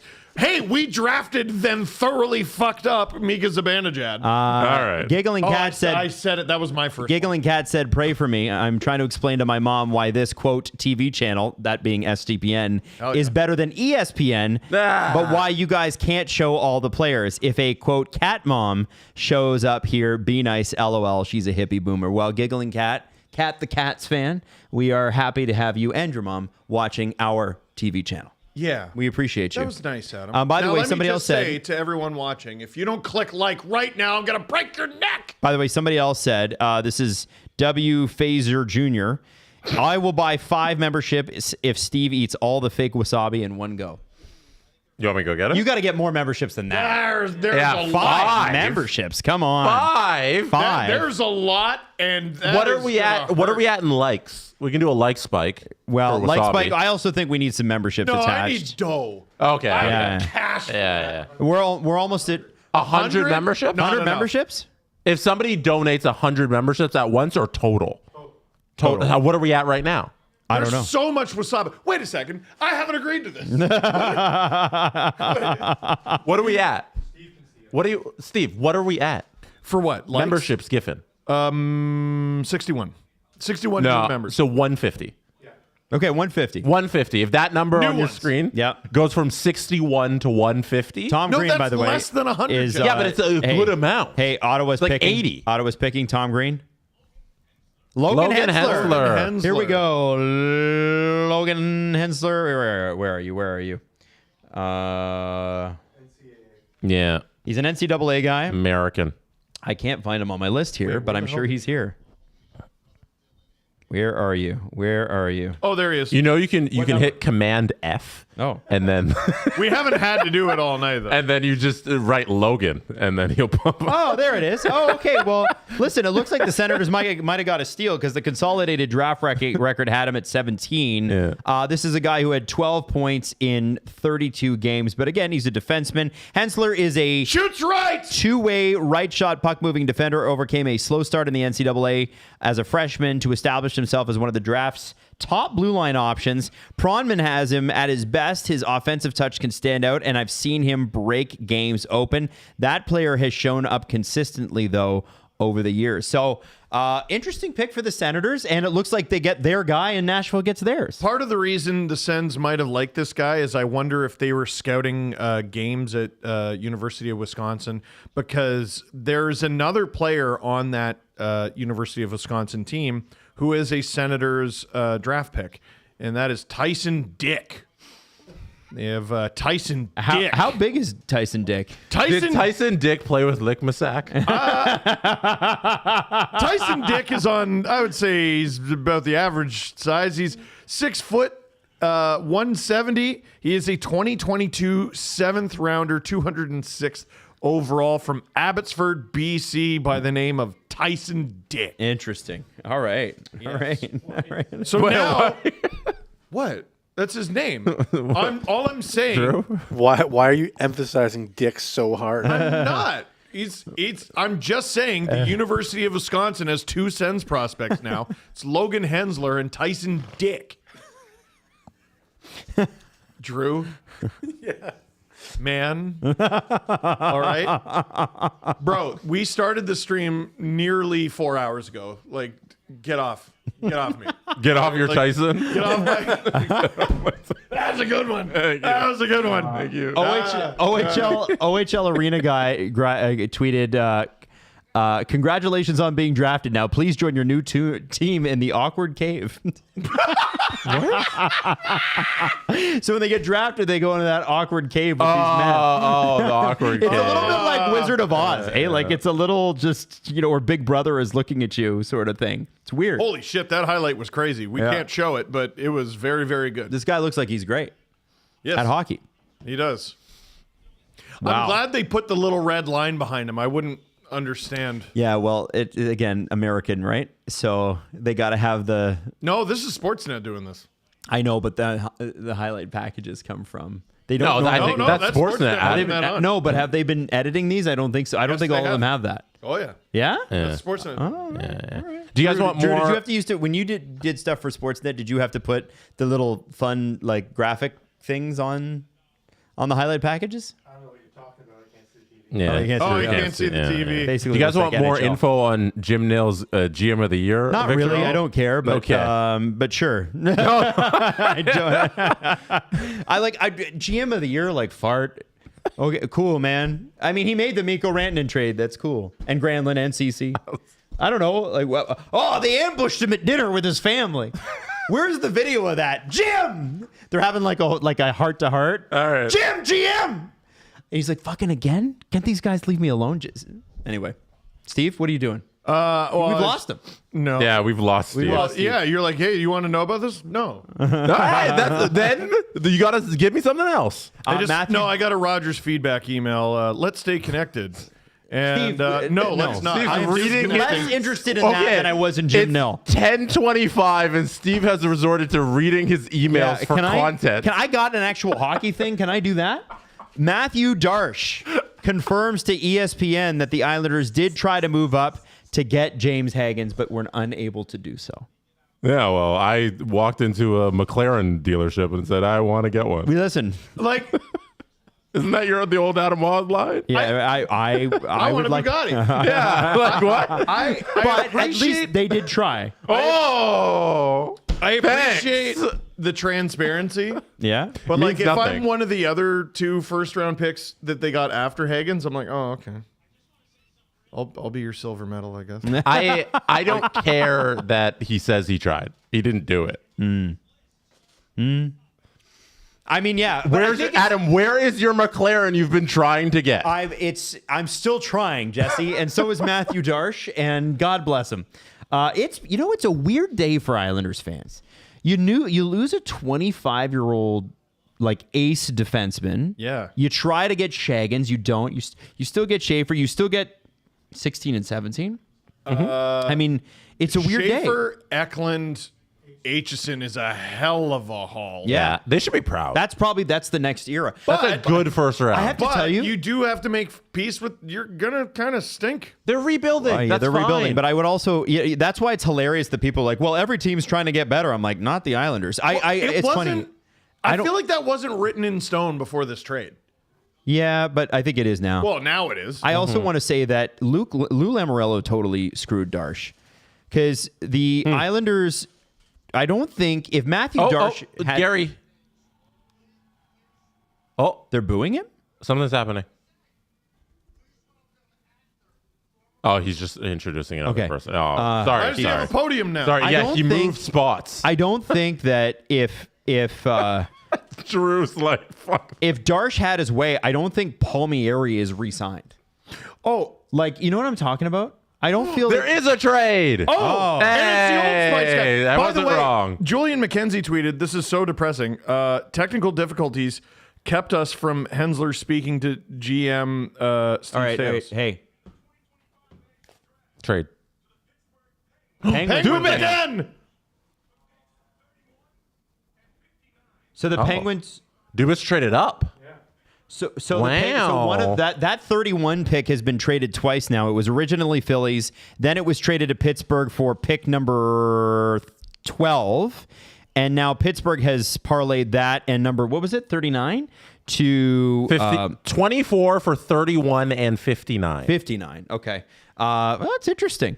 All right, This is from Elliot Friedman. Pittsburgh is trading into this spot. This crowd was ready for the Kings, who will move down slightly. Oh, Kenny Holland. But wait, 34 is the highest pick that the Drew can Kings throw are it up getting? there. So this takes away a Kings pick in front of the Kings crowd. Yeah. Yeah. Oh, that But, sucks. well, they're gonna get one at 31. It's okay. Oh, 31. I thought it was 34. And I'm like, dude, they're not even going to get a pick tonight? That sucks. No, 24 Steve, for I just 31 told you and that 50. the same pick Adam. has moved twice. All right. Well, I'm going to let you in on something, Adam. I'm not friggin' sharp right now. All right. I'm not at my 100% Olympic best. Wait, this is a lot. Like, sorry, I'm not giving you the absolute best broadcasting available. I'm a fucking zombie. It's 10:30 at night. This shit should have been over 2 hours ago. And we still have, 10 picks? Psychosis. I gotta get home at 1 in the morning. Drew might not get home at all. He's gonna have to live here now in a tent. Oh, no, you'll live here forever. Everything Adam says, you're like, what is happening? And then you repeat it, but slightly wrong. And then Adam has to correct I thought it was 34. Because I'm not sharp. I'm powered by sushi and nothing else. Holy Oh, shit. Drew, go ahead. Coffee? Do you want coffee? But don't worry, Absolutely Steve. not. It's 10:30 at night. But don't worry, Steve saw his Rogers bill in his email. No, Steve, read your Rogers email. A customer service tell us email. about that, Steve. Why did you pull that up? I don't because my judgment is poor at the moment. Why did you think that was content? I didn't. Jesse's I was like, Yo, you Jesse's think got I did tears. it on purpose? Like this will make the because show it's better. I did ridiculous. it to check my email. Oh my god. Man. By the way, Oh my because God. of that trade, even though the friggin' Penguins, or sorry, the who was it? The LA Kings were on the you have to clock. eat the wasabi? They got to the end of the clock. No. They trade the pick, and Yeah. now the Penguins are on the And effing clock. now we got an extra Why 3 would they minutes do or 4 that? minutes or whatever it is. Oh, they're doing it's commercial. Picks Yeah. in. It's Did they pick? commercial? Here, Who's the pick? I'll bring up the website. William Horkoff's Horkoff. Oh, wow. kid. Oh, William Horkoff. Oh, now it's just come back and they're doing the pick. And That's so embarrassing. Okay, that's so it's actually William- quite a bit off. William the board. Horkoff, who, the amalgamated draft board had him at 62, but Dubas, loves his guys, and he's almost big. not. So okay, did he trade up to get off the board picks twice? Yes. Horkoff's not that off the He's board. just supposed to be late second. I have Bob McKenzie had him at 27. Oh, okay. I feel like this is a bit of a reach, but not that far. Bob's list is usually good. Our consolidated list has him at 62. Yeah, so Obviously. it varied widely. Showing by our consolidated is so good because it shows at what everybody thinks, but some people had him high. So the Pittsburgh Penguins clearly sided with those scouts. So basically, he is a pass-first forward with defensive upside. EP says that's elite prospect, shades of Mason Marchment. Ooh, well, dude, Mason Marchment. I can't wait for him to be traded for friggin' Dennis Mulligan. I know that Kyle loves his guys, man, and that is the way he drafts. It's so funny. So many Leaf fans tweeting about the fact that Kyle Dubas traded down to pick, a shorter guy. Here's a 6'4" monster of a person, 10 points in 18 games in the NCAA. And by the way, he was only one of 3 17-year-olds to play in the NCAA this year. That's a big deal. I was surprised to see that on his He only page. joined the It was team midway through, too. Yeah, no, that's extremely impressive. Yeah, this guy. I can't even lie. On a team juiced with NHL draft picks. Boy, does he look like Sean Horkoff, too. Holy smokes. Yeah. He looks exactly like his dad. promised Hork I wouldn't do this. Yeah, that one wasn't a result of the mailman. So Stop it. This is actually interesting. He is not the only son of an NHL player on that University of Michigan team. He plays with Detroit Red Wings draft pick Keenan Draper, son of Chris. Oh, cool. Drew, you love Chris Draper, right? Big Draper guy. Huge Draper. Most Avs fans are. Steve, are you sure you don't want a coffee? Because we can. It's like an hour till we're done. No, yeah, and then I stare at the ceiling till 4. Oh, okay, fair enough. Fair enough. No, I'll be fine. We got chocolate almonds. That's the same. Okay, that counts. Oh, Drew's drinking a Prime right now. That's a Prime. That's crazy. I had a Celsius at the beginning of the stream.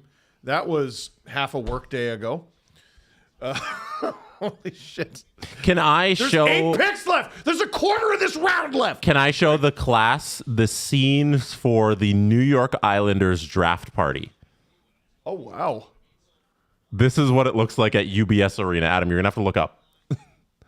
They have a whole cool carnival going on at UBS Arena. They have a Ferris wheel.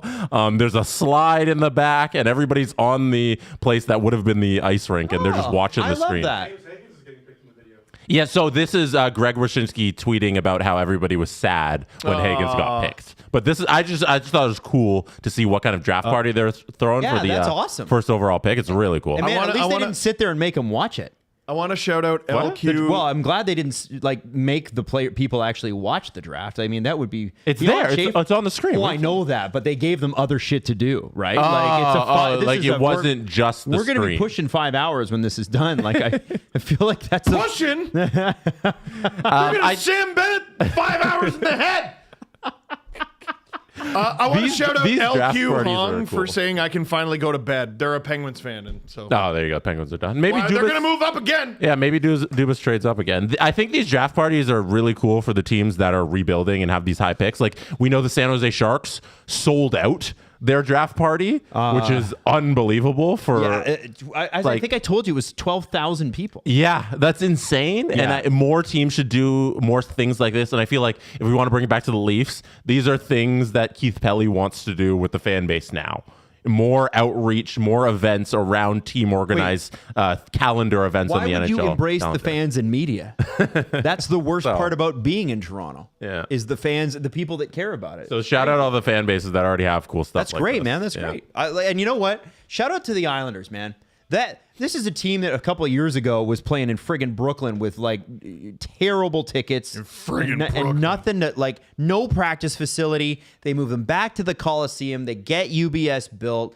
Things are finally looking like the Islanders might have their shit together. Mm-hmm. And Lou had a couple of good runs in there too. Time to move on from him. But I think like Darsh, by the way, Darsh was like the AGM for all of Tampa's good years.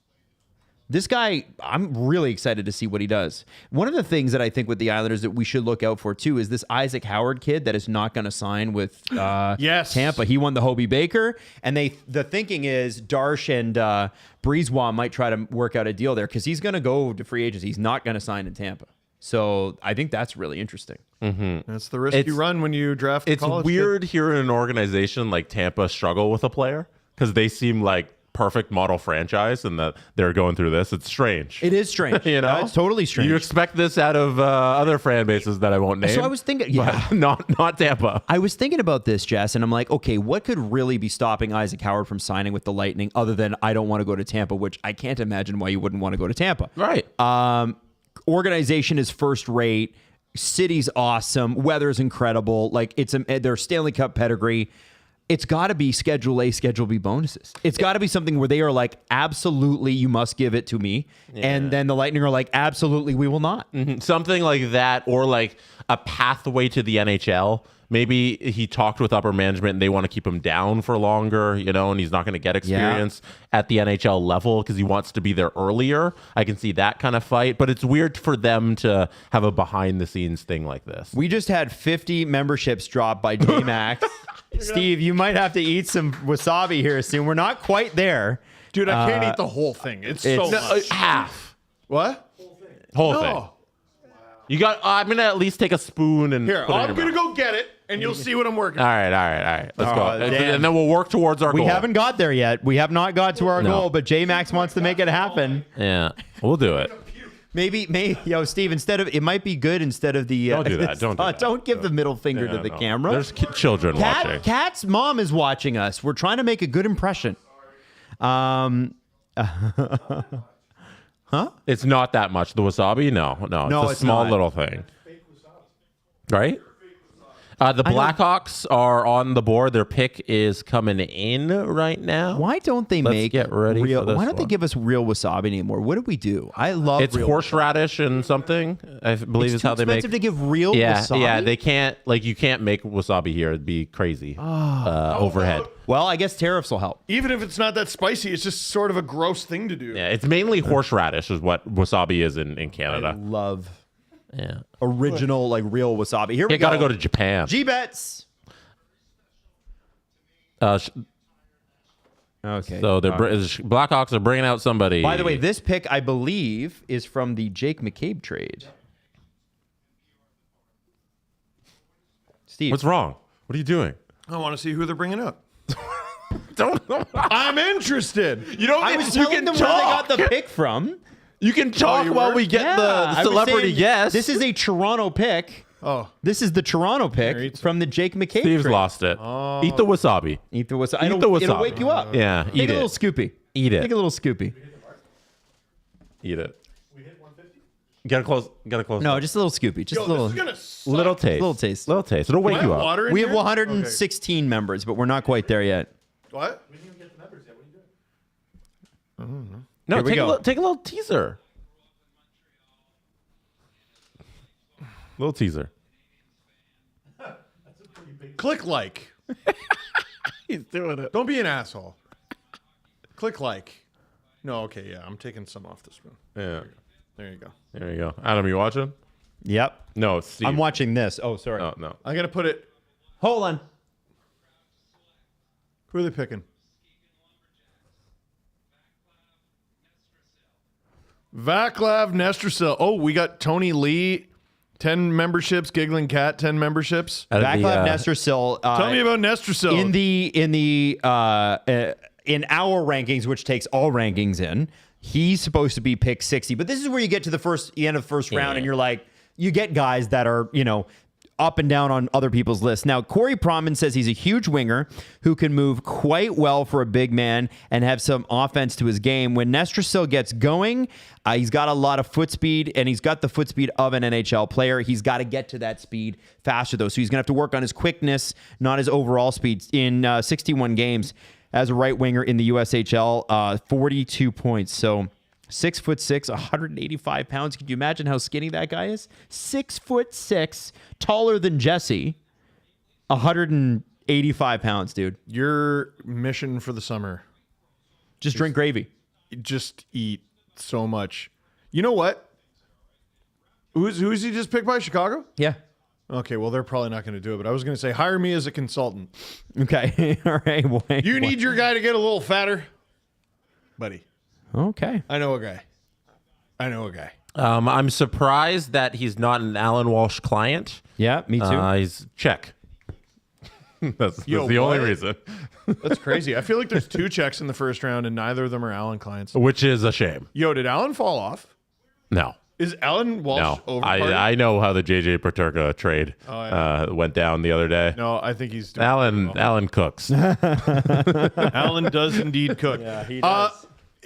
How long until we start talking about Lyndon Lakovic maybe falling? Well, what's he in our consolidated? Where is he? 16th. I think he already is. He's the highest player remaining. Lakovic, by the way. My bad. That's what did okay. I say? Lakovic? Lakovic. Yeah, they're talking to Sean Horkoff right now. Yeah, we're getting to pick 25. That's kind of a fall, man. Yeah. From Moose Jaw of the WHL. From the Muse. Now, Still got Cullen Potter on the board. so out of Arizona Nashville State. got this pick from Vegas via San Jose. So I'm assuming the Thomas Hertl trade was where this pick was originally from. Mm-hmm. But it's via San Jose. Vegas via San Jose. Do you want me to just look it up? I know. I'm just trying to. I wanted to guess first, but yes, please look it up. So Vegas via San Jose. Why would San Jose send Vegas a first rounder? Vegas via San Jose. San Jose sent Vegas a first From rounder? Vegas via San Jose. That's how Nashville got this pick. How did that happen? Askarov trade, Oh. I think. That would make sense. That probably is it. Yeah. Okay. Well, see, I'm just sharp enough to get that. There you go. That's great. Just sharp enough. Now, where do you The think? Vegas Golden Knights acquires Tomas Hertl, a 2025 third-round pick, and a 2027 third-round pick from San Jose for David Edstrom and a 2025 first-round pick. And on August 23rd, that was March 8th, 2024, and August 23rd, 2024, the San Jose Sharks acquired Yaroslav Askarov, Nolan Burke, and a 2025 third-round pick from Nashville for Magnus Krona, David Edstrom, and a 2025 first-round pick. Well done, Steve. By the way, this will be Jordan Davis making this pick for the Nashville Predators. They had 3 people lined up for the first round, and Jordan Davis will be the guy making the announcement. Who is? I don't know. Oh. I think he's a country music guy. That makes sense for Nashville. Oh, interesting. No, they've never done that. Yeah. Singer-songwriter. Is that a trucker hat? Bold. No, I'm just being a prick. Yeah. He's playing Fallsview in August. I missed it. What was it? Riker something? Who was it? I don't know who it is. Riker Lee from the USHL. Riker Lee. Riker Lee was listed at 57 on our rankings. Now, interesting. Scott Wheeler says he's got the best hands in the 2025 draft class. We don't have highlights from this because he's a USHL player. EP, Elite Prospect, says a tremendously skilled winger who slices open defenses with game-breaking handling. Everything hinges on his skating. 68 points in 58 games in the USHL. Question for you guys. I don't know a whole heck of a lot about the USHL. I won't lie. Is it a high-scoring league? Is it a low-scoring league? Is a point a game impressive? Like I know in the OHL, very high-scoring league. Well, to give you an idea, he's the leading scorer on his team by like a wide margin, right? Okay. Wow, holy crap, Elite Prospects is fast. There's already a Nashville logo next to his name. That's actually crazy. 31 goals leads his team by a pretty wide margin. The next closest total is 22. 68 points leads his team by a decent margin. The next highest total is 59. It is, I would say, by points, USHL off the top of my head is a little higher. Okay. Than the NHL. A little higher, but it's not like OHL high, which is like 80s NHL. No, if you see someone with like 132 points like Michael Misa in the USHL, that guy they're going to That's Wayne Gretzky. invent a different point. Got it. So you All can't you have to go higher than first. All right. Yeah, no, that would be extremely good. Okay.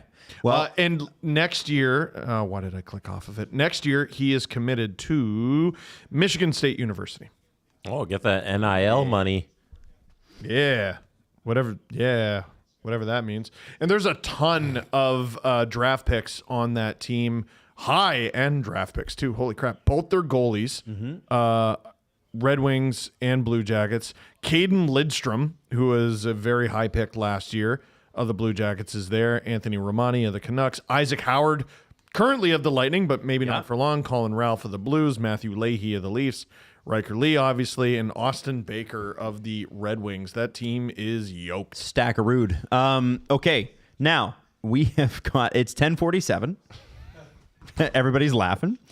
We only have 1, 2, 3, 4, 5, 6 picks to go, which, based on our timelines, every 10 picks takes about 90 minutes. Can they do it before midnight? Now, what I'm going to, Jesse, what I will mention is the little cave that they go into. Yeah. They've dropped the cave thing. It's broken. Yeah. They didn't drop it on purpose. Oh, is it broken? It's broken. No. Yeah. No, wait, what? Yeah, it's what broken. What do you mean the awkward cave is broken? Talked about this! They have technical difficulties. Steve half brought up a Julian McKenzie tweet about how they couldn't. Sorry. Steve Stales couldn't talk to the prospect, but It's really not You your didn't. fault. You didn't really mention the main point in that the cave is broken. Ah. Yes. Oh yeah. Let's We have membership check. 161 new members tonight. Eat it. Eat the wasabi. Yeah. Eat wasabi. Drew, here, turn Drew's mic on so we can Oh, hear go him ahead. Yeah. heckle. All right, let's Just go. do one big scoop. Don't do the taste because then you won't do the rest. Yeah. Yeah, just It's get like it over it's like with. dipping your feet in the pool. Yeah. Don't dip Yeah. your feet in. Bro, Yeah. wasabi, like, it's going to get, like, in my gums and shit. Yeah, then you leave Yeah, and go get okay, some water. whatever. You got time. Do I it for the leave- content. Ever We're heard here of another content, 90 minutes. Steve? Steve, people have stuck with us for 4 hours through this. Wasabi time. They're here for us, and we're trying to put on a great show. He just likes letting And the you got to people down. reward Apparently. them with something. yeah. Steve hates our fans. People that stuck around. We'll read this another long, think Rogers about bill. How much effort and energy that takes on a long weekend that they're here with us. We got a chat from Lickma Wasabi. They say, lick me, Steve. Lick my wasabi. Are you going to eat that whole thing? Do it. Steve. Oh, no. Oh, my God. He's barfing. Drew, go to 3 cam.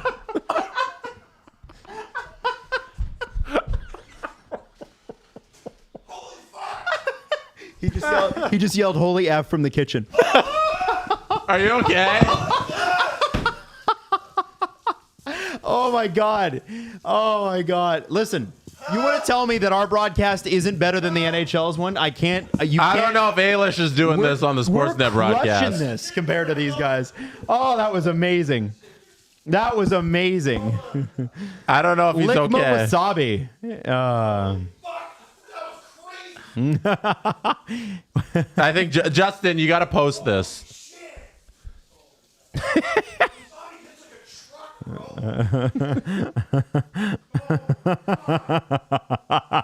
I can't wait to find out, like, the taste pal. By the way, Capitals on the clock, 34 seconds until they're ready to. I'm sure hope there isn't a trade here, because then they'll reset the Oh, friggin' my clock. gosh. I'm sure the Caps will actually draft. Whew.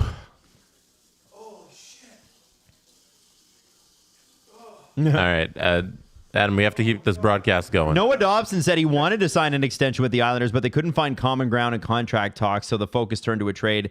Initial desire was to stay in Long Island. He said that was always the goal from the start, so he did not want to go. But I'm sure he's pretty happy now. Here we go. All right, boys. How are we doing? Oh, good. The Caps are going to let Gary just say it. Yay. Oh, Lindgren Lakovich. So this is a guy that it probably, of all the guys, fell the furthest. Lyndon Lakovich of Moose Jaw, the WHL. We actually have Steve, I want to ask you about that wasabi in a second, but we got to run Lyndon's stuff. He is a forward, 58 points in 47 games. 27 of those were goals. This is a skilled scoring winger with enviable frame because he's 6'4", don't you know? Exciting upside if he learns how to use his size more effectively to his advantage, that is. And of course, elite prospects are shades of Quinton Byfield and Dylan Cousins. So, Which, by the way, like, two astonishingly different players. yes. Like- Yeah. Okay, so let's talk a little bit about the Capitals, though, because they have done a really good job drafting of late. And I'm specifically thinking about Ilya and Alexei Protas. Protas, because Alexei Protas is already in the NHL and doing well. You know what they're calling them, by the way? The Proti? The Proti. It should be the Protoss, but Ilya was spectacular this year. God. So let's talk a little bit about that, I guess, and their system. Well, let's talk a little bit of, well, they're huge, first of all, so they're adding another huge guy. The Capitals are going to be absolutely yoked. 6'4", 190. I know you already talked about that, but sorry, I'm still recovering from the wasabi. It's amazing that you're talking.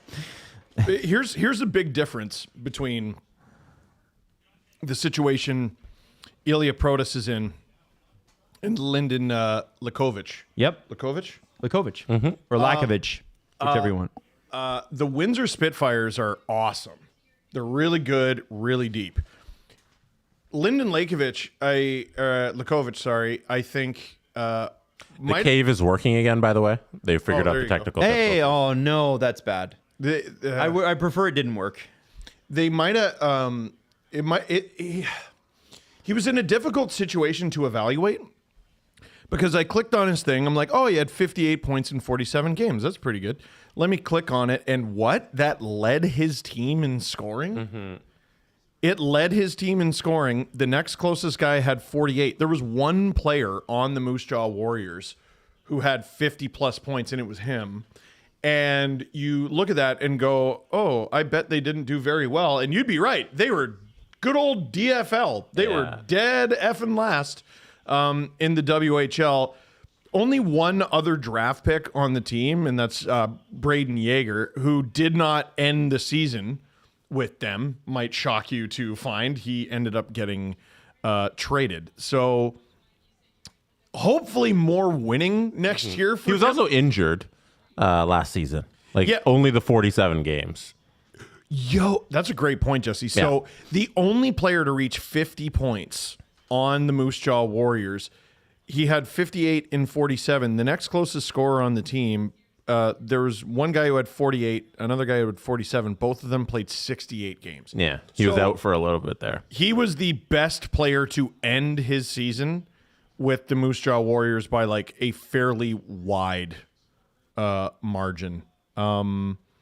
Nope, I was about to say Rylan Kovacevic as well, but he ended up playing with the Prince Albert Raiders. Dude, it was he's the only guy. He had the best season of anyone who played a full season with the Moose Jaw Warriors by a very wide margin. Lakovic had a lower body injury, but I didn't see what it specified as. I just thought it was lower body Beneath injury the waist that kept him out for about a month or so. Winnipeg Jets on the clock, by the way, for pick 28. And unfortunately, the cave is fixed, so that means it's going to be a little bit longer. Now, Steve, let's talk about your wasabi. Yo. So it seemed to be okay in the first few seconds. And then something happened, and that was, you couldn't hold it in. So talk to us about it. If you've ever had a crazy hot sauce, like I've done the Armageddon, no, what's it called? What are the crazy hot wings at Duff's? I don't know what they're called, but you've done crazy hot sauce. I think it's Armageddon, like insane, like stuff that they would have like at the later stages of hot ones, right? But hot sauce, you're able to get down you, and it builds over time. If I tried to actually swallow that wasabi, I would have thrown up everywhere. I would have completely thrown up everywhere. It's like being tased from the inside. Like that's the only way I could describe it, is if it touched a certain part of the back of my throat, this is going to be the stream would have been over pretty fast. It might have done us all a favor, honestly. Mm-hmm. But that's why I had to get rid of it. Oh, we were not going to stop. If you'd vomited everywhere, we keep going. We got to get to the end of it. We got a stream to do. Yeah. We got a show to do. You want a little more insight on Lakovic? Sure. He started working with a... Oh, do you want to... No, keep going.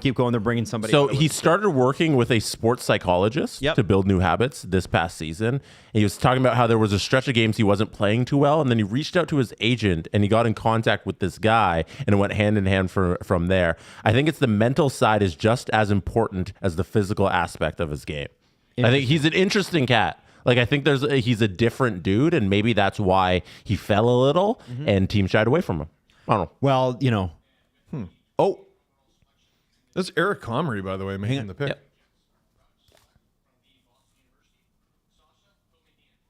Sasha Boumedienne from Boston University. Youngest player in the NCAA this year. Defenseman, left shooting. Unfortunately, he's not right. Otherwise, he would have gone higher. Sure. He's got the Matthew Tkachuk haircut. Yes, he does. Exactly that. Boumedienne can distribute the puck, plays a defensively sound game, and has improved his skating. Son of former NHLer Joseph Boumedienne. I was going to ask. And shades of, from Elite Prospects, Cam Fowler. Oh, they should have said his dad. He's a little like Cam Fowler and Andre Vasilevsky. Yeah. That's how they usually shades go. of Wayne Gretzky and Esa Tikkanen. It's crazy. Like Clark MacArthur and, I don't know, Sean Dursey. Yeah. Tyler Bozak and Nikita Kucherov. I like that. Shades of. Anyways, Winnipeg draft pick. Yeah, I like it. I like it a lot. Named best defenseman at the 2025 Under 18 World Championship. He had 14 points. I'll just have it on the screen Wait, there. Drew just said the draft is so long that McQueen is already at Disneyland. There's no way that's a real photo. So Is that real? They flew him from the draft in LA to Disneyland. Yeah, it was tweeted there the other day. That's cool. I doubt they flew him. No, What are you talking about? They probably did fly him, or like a helicopter. Why not? Because the drive would be insane. Yeah, what are you doing? I've done the drive. Get in an Uber? It sucked, but it took like an hour and a half. Well, I guess if they had driven, it would still work. On a Friday night? What, do they got cottage country out there? I don't know. No, they got crazy traffic, though. And a lot They of do people. have crazy traffic. I drove in LA to Anaheim traffic. It sucked. Yeah, I bet. Yeah, they showed the helicopter. They did. They took him via helicopter. He did. Yeah, that's what I was trying to. That's what I just said. Hey. They flew him. Jesse. I thought you said pick 34, Jesse. Roger McQueen made it all the way to Disneyland before pick 28. That is a tweet. I heard you're yipping. You're yipping and yapping. That's insane. That's insane. It's light out. That should Yeah, well, not. they're on the West Coast. Yeah, I don't give a damn. that shouldn't happen. Didn't Disney sell the ducks? They did sell the ducks, yes. Yeah, But but it doesn't who mean that cares? Disneyland's not a major feature of Orange County. Yeah. And It doesn't Anaheim. matter that they don't care. They're just, yeah, sure, I'll take a picture with you. If this was a Toronto draft pick, where would the Leafs take him? Steve and Adam, what are your answers? Oh, God. Yeah, Rabba. Drew, if the Brampton Steelheads drafted somebody, where'd you take them? Sonny's. They could take- 24-hour grill. They could take him to Wonderland. The Amazing Teds in Scarborough. No, you're Why going to amusement. We got Wonderland. I guess. 45 minutes. It's in Vaughan. It's a pain in the ass to get to, and you Yeah. probably want to take a helicopter. The Leafs would never do anything fun. No. The Leafs would be like, "No, you're here now. You have to be serious. Hockey is serious." We're gonna take it to the and you know X where they would take him? on the last day. They take him to go see the Ed Rogers statue outside of Rogers. Excuse me. Rogers son. That'd be Ted Rogers. No, his real name's Ed, though. They're all Ed. Oh yeah, it's You're true. also They're all Edward. wrong. The answer is we're going to the island. island. Oh, We're Centerville. going to Centerville. We're going to the island. To Centerville. We got three more? Do we? Is that all? 29, 30, No, we got 31, four more. 31, 32. Four more. Lick four my more. sack, Jesse. By the way, I want to shout out Brad Crisco and Ryan Hanna. Watch the clip of Adam getting lick my sacked on our stream, dying at you going, idiot! Thank you to the boys at the winged wheel. We love those guys. We do. We love those guys. We do. Yeah, those are good dudes. They like them. I hope those Red Wings are good one of these days. They're in the Atlantic. I do not. Their fans deserve better. Yeah, it's Drew, do you depressing. think Red Wings fans deserve better? No. He said no. Well, you hate the Red Wings forever. Exactly. Because you're Avs fan, dirty Drew. Right. We're going Guys, I just want to say, listen, let me just say this to the people watching right now. to the Okay, I'm gonna get sushi. island. I can't. So with Carolina on the clock, go ahead, Drew. Oh. Just want to say Adam's been the only one of you three that hasn't taken a break. So Oh, thank you. Adam. Steve, Drew did Show text off. me. He's like, "You're looking a little rough." Jesse's You going wanna on get break up number and- 2 here. I'm just saying. Hey, I want a piece of sushi. I do want to say that we really appreciate you being here the entire time because we understand the NHL. They make it difficult, right? We know this. They make it difficult. I mean, look, Jesse, even our TV screen shut off due to inactivity. Yeah, it did because it shuts off after 4 I didn't hours. know it could do that. Yeah, because most TVs shut off, right? Well, I know. I've just never seen it. So I just want to say, like, I so appreciate the fact that you guys are hanging out here through this because we're all in this together, and I'm sure you're at home just as tired as we are. But I hope you're having a good time, and I just love that you're here, and we really appreciate you. That's all I want to say. People are asking for a 24-hour stream and saying that we're lazy. I'll beat your ass. I don't think I'm going to do that. I don't think we're going to do a 24-hour stream.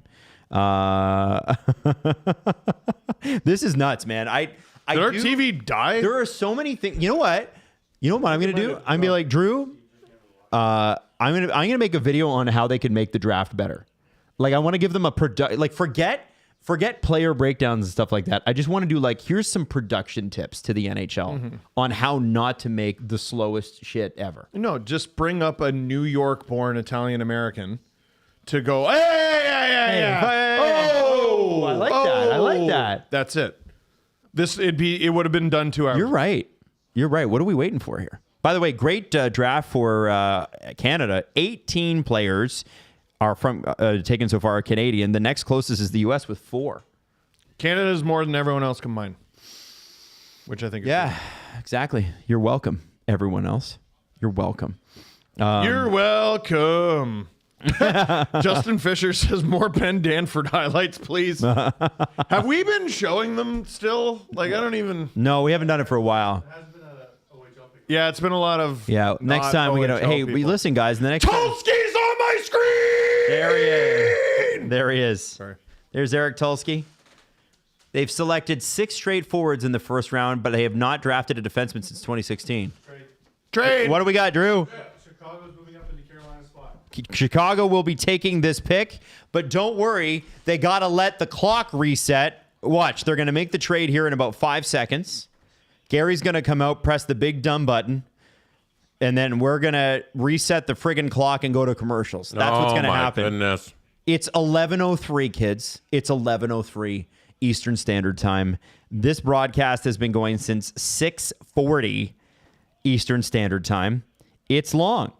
It's currently long. And that's why I was thanking you earlier, because I felt like you deserved a lot of thanks for being here. Already, this is the longest stream in our history. We've just passed that mark, 420 last year.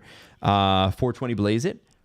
Don't smoke weed. 420 Blaze It, dog. Bad for you. But also, Apple Phone 17 says, how is this draft still on? I agree, man. It's kind of wild. Tomorrow is going to be a catastrophe. Trade number 5. Drew said we're getting 5 trades tonight, so there can be no more trades. I would love to know. Do we know what the return that that Carolina got for the Chicago thing? No. Not yet. Okay. And by the way, that means that where is Chicago's next pick? No. Chicago's next pick is at 34. So Carolina must not see something at, in the next 2 to 3 picks that are that big. That's kind of crazy. John Acosta with like a valid question. When will Bill Zito get the best GM award? Nil again? Like they won the cup last year and then they won it again. What, Jesse? I tried to talk about Jim Nill winning the damn GM of the Year trophy 2 separate times on this show. Yeah, and I did it better. And now you want to bring it up again. I did it better. What is wrong with you? I liked it when I did it. It's crazy, guys. You ripped me when I was like, "Oh, do you want some more facts about the Jim Nill victory?" I've been hard and you're like, on this "No, no, I don't want that." Guys, I Carolina's don't want off to do the that, clock. Jesse. I sound like Stan Marsh's grandpa. I don't want to do that. Carolina's off the clock. They've been off the clock Jeez. for several minutes now. We know there's a trade, and they still haven't brought. Like, what are we doing here? Making a trade. What are you, stupid? Like, I don't understand. They're off the clock. Go to the next guy then. I don't know. Can I? What's the point of the clock if you're not going to keep to the clock? Can I provide Jim Nill information? All right, I get. I've been no, you can't. I've been holding on to this for 4 Gary's hours. up there. For 4 hours. No, Gary's up there. Somebody said on the Did screen. Jim Nill make this trade? Then I don't give a damn. Details are out. The details are out. Hold Yeah, up. Gary's about to say them. William Holy Byron. Shit. Okay. Who the hell is William Byron? I don't know. Who is William Byron? Oh, NASCAR guy. Okay, all right. All right, that's pretty cool. But the you're cars are going trading in the the back. pick. Toss it back to Gary. So they had to put him on. They had to use him. Oh no, guys! What happened the last 5 minutes? Oh no, guys! What are we doing? I'm rolling deep, and these cars are going real fast and real left, son. The trade is for 34 and 62 and a 5th in 2027. Chicago and Carolina are swapping picks. So they're moving That's- down 5 spots. Yes. So Chicago paid this to Carolina? Yes, Yeah. Carolina. That's a heist from Carolina. Trades deal. 29 Who is this guy for they're picking that they 34, must have? 62 and a 5th. What? Who is this guy they're picking that they got to have that bad? You got a late second and a 5th to move down You got 5 spots? What pick are we? You got an early 29 to 34. So you got 2 seconds. Oh, that's crazy. Is 62s in the seconds? Yeah. Yeah. Wow. Damn. Wow. Oh my God! They just reset the friggin' clock and they're going to break. Oh, they're showing. This is the McQueen flight. Oh, they went to commercial. Never mind. They filmed his flight to Disneyland. And edited it. He Edited it. on a helipad. He went and took pictures with the Mickey mascot. Mouse. They sent the footage back, yeah. They edited it. They put graphics They exported on it. it They from the put it computer. on television, and we're still friggin' here. Ah! Eat more wasabi. They have like 185 picks to make tomorrow. Oh, that'll go Oh, fast. those aren't anything. Oh my God! What do you want? To What be do fair, you want? technically they're still 10 minutes behind where they finished last year. It was 4:20 last year. Yeah, we didn't go that far last year though. We didn't make it. No, we that did. far. We did. It was the year before we left early. I checked. Oh, is that? Oh, yeah. Yeah, we did all 32 last year. It was 4:20. Oh, wow. Okay. Damn. Yo, maybe people are saying in the chat that the clock is really an illusion. What is time?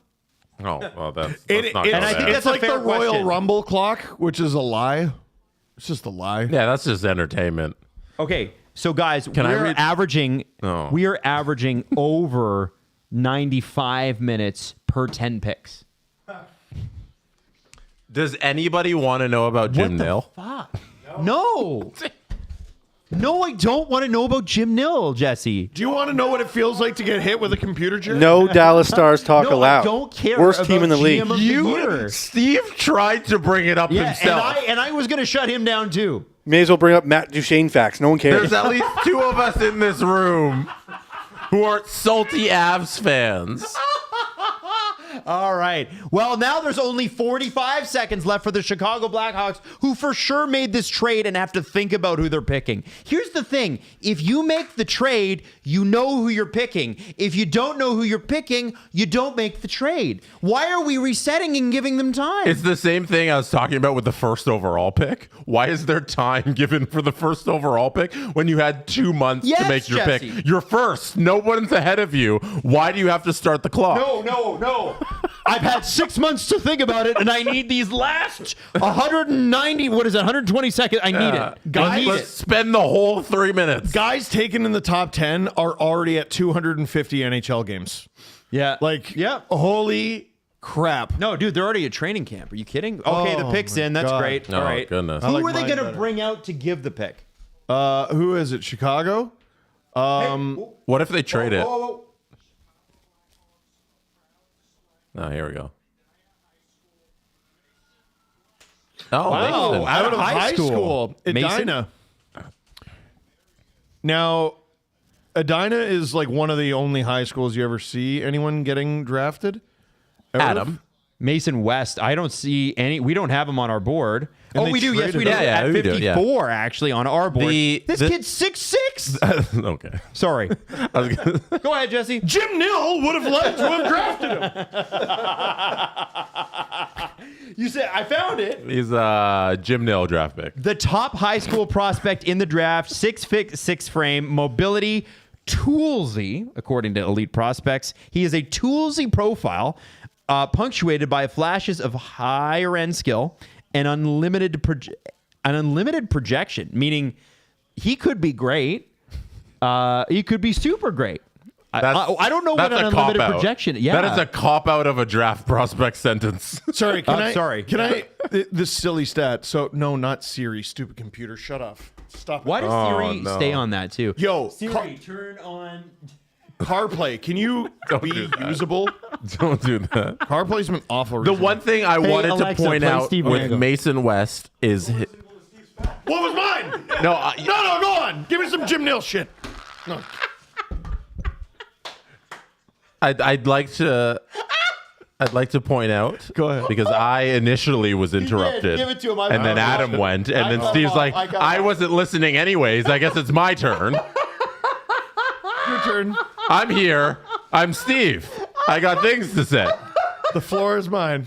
Go ahead. No, you. No, I'm gonna start reading about Jim Nill if you don't cut me off. Go ahead. Okay.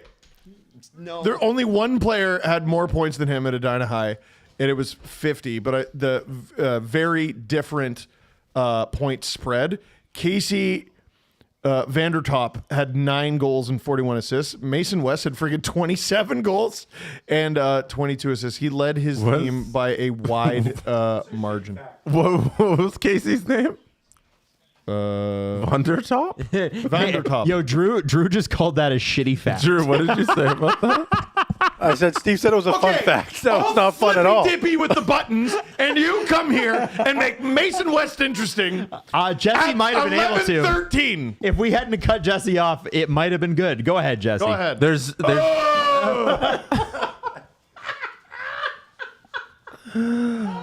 First of all, he's committed to playing at Michigan State next year. Sportsnet's actually jumping on what I'm about to talk about. Yes. I love when a kid grows up and he's not a one sport athlete. Yeah. Mason West grew up playing football and basketball. At 6'5", you can tell 6'6", some people have him at. You can tell why he was a basketball and football player. Bro, he's also a quarterback. That's the crazy. Dude's a leader on the field in terms of actual football playing quarterback. He's a multi-sport athlete. I think that he has unlimited potential thing.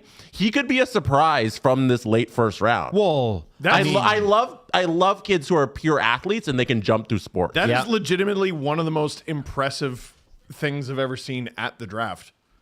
Yeah. But how many goals did he have? Well, you'll tell me about Von der Top. Hey, did you guys know that Jim Nill played for the Drumheller Falcons? I think For $1,000, where's Drumheller? if we had a my theme grandparents, for this first round of the draft, it's size. It is everybody who's Yep. big is being taken early, and everybody who's even like 6 foot under is falling down. And here's a kid who's going above his draft grade because he's 6'5". It's a cool story. I think Freed was talking about it on 32 Thoughts a few weeks ago or whatever. But that is Jesse. That is a hell of a poll. That the fact that like I was never a good athlete. So every sport I played, I was riding the bench, but I sure practiced hard. I wonder what football and basketball give you that's translatable to hockey. Yeah. You know what I mean? Like, because that's kind of cool. You're using different muscles in different sports. Yep. I always think it's better when people grow up and they play multiple sports for the sake of like injury prevention and skills your competitors don't have. Like the agility you get in football is different from the agility you get on skates playing hockey. Yeah. But he's a quarterback, so my mind immediately goes to reading the play and decision making. Yeah. Right? No, it's like playing quarterback's so hard. That's why, like, they're showing this football and they labeled him. I'm like, he's not the quarterback, and he was. Yeah, like the arm strength, like, okay, that's just a cool thing you have, but your ability to, in a moment, make split decisions, that's going to help your hockey skills. Yep. Like he's training that while not playing hockey. It's great. Like Mason West could be a shocker. I would like to point out the San Jose Sharks continue to be an elite organization because they made their pick before the time was called. Oh, no way. They had 30 seconds left and they were like, no, just make the pick. Shout out to Bailey, who is still there. Yeah, didn't leave. Their celebrity has been there for over 4 hours. And she's not hammered. Like, I would be drunk at this point. You don't know that. Maybe she All right. wears it well. Steve's drunk right now. All right, here we go. I should be. Yeah.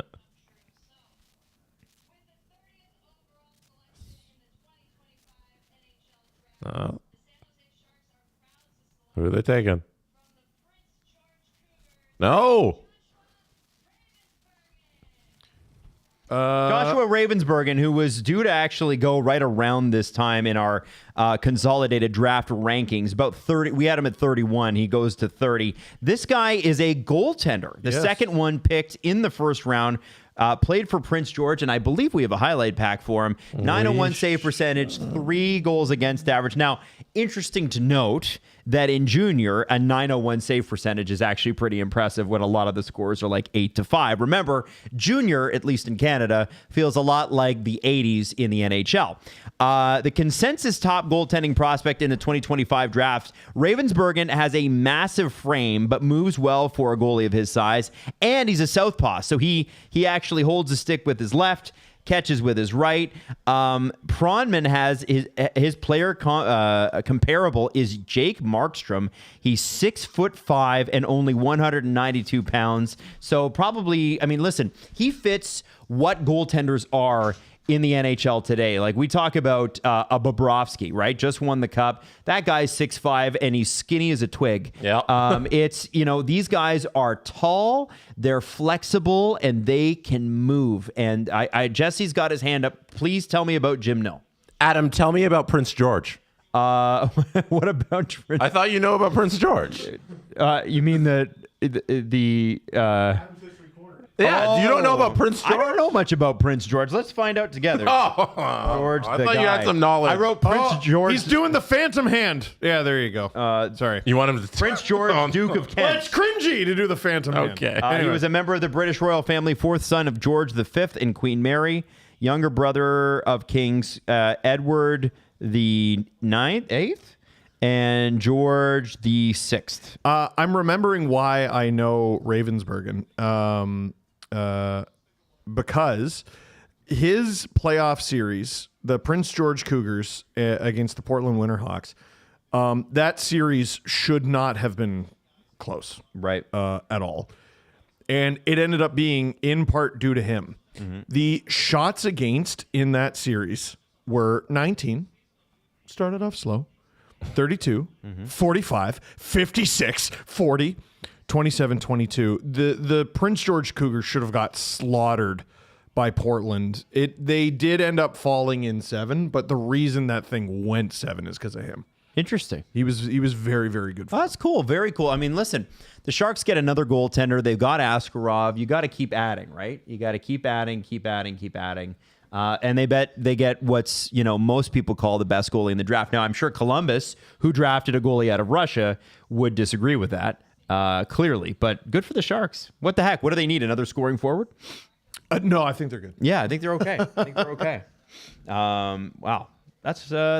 Shall we read some comments that'll make Steve upset? Yeah, let's do it. Yes. Because as the draft goes on, more GMs are talking because their nights are over, so they're meeting with the media. And Jason Botterill met with the media and confirmed that the team isn't buying out Philip Grubauer after a poor statistical season. Says they'll work with him and try to improve the team in front of him. We believe that Philip can bounce back from that situation. Steve, the floor is yours. He hasn't been a good member of the Seattle Kraken from literally the moment of their inception. He was good before that. Mm-hmm. So, it is possible that it's stuff going on in front of him that is the problem. If you're wrong, you're wrecking your entire season. And I mean that. Joey Decord is so good. And you can buy him out and it's cheap. Why not? I guess the thought is the buyout is too expensive. But it's not. It's not. And depends on who you ask. If you ask them, they say yes. You got to ask Jerry Bruckheimer. And they tried to move him probably, and I assume they can't. No we did this a few times, throughout the year. We're where can he go? And we keep going I don't know, what if you do Merzlikins or something? And we keep coming back to it doesn't make any sense. Trying to rehabilitate a player is the least expensive option, probably. Mm-hmm. What if he ends up being all right? What if he gives you 900? Do you understand? If he was an 890 goalie, which is still horrendous, understand. They might have made the playoffs. They might have at least made it interesting. Mm-hmm. He was an 875. Why did you show up to work? 870. He was one of the worst regular goalies in the entire NHL. I'm shocked that looking at the buyout and how you save $3 million this season when you clearly want to be competitive and you save a couple mil next season, it just makes sense cap-wise to not have him around. It's weird, and I'm questioning the early tenure of Jason Botterill in Seattle. I'm questioning the hiring of Jason Botterill, but I've been open about that. I don't get it. Here we go. The Kings are finally going to pick.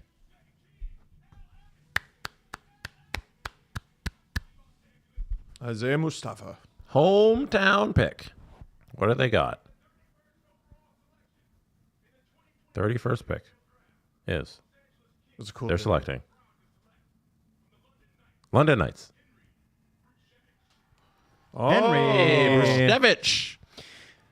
All right, we actually had that. Yes, we do. Henry Brushevich was basically, he's like a mid, or I guess, again, our rankings Wow, are. you just called him mid. Wow. Yeah, I did. No, we have him at 45. We just, we consolidated all the draft. But some people have him higher, some people have him lower. Clearly, the LA Kings have him higher. Elite Prospect says this is a high-activity blue liner with a well-rounded toolkit who looks to create on every puck touch, particularly off the rush, but details need refining. He had 42 points in 67 games, and obviously we all know the London Knights not only won the OHL championship, but they won the Memorial Cup. So this is a high-powered defenseman on a high-powered team. You know what? Sometimes on great teams, it's hard to stand out. And for this guy to still go in the first round, really, first off, speaks to the London's development program, but also to the performance that he put in, guys. Well, and you know who he can train with to get even better? His brother. His brother is Hunter Brushevich, who was part of the compensation for Hampus Lindholm. No, not Hampus Lindholm. The other one. Elias Lindholm. Oh. He was a draft pick of the Vancouver Canucks, went to the Calgary Flames in exchange for Elias Lindholm. Elias Lindholm, yep. We're getting there to the end of the night, buds. That's okay. We're going to be there. We got one more pick. And Hunter just played his first season of pro. Did very well in the AHL, had over 30 points as a rookie defenseman. That's a difficult thing to do. And here's Henry, following in his footsteps, also playing in the OHL, also playing D, also pretty good. Also pretty cool that he gets drafted in LA. Dude, you might have just flown into the city you're going to live in for the next little while. The Ontario Reign will be calling here soon, right? You're moving to California. How cool is that? Oh, they fixed the damn cave again. There's Kenny Holland. It's rare to get picked in front of the hometown crowd, so this is pretty cool for him. Yeah, very, very cool. Hey, Might have been nice to your left. Yeah, dude. There's Steve drinking after the. It was pretty lame. Wasabi? Yeah, I didn't like it, man. It was pretty lame. And then Hayden goes, "Here, eat some salmon," and he gives me this little container. It's ginger. It's just pink. Like, Hayden, come on, man. That's not salmon. Get it together. Get it together, man. So this is pick 31. Nice. Oh my goodness, Guys, This is No, that one more. was pick 31. We got one more. This is it. there's a team on the friggin' clock. We're done. Calgary Flames. Yeah. Calgary Flames. I wonder if Calgary wishes they got Brushevich so they could have the two brothers together. If only they'd traded up. One pick. And that pick would have moved for a fourth time. It's not gonna be midnight. That's good. Yeah. Yeah. It's almost midnight. I'm going to bet money. Do you want to just go to midnight? It's actually going to be only like 10 minutes longer than last year. Yeah. All said and done. Yeah. This pick is getting. The second half sped up a little. This pick is absolutely Well, getting. you know why it sped up is the cave broke, and then they fixed the cave. But if they'd gotten rid of the cave, we'd have been done by now. Damn. Hey, by the way, if you're still with us, thank you. This is great. I'm having fun. We were at over 5,000 or 6,000 for the first half. We're still Pushing 4. hovering around 4. That's amazing. Steve ate wasabi. Incredible What that more you can guys you are ask here. for? It's a good night. It's literally incredible you guys are here. great. We can answer some questions though, can't we? Yeah. Feed us some super chats. Yeah, that'd be if you- nice. you want some- for the people out there. If Thank you you, want to ask chat. questions now, you can. We appreciate you greatly. I assume there's been some super chats that have gone by. You can pull those I up can do if that. you I wanna can do that. Ask some of those. Everybody in Calgary in the war room is wearing a red polo. Why would they do something so controversial yet so brave? Justin Fisher asked for more Ben Danford highlights. Oh, we can do that. Breaking the law. This draft is so long that Kevin Adams has already made Radim Mertka hate Buffalo and traded him for a 5th-round pick in 2028. Giggling Cat said, the Steve eating the wasabi was the kind of bad decision I originally joined this channel for. The kind that only happens with people you truly love and trust but spend way too much time with. And that is us. It's a good team here. We spent a lot of time together. Jesse, was that a yawn? Holy moly. Yeah, it's getting late. Yo, Ben Whamford! Hell Look at this hit. Wham. Right into the ref. That's a crazy hit right there. Do you have more super chats? Standing. I'm looking. Jim Hawks 23. Does Jim Nill approve of this stream, Jesse? Yes. Jim Nill does. J-Rock wants to know, can we get a picture of Sabres pick Radamerka? Drew tweeted this out. He looks miserable. It's probably unfair. In fact, it's totally unfair, but he looks, it's like that, that Marge Simpson meme where she's like, yeah, that's kind of how he looks. Not great. Yeah. Come on. Drew, that's so unfair. You're a bum. Here comes Landon McDonald for the next pick. JP Williams 17 says, who are you guys surprised didn't get picked yet? You know what? I'm too tired to answer that question. I don't have one. Can I say it? Give it to us. Can I say it? The mustache is on the screen. That's a mustache you can ride. Stop. All right. Lanny, I love you, man, but just make the pick, buddy. I'm going to say Malcolm Spence. Oh, he's doing a... Okay, this is nice. This is nice what he's saying. What does he say? He's saying for the players that didn't get picked, don't worry. Oh, that's nice.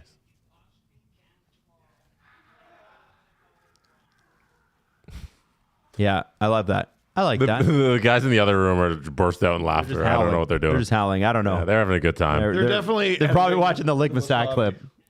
Oh. Yo, something. I don't know if you saw, Adam, the Lick My Sack clip is doing numbers. Is it? Yeah. I got crushed. That's the silliest thing to ever happen. Yep. Here we go. Last one.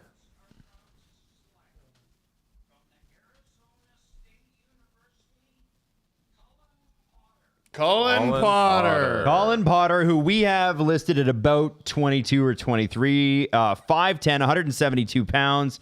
Arizona State, as he said, so NCAA. We don't have a highlights package for him, but Potter owns a good shot and strong puck handling skills, but it's his skating that really sets him apart. Nobody can wind up like Potter, says Scott Wheeler, who is one of the fastest skaters I've scouted in both straight lines and rounding corners through his edges.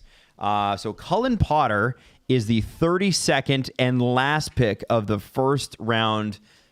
Guys, we friggin' made it!